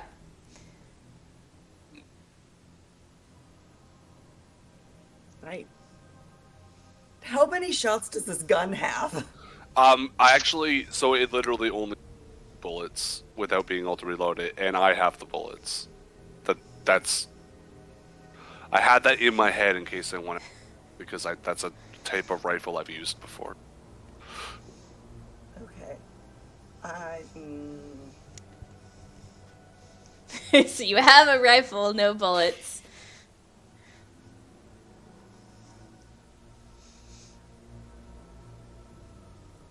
I'm going down the stairs to grab Doug. You're going into the fire. Okay. What option do I have? And Doug is like, like he's coughing, like and kind of like trying to make his way. He's got a limp. I'm giving him a limp, even though I don't have to mechanically. I mean, he just fell like 2 stories into a fire. Mm-hmm. He can limp. Yeah, so I don't know if it's my turn or not, but that's what I'm going to be doing. Just make my way back up. Yeah, let me check in with the 2 people who actually made it past the creature. The creature is completely ignoring you all now. To the fire alarm. You're gonna pull the fire alarm? Yeah. Okay, fire alarm's going off. Sprinklers on the main floor go off. You see the scattering of people that kind of were in different places or meeting rooms coming out and heading towards the exit. There is still fully a sub-basement on fire. You just heard what sounded like an explosion. You did see the creature pick Doug up. You're not sure what happened after that. But Aspen and Doug are both with the creature in the stairwell.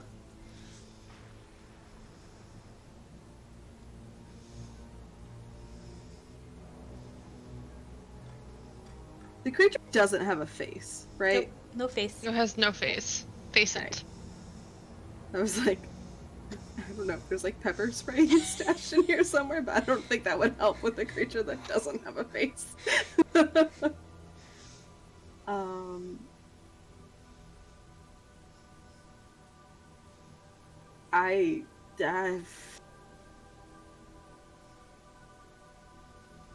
If the majority of the civilians in the community center are making their way out now,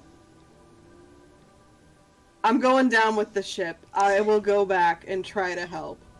Yeah, you're a pacifist, so you can't like attack it. Andy's not a pacifist. No, but I can help heal. True. You do still have that first aid kit. Yeah. I am, however, going to need anyone in the stairwell area now to make me just a circumstantial roll, because there is fire, tons of smoke billowing up now from the basement. 12. Okay. I got a 2. I did 5. Okay. Also 5. Oh gosh. So Oh, Doug, God. Doug, the literal person that got yeeted into the fire, is the only person that passed the circumstantial check. Everyone else, you're gonna take some damage from just inhaling the smoke and the like toxicity of it. That is just billowing up from this basement.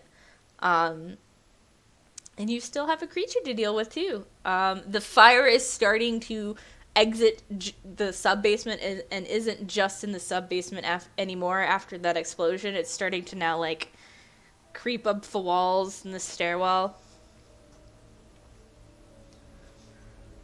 Yeah, so Doug, what's up? I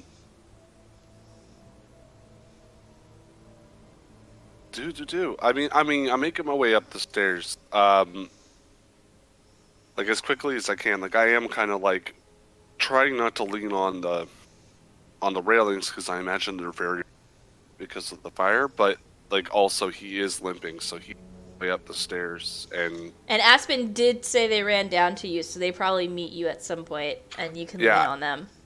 And are you insane? Like what is? But there's like a monster between us and the door still, right? Yep. Yeah. Would I be able to use my turn to load the gun? Because I do have the bullets, and then fire at it? Yeah, you can roll me an action roll to see if you manage to load it and fire it. Alright. That's an 8. You grab some of the bullets, but it's just a little too hard to hold on to it. And you end up my hands are shaky. Drop some of them. Some of them rolled down into the fire, and you hear little pops. All right. Yeah, that would... I try to like grab one when he as they're dropping. Before we do that, roll me a d20 again, Doug, just to see if another explosion happens on the off chance that another explosion. That's a 13. Okay, not an explosion this time. We did roll damage though, so if you do fail this roll to try and grab some bullets, Aspen, the damage we're gonna say is those bullets are gone. They've dropped. They've rolled down into the fire. So you can make me an action roll to see if you can grab some of them before that happens.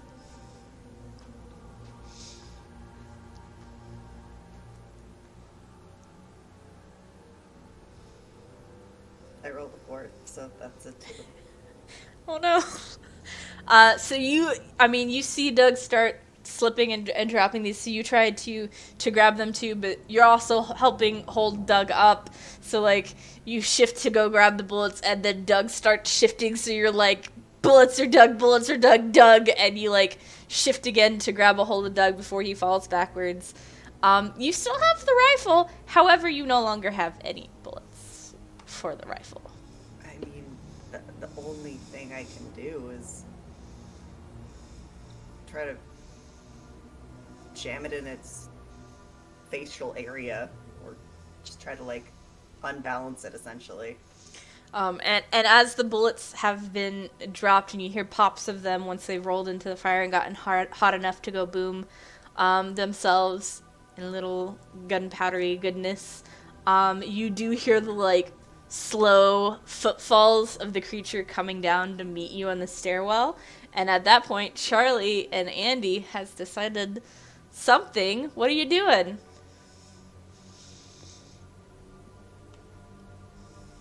I'm not very good at action rolls, but I still kind of want to attack it. If we duck, maybe you can knock it over us into the fire. That's kind of what I'm thinking. Is like, if you guys act as a like, there's a word for that. I can't remember because it's 2 a.m. But, can I spend a backstory point to say that Aspen and I play rugby together, and that's a move that we've done? Since it would change both of your backstories, I would need a point from cool. both of you. Okay. Yep. So I come sprinting down the stairs, and I call out like the name of a play that we do in rugby, and try to basically shove this thing over Aspen like using Aspen as a break wall to topple it over, like down the stairs and into the fire. Okay, roll me an action. Okay.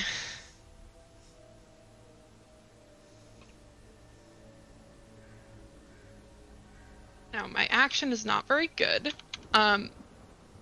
Do I get any bonus for backstory there, or is it just to be able to do it? I would give you 2 for because you changed the backstory. You haven't necessarily done the move on stairs in fire and smoke. No, but you've done the moves together. We've done this move at some point. Yeah. So, 18. Okay, so yeah, you do the move. The creature does get yeeted over Aspen's shoulder, and at the very least is on the other side of Aspen and Doug, whether or not they are dead and out. For now, they are in the fire. And you have the temporary way clear to GTFO. Yeah. Go! I'll backtrack to Aspen and Doug a little bit just to like put another arm around his shoulder and help him get out there. And then yeah, go. Yeah. And as you all are booking it to get out, you know, Chris mentioned that things go wrong in this building all the time. So right as you're getting to the front desk to get out, the sprinkler system sputters and just stops. But you are out that door at that point. And you see continuing to like lick up the walls and like abnormally fast, which is probably because, you know, you poured chemicals on it and maybe it's found some more yummy chemicals in the basement, is this fire. And it just becomes all encompassing, especially now that the sprinkler system is out. And like you would think it would be slowed down because, like, you know, that ground floor got a nice coating of water before that system finally decided to crap out on it, but somehow that doesn't seem to matter to this fire. And you're still not sure if you're hearing the same sounds you heard when whatever circle got activated was activated, or if it is again that intense kind of weird, almost whistling, shrieking sound that comes from super intense fire just eating through things. And you watch as the building is engulfed and starts to like lose itself and start crumbling in on itself. Right as the firefighters kind of like screech up, they see the state of the building and are instantly turned towards making sure it doesn't spread to anywhere else and that everyone got out and is being taken care of, rather than trying to save the building itself because it's already started falling in. And it takes the rest of the evening and some of the night before the flame and the fire is finally dead, and it is just a massive rubble, ashes, still kind of steaming even with the rain. It seems like there's still like hot coals or something in there. But it seems like maybe it's okay for now. Unless there's some kind of secret portal under all that now. As of right now, we're not ghost raptured. Yeah, and we didn't get captured by ghosts. As soon as the firefighters came and ambulances came, you guys got kind of like shuffled off to like be looked after because, you know, Doug got yeeted over a railing down 2 stories into fire, and you all have had some encounters with flames and smoke and fire. So you're all being taken care of as you're watching the fire kind of die out. As the only things left are smoldering ruin, what is going through each of your heads? We'll kind of go around and go over it. Andy, what are you thinking now? Now that you have your answer on what had the 3 towns disappearing and what was going on, how are you feeling?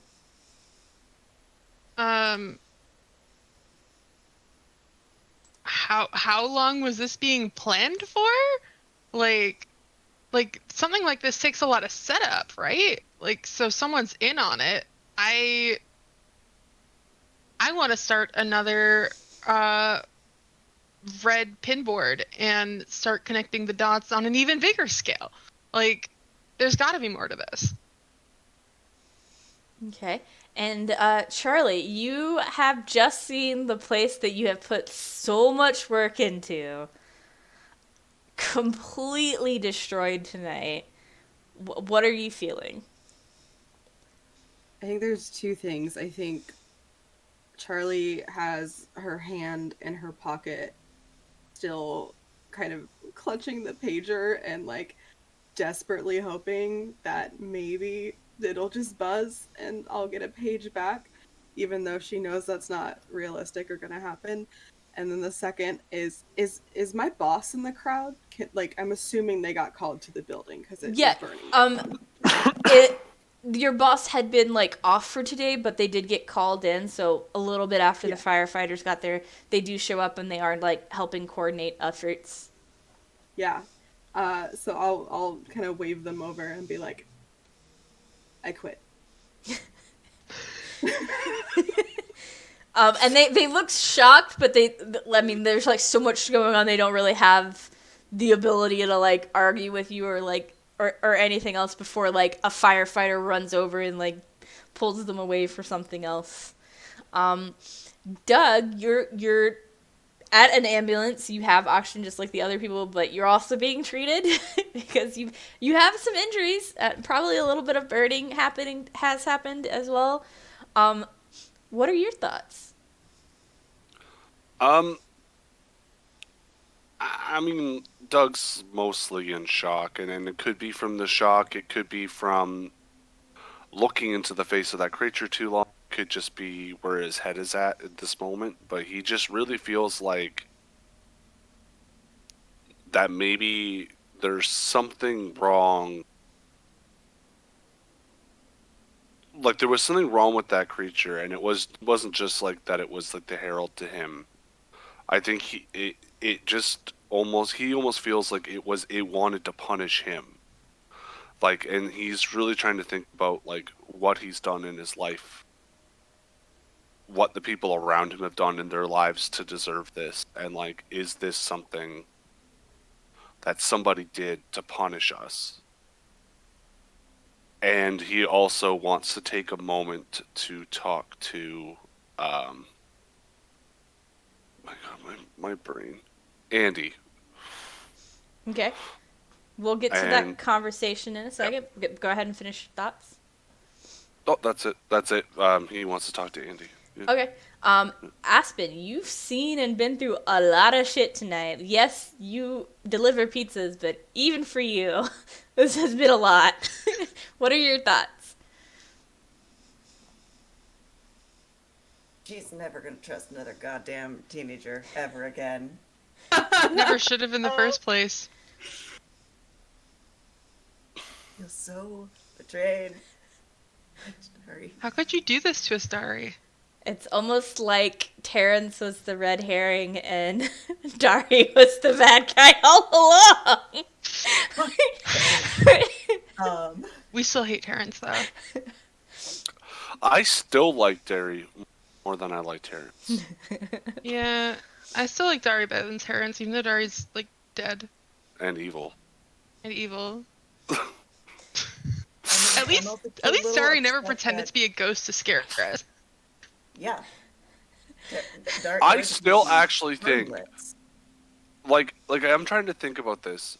Like, if I was like so spooked because I thought there might be ghosts and I accidentally shot like a 13-year-old, that would be like the worst feeling on the planet. Worse than if I found out a random 18-year-old was evil and trying to kill me. I mean, I did accidentally murder an 18-year-old.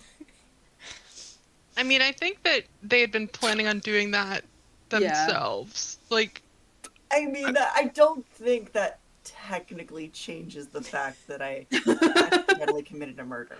Like, the fact that they were going to do it themselves anyways, I still accidentally murdered. Yeah, it's more of a manslaughter. So you all have been taken care of. The firefighters have left. The ambulances are starting to leave. Doug, you can hobble your way over to Andy if you would like to say what you wanted to say. You're doing okay? You're not hurt? No, I'm all right. I'm a little smoke inhalation, but they said I'll be fine. I don't like the way you do things, but I'm really glad you're alive. I think that's the nicest thing you've ever said to me. That's probably true. I don't really say nice things to you, and you don't really say nice things. You came back to help, I saw. And thank you. You would have done it for me. I kind of did, just saying. Yeah. So, fair's fair. So as you all have finished this conversation and just kind of like awkwardly stand there, that low from the adrenaline you have had coursing through your veins hits you all very hard. You all are slammed with exhaustion and just like that sudden like drained, dead feeling hits you all, and you all just you want to sleep. You smell like smoke. You've had a day. It's just real done with today. Yes. Been a long day. I really don't want to go to class tomorrow. Take I a gotta sick feed day. my horse. I can't. And you all kind of disperse back to your respective residences to sleep. The town, after its excitement of a massive fire happening, also eventually goes back to attempting to rest for whatever tomorrow holds as well. And as the night draws longer and darker, and everyone's kind of at peace and resting, the camera kind of pans back to the community center, and as everything is quiet and there's no one around, bursting through the smoldering soot is just a skeletal hand. And we see that, and then we cut to Charlie in bed, probably staring at that pager and hoping it goes off. And as they're staring at this pager, it does buzz, and the message you see on it says "run," and that's where we're gonna end it.